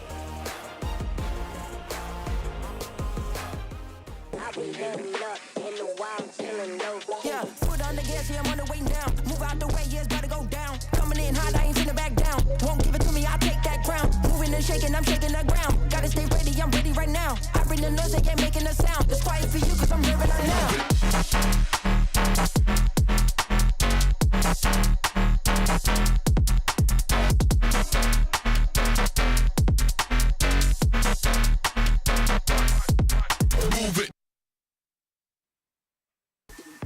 Oh my goodness! Foot come out with a legendary chicken dinner right at the buzzer. Are you kidding me? Max, I asked you the question early on, okay?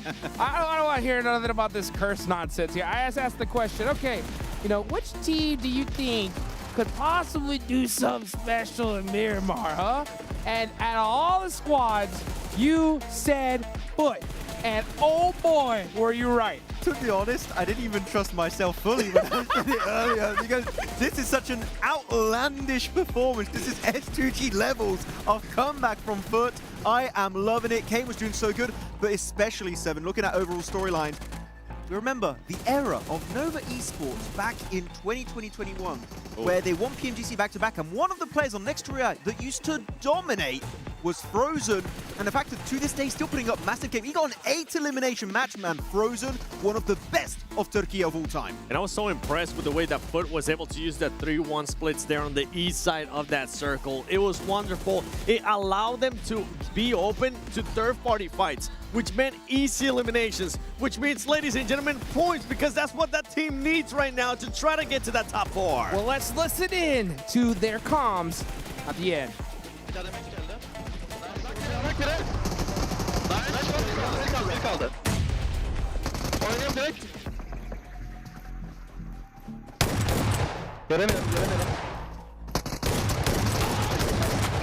Kanka konteynerde kaldı, konteynerde kaldı. Kanka biri en sağa geçmiş. Burak sağında var kanka. Solunda var Burak. Burak soluna geçebilirsin, sıkıntı verebilirsin. Burak koş. Yukarı vuracağım. Nasıl kaldı? Bir kaldı en arkada. Tamam bekle. Beraber. Gel önüne geç, önüne geç. Gördü Burak gördü. Gördü. Vuracak şuraya. Tamam arkanda. Bomba montu varsa yok. Ne çektim? Tamam çok iyi. Dem at sen elini, sakin at sen. Sol dışına cross koydum. Biraz şurasın, sana açısı yapacağım.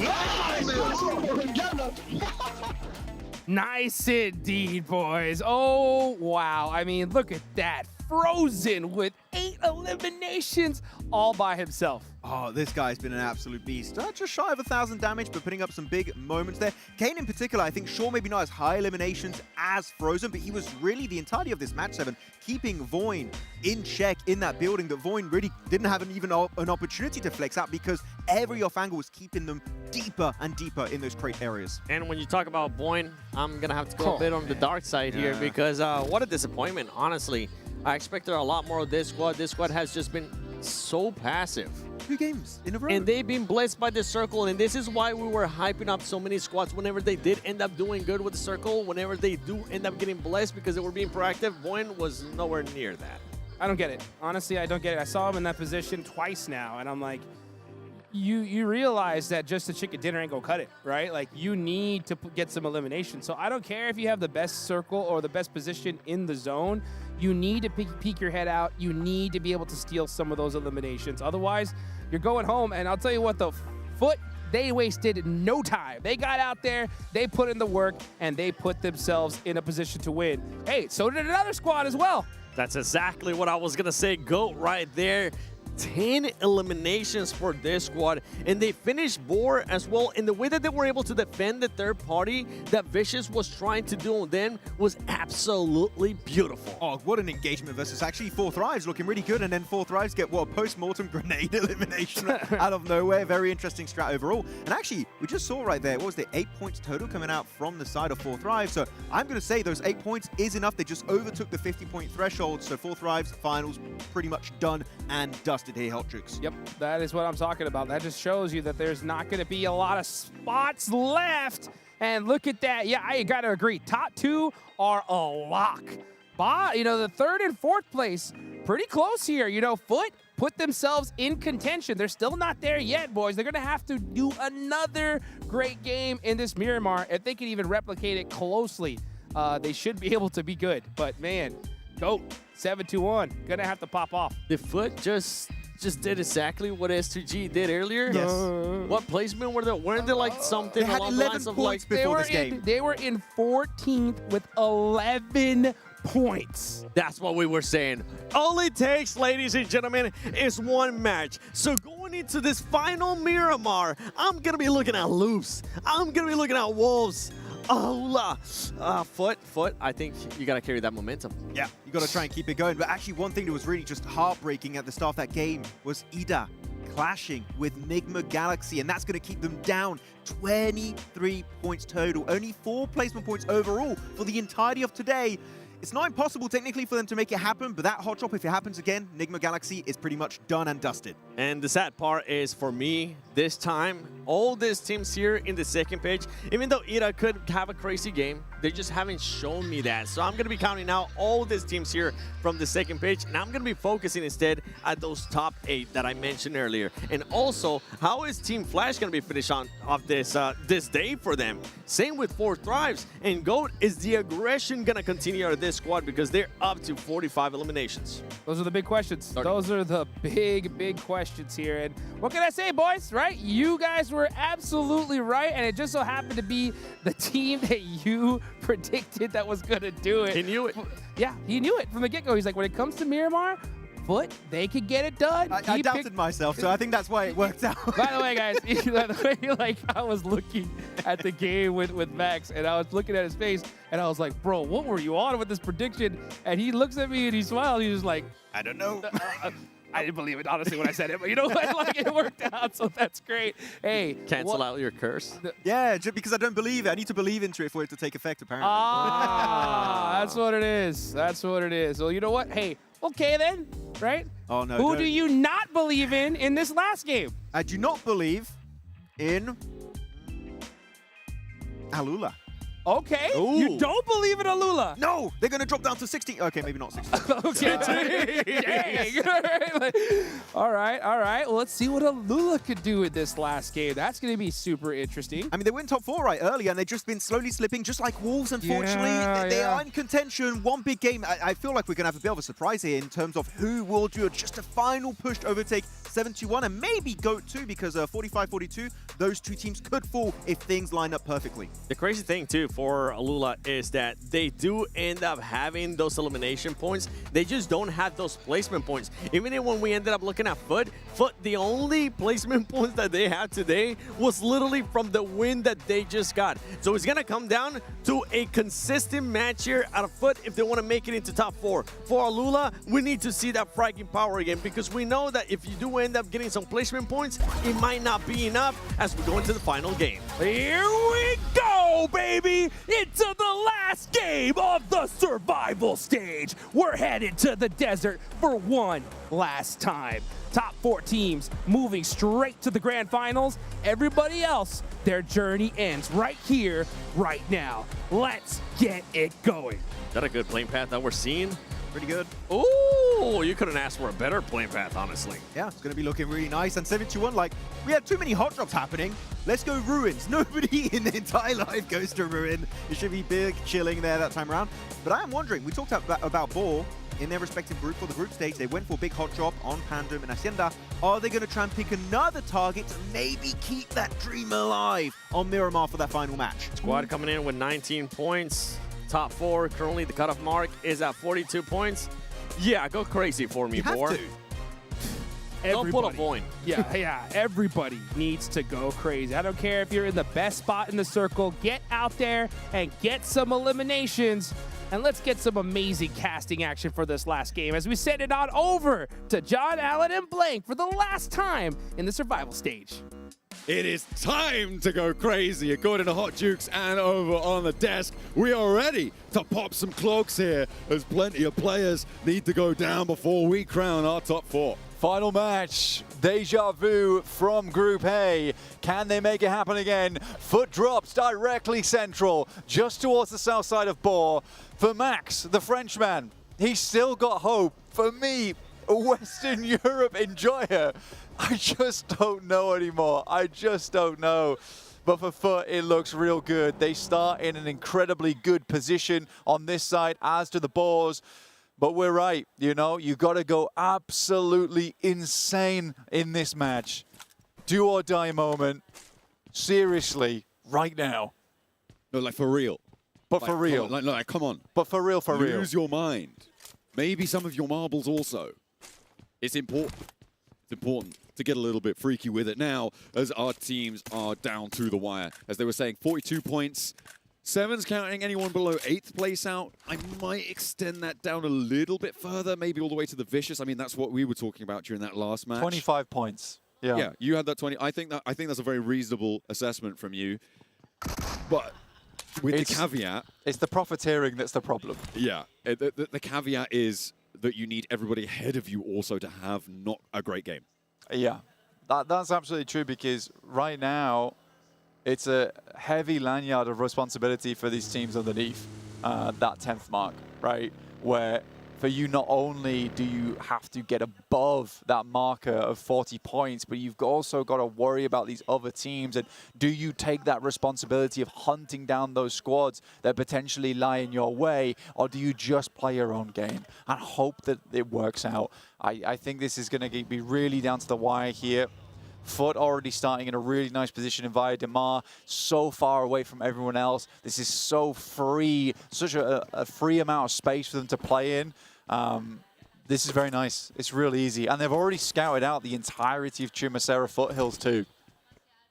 Got a lot of info. They got a lot of latitude. They got a lot of options, which can sometimes be a little bit of a mental overload, right? You're given the pick of the litter. I think the most notable example is when Alpha 7 had that big opportunity to choose a position around La Copperia. You hesitate, though. You do hesitate. Because there's so many choices. There's so many choices, and the choice that they made right there was to try and get eliminations on the outside as opposed to going in towards La Copperia, which didn't make sense at the time. And I felt bad for them, honestly, because they take the tougher of the two choices, which is just to try and fight it out on the edge. So I really felt for them. I was fairly sad alongside with them when they did go down. They're an incredibly good team. I don't think anyone can take that away from them. They should realize that as well. Even if they do go home in this tournament, there's always future tournaments. For a team that has been chasing for the longest time, yeah, I think for Alpha 7, you can have an off day. Yeah, that's true. And in that final decision, it brings me back to thinking about what our Foot going to do, right? Because they have so many options. Will they stumble? Will they falter? Or will they be decisive and take the correct action to move forward into this circle? A lot of teams actually pushing down the western road pretty quickly towards La Guerra, so could potentially have some pretty noisy neighbors soon enough on the northern side. For Loops, 30 points. Not that far out. We're looking at a 20-point game, which would secure them happily towards that top 4. In that 50 points. But it could be lower than that. It could easily be lower than that with how scrappy these engagements have come through, how hard some of these teams are fighting. I mean, God, Foot in that last game from 14th to 5th now. It's an incredible performance. You just can't really count a lot of these teams out to have those massive games. For 4th Rise, they're living life to the maximum. 51 points now. No doubt in my mind that these guys are not going through. They can be forward thinking. But there is so much opportunity here, Blank, to sort of pick and choose who you might want to fight in the finals. When you're talking about teams towards the top, so certainly for Team Flash and very likely for 4th Thrives, they could take one of these rosters out.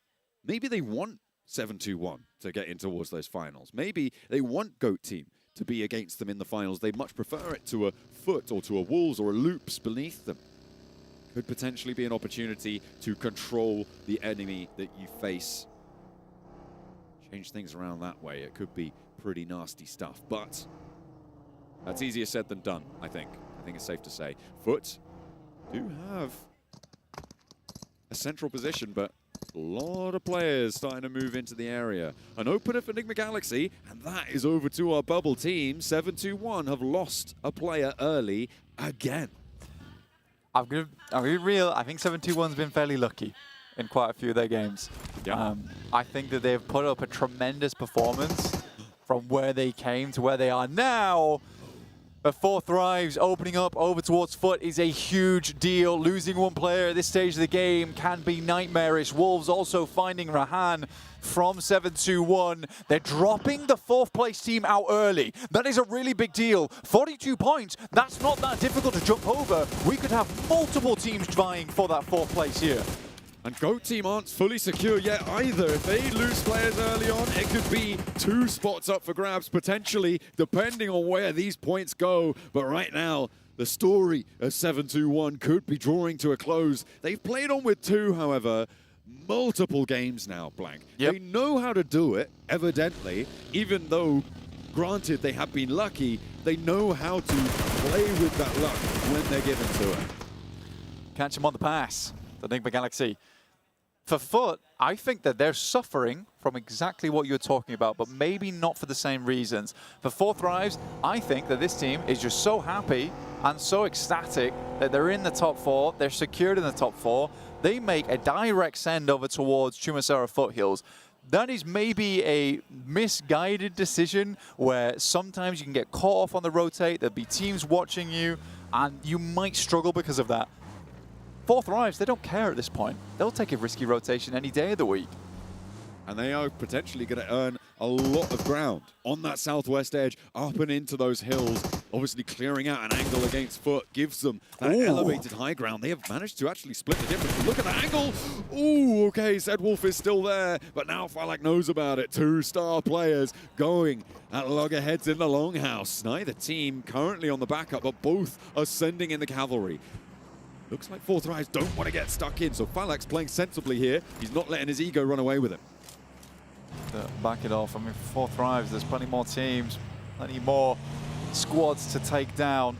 As we go through, the circle was diabolical. Heads over towards the western side. Enigma Galaxy all the way on the western roads, but they are joined by Alula. Boars lose Snowix, Boars lose Terminus, and I think that this might just be the terminus for Boar here. This is the end of the road. They're still trying to slam straight into the middle of this circle past Chumasera, but we've seen how hot that ground is. Real difficult going.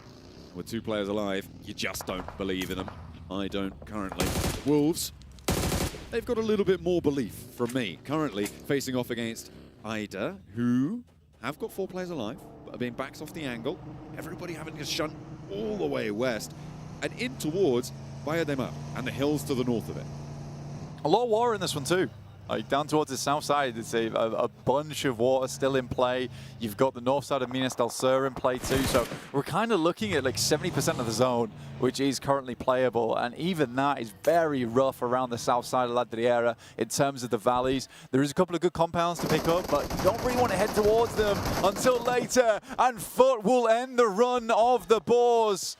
A favorite coming in to the survival stage, and it is cut short now. And crucially, Foot get 2 points for it. That is 2 steps closer to the bubble. Dispatching the French, earning the points. I can't say I'm displeased, as Foot now get a little bit closer. 42 is that metric that they're trying to jump up on over. 39 is where they currently stand, with a position that overlooks a lot of Bayademar, a lot of pressure are on the surrounding teams. Potential to earn points. RJC got themselves in nice and early here. Down towards that south side, but they are just far too far away from the bubble. But they'll play it out. Dignity to the end. The Vicious moving through now as well. Trying to find a position in the circle to play in. You've got Voin Chaikeri. You pointed this out earlier, John, 15 placement points, but hardly any eliminations. But those 15 placement points pretty much eclipse everyone around them in the leaderboard. Double digits in a sea of singles, but it's not good enough. Blank. They do need eliminations to go along with them. The next circle going to pop. Are we going to be cruel, go down south? Kinda do, as we head over closer towards Valle de Mar, but it gives Foot a central location yet again. Playing as 3, they do have to worry about Team Flash, though, who have inserted on that eastern side. An incredible amount of squads moving around this location, peppering themselves inwards. 7-2-1 are spotted on the sidelines, but it's Flash finding a shot over towards Kane to start things off, and Foot suffering more and more here. Can they get the res off? T24 finds Wojciech Heri. Kane is down. 2 players for Foot. It might be too little too late at this point. Foot on the precipice of stepping all the way up, might have fallen on the final step. Zedwolf wants to keep it together though. Loops charge in with 4. A 1v4 hold might be able to do it, but Zedwolf falls, and now Foot are on 1 player alive. Loops have 3 elims to their name. They do have an outside chance, remember, of pushing all the way up, but with Foot on 1 player now, it may not be enough. They are 2 points behind. I think it's impossible. I think it's so hard. I think with the way that 7-2-1 is extremely good at stealth gameplay. Falak will fly on by, a drive-by. And this really is the victory lap now for Thrives. An incredible performance from this team. Fans will be pleased around the world to see them get in. Knocks them for 6 on a double spray down backseat swapperoo. Falak stunting on him. R8 now under pressure from Wolves. Wolves looking to chase that boundary as well, remember. That opening knock looks good. R8 do have 4 players, but with 1 knock, they've only got 3 sightlines. The backline will be able to suppress the full push, and Amori may be able to get up yet. Elementrix under pressure from nades, but backs off into the building. Moore lobbed his way, but that lands on the teammate. Marth not happy about that one. No, that's rough. That's unfortunate. Not what you want to see from R8, but again, R8 on 11 points. Their run is just too far, and they'll tire long before they get there. Right, backing down the hill for the Wolves. A little bit more possibility for them. 33 points now. 32 points, sorry, on the board. Now like to push even further up towards that top side. It's not that big of an ask, unfortunately for them. There is teams surrounding them everywhere. Necessary does open over towards Amori, though, which opens up a little bit more space. Necessary on the disgusting northern angle. Getting the technical re-knock over towards Amori, and they lose 1. They have a split player on the off angle, and that is known about as well. Marth tries to find Elementrix, but he can't hit for too long. Can't get too bold with it. Doesn't tag on the spray quick enough. And now underneath him, Prestige has Slonik to deal with. A nade being cooked in hand, but he spots an elbow, forces him back upstairs, and the pin goes back in the nade. They're stepping forwards. 2, 3 players for Wolves. Move on in. Where's the nade? Will it be there? No, it won't, as they're able to find yet another. The Wolves look to charge on through. They want an NA representative in those finals. Slonik hits the elbow, and it looks like they might be hitting an elbow bone here, but it looks like they're not laughing at all. With 1 player going down, Wolves not happy about this one. Well, they've got 3 elims. They sit 8 points behind the bubble right now, Blank.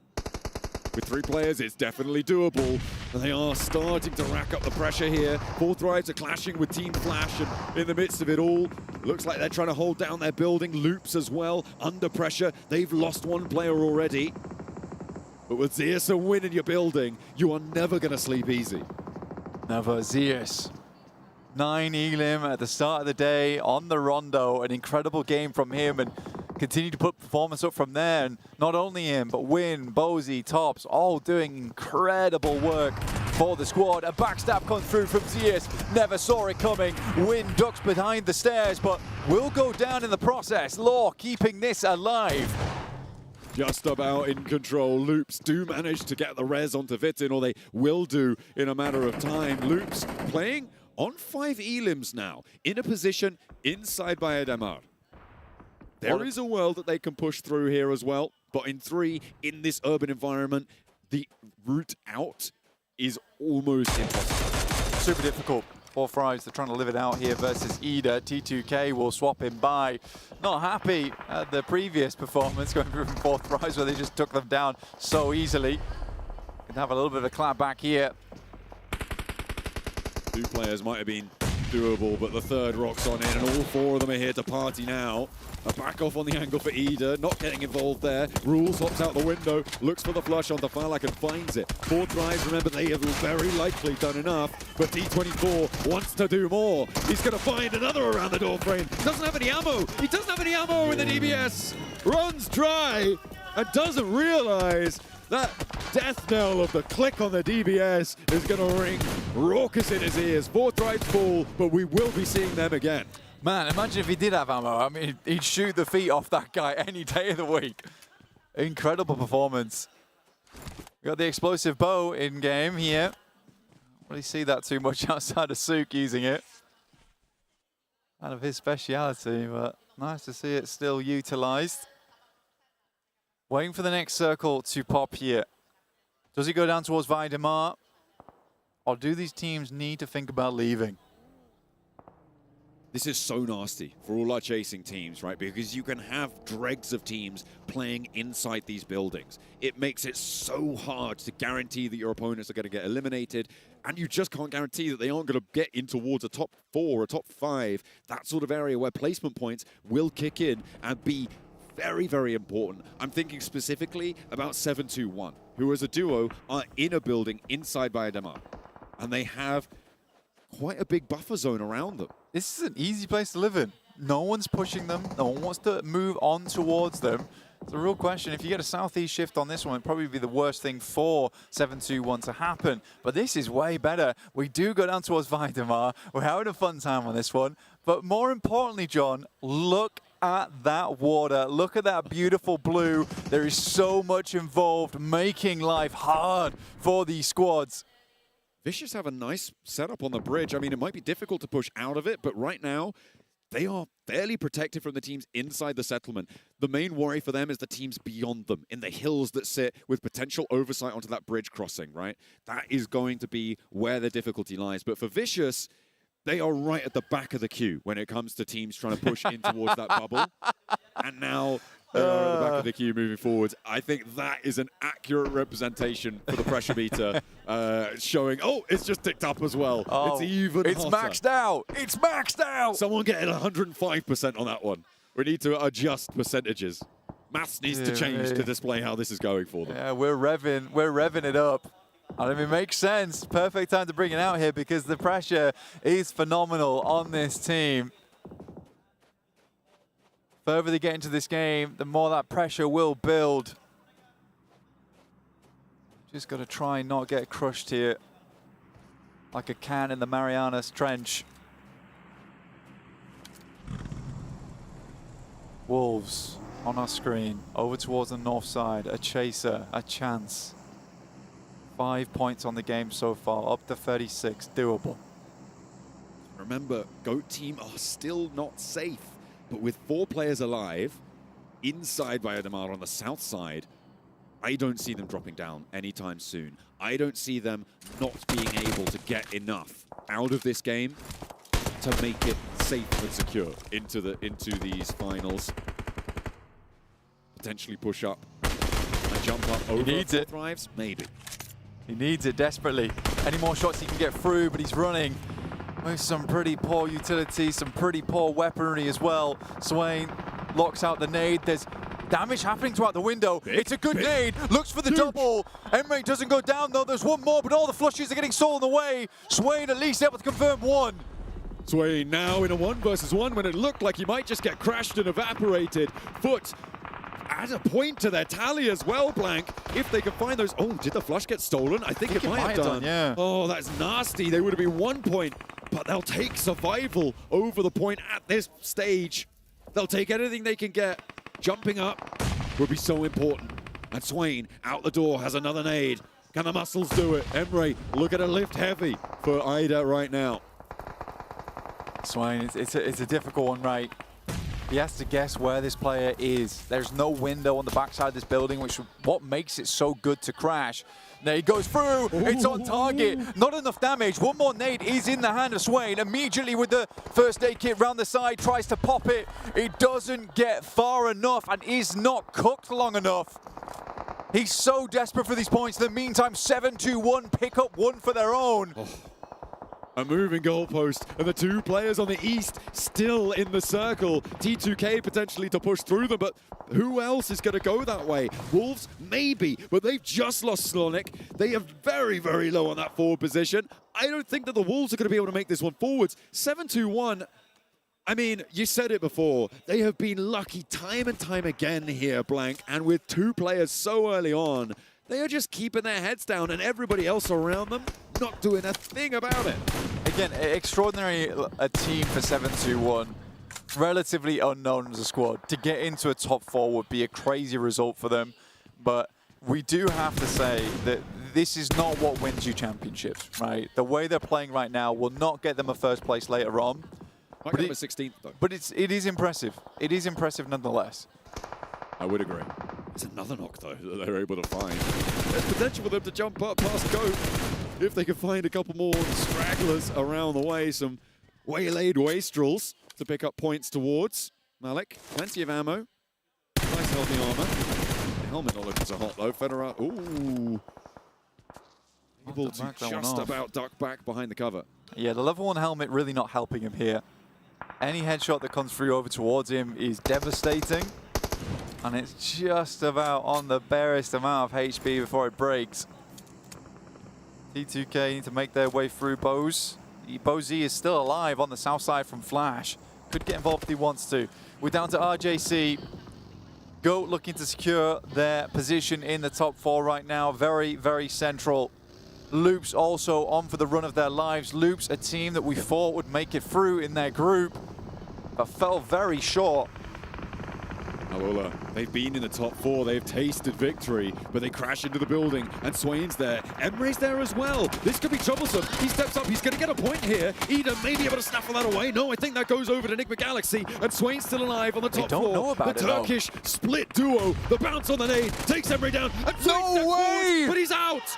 Oh, he did so much damage, but Alula able to weather it, and Foot cannot go the distance. They are denied entry. I think it's a whiff nade.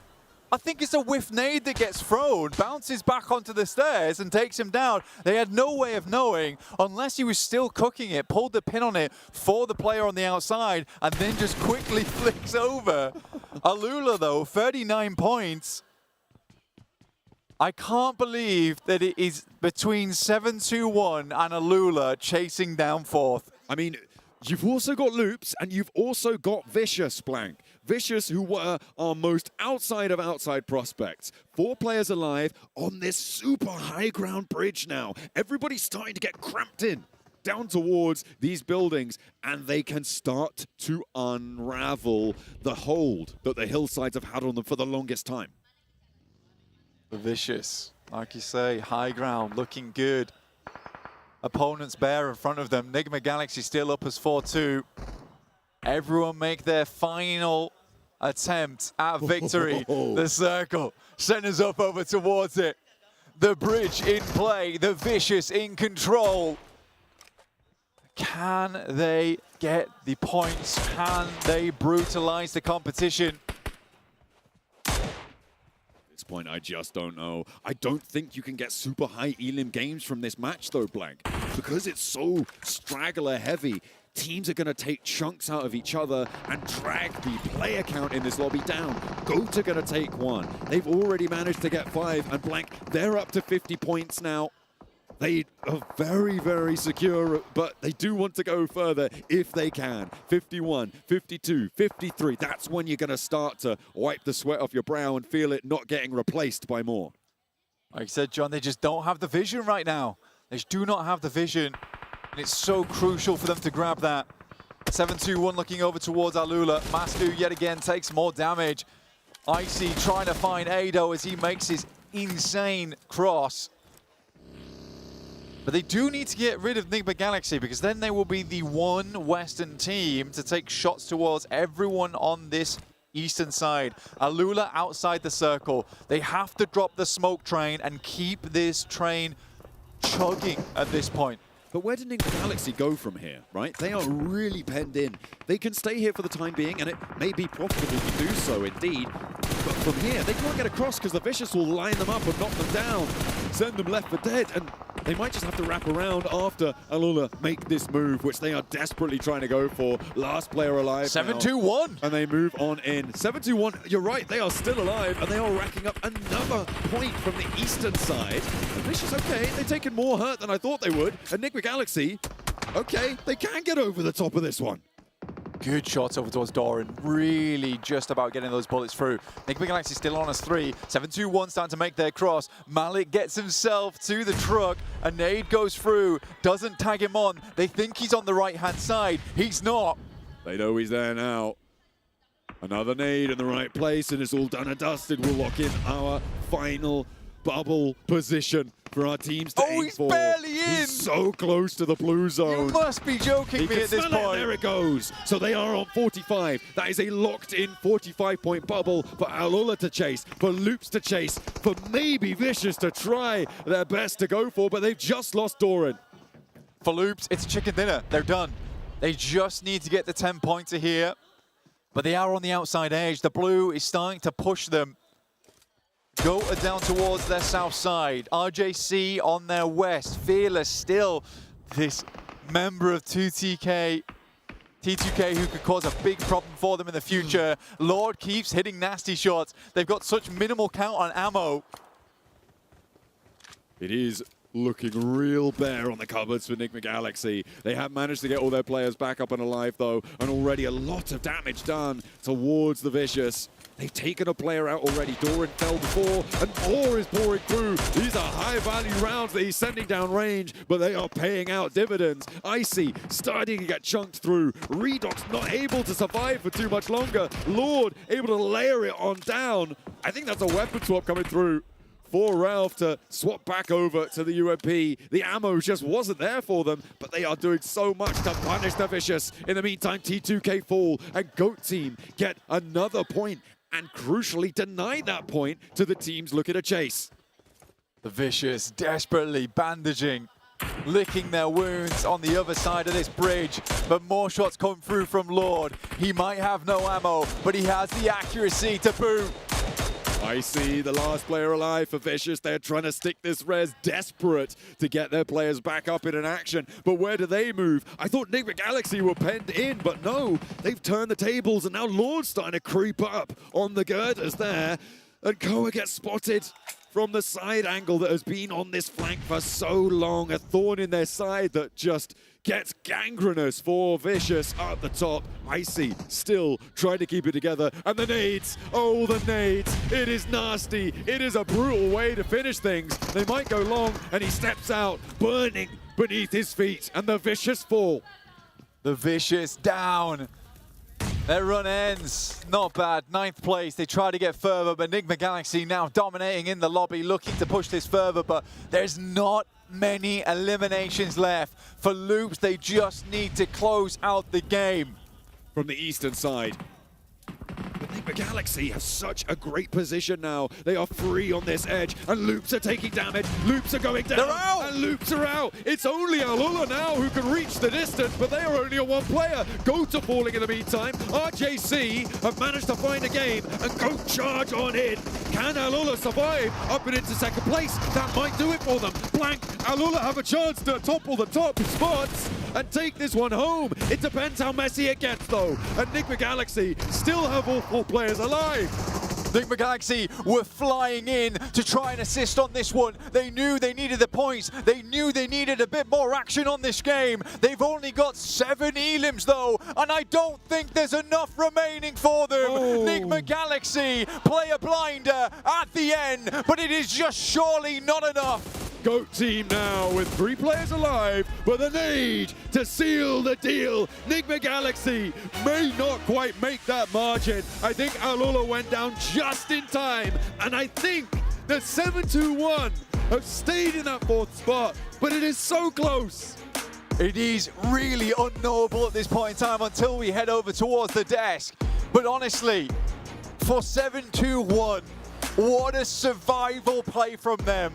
We felt like they would be going out in this last game, but they just lived this one through. They saw it to the end, and they made it happen. Are they in that top 4? We'll just have to find out. A spectre that haunted the lobby right until the last. 7-2-1 would not give up the ghost, and they find their way.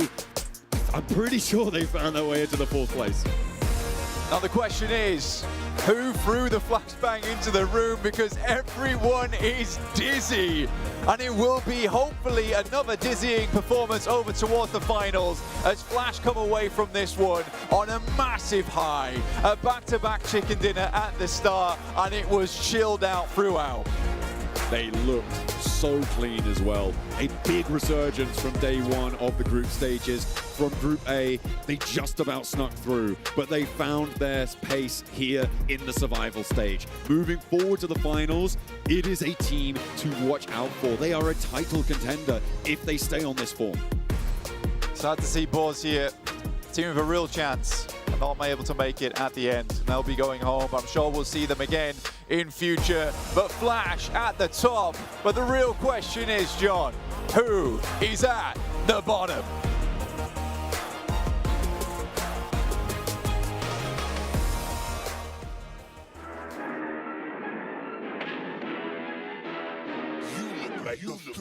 Really, y'all don't know this, y'all in danger. I'm a threat. I'm a gamble with your life, cause you know that it's a bet. Still young spits, but you're coming young. Don't run track, but I run up the check. Run, do it real big, gotta one up the next. Point to the sky with the one up, I'm blessed. I'm young, rich and black, so you know I'm a threat.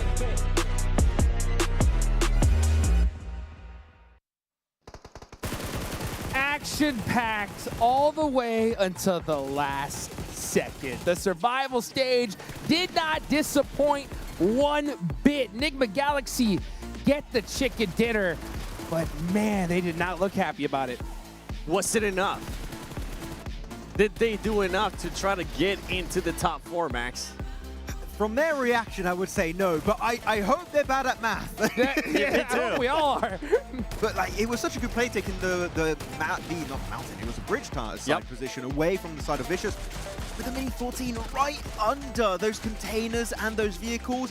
And Vicious still had smokes, and I'm surprised they didn't try and use it earlier to keep themselves alive, Series 7. And I think that, unfortunately, the lack of smokes usage mainly is what caused Vicious to go out and just miss out on a top 4 spot. And going back for Enigma Galaxy, I think one of the things that hurts them in their group stage might end up hurting them here in this final match, and that is that they were a bit too passive.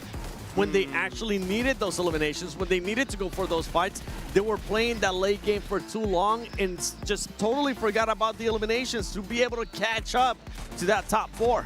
Maybe Coops would have been enough. Make it work out. Honestly, I think it would have made a big difference for that team in this tournament. I think if he would have been here. Hey, this moment is Alpha 7, by the way, qualifying 100%. That's right. PMWG. Yep, it's that's done. right. Yep. Now that Loops did not make it, we will. In fact, wait, what's going on here? 7-2-1. What does that mean? Yeah, they look pretty happy. That's a good sign when you're throwing up the number 1. I'll tell you that right now. That Flash is number 1, though. Okay, well, I guess that settles it. Yep, that settles it. I think that does. Yep. Let's see. Winner, chicken dinner to the okay, Enigma Galaxy. We'll wait until we see the exact overalls, right? But that is definitely a good sign. But I noticed that you see something here. Seven, what do you think? I just want to give props. I want to give props to Satan. This is a player that's been playing PUBG Mobile for a very long time. One of the superstars in the MENA region. And today, he was actually able to put the team on his back from the first game, be able to clutch up multiple times, clutched it up a beautiful 1 versus 3 early in the day as well. So it's good to see him being back in form, and I can't wait to see what he's going to be doing for the rest of the year with this squad. Oh, hello, Satan, right? Able to get himself some good moments throughout the entirety of that game.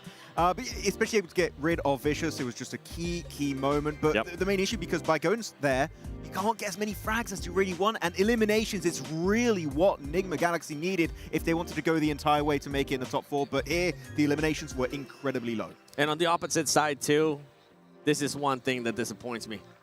Diego, on the final match, then we finally end up seeing the potential there for the fragging power. But just Loops, even from the get-go, Loops didn't seem like they had what it takes to actually climb that ladder and be there within the top 4.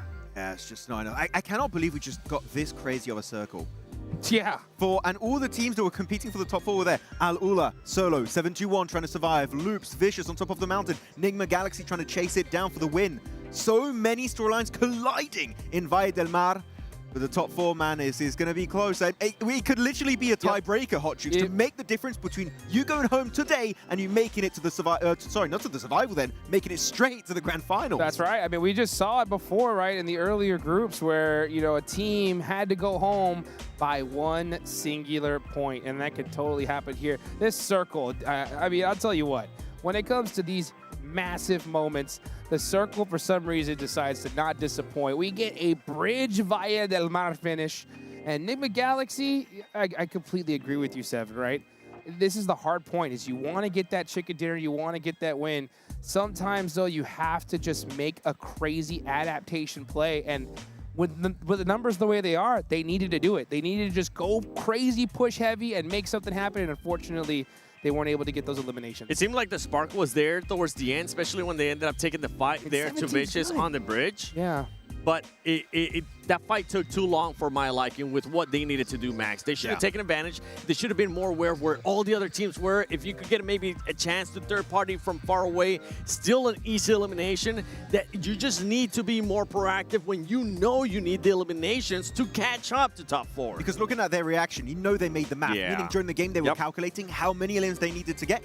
And they got desperate at the end. I mean, Satan literally dropped from the heavens down into Valle del Mar to try and get involved. But the thing is, everyone's getting pushed by the blue and fighting each other. I think especially Go pushing into that building stole enough eliminations away to make it almost, if not straight up impossible for Nigma Galaxy to make that leap into top 4. So, but Goat team, by the way, very impressive day. Like, they've really stepped up massively for all of EECA. So got to be careful. That team is a threat going into that final. Absolutely. They showed here today that we came to play. I mean, to finish top 4 in a 6-match day with all these squads giving it all they got, it is not easy. And they just said, you know what, we definitely can do it as we take a look at the overall rankings. And Al-Ula missed out by one singular point.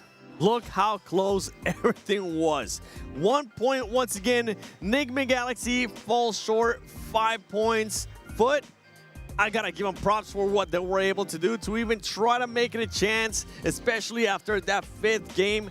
But look at the leaderboard at the top 4. GOAT does end up passing 4 Thrives. Yeah, massive jump up for all of the boys of GOAT. So congratulations, able to take it away from 4 Thrives in that final game. But Foot, you know what? You give him props. I'm going to take the props away because they only got 10 placement points. You take that one win away, they will be right at the bottom, right? So hopefully this is going to be a learning experience for them in the next global event they get involved in too, which actually might be Big of Max, man. And I tell you what, should have doubted yourself. Yeah. I mean, you doubted Al-Ula, and that was dang close, man. I mean, they almost Actually, for Al-Ula, really good play from Quick, right? Trying to hide beneath the bridge. They got 5 placement points, 2 eliminations. It could have been enough if 721 went out just slightly earlier. And I think now that we know the top 4 that are going to be moving towards the finals, and something that we've been seeing here, especially on the 3 days that we've been able to work together, is how close the margins have been throughout this tournament. And it's because of the format. So for everybody currently watching at home, keep in mind, in the finals, we could go 12 games, or we could go 8 games based on the smash rule, because it's going to be super tight. And honestly, I wouldn't be surprised if he ends up coming down by just 1 point. By the way, MVP, woo! Look at those numbers. Z, I mean, it could be anyone from Flash, really. The entire squad has been an absolute menace from start to finish, but Zeus will be the one smiting down the lobby, Hot Jukes, and becoming your survival stage MVP. Definitely very deserving. And good to see Vietnam back, because Xavier disbanding, players retiring, but no, the torch has been passed on to Team Flash. Oh, it breaks my heart. I can't say, para Jin anymore, you know? But, man, way to go. Team Flash, these are your 4 squads, folks, that will be making it to the grand finals. Team Flash did not mess around in this one, boys. I mean, the first 2 games, they locked down that slot off the rip. And by the way, this is the 2nd time ever that we have a Pakistani team, 7, making it to a global finals. And it's no surprise that it's for Thrive. The same team. Once again, making themselves there, go to the grand finals, and there you have it. All the teams that are going to be participating. Let us know in the comments on social media. Use the hashtag PMGO. Who do you think is going to be the champion? Because there's so many options.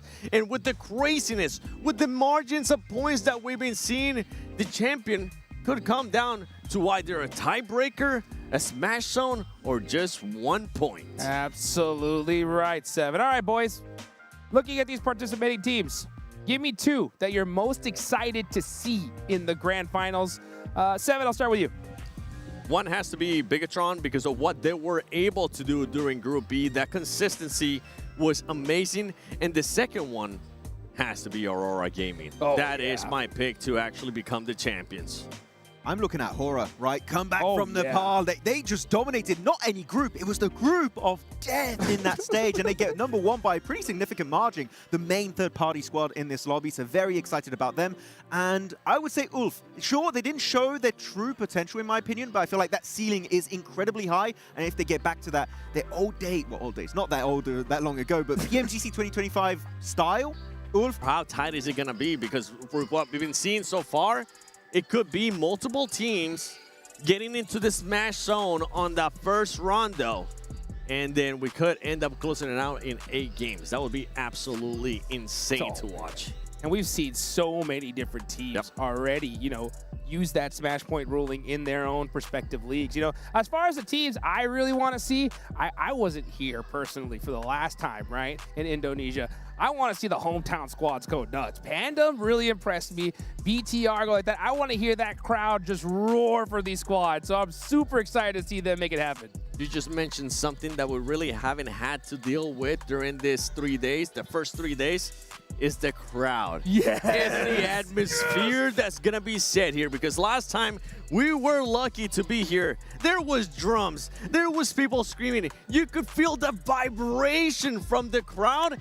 And I know if we can feel it, those players can definitely feel it. But you know what? That last time we were in Indonesia, Ultra Ego were playing very badly.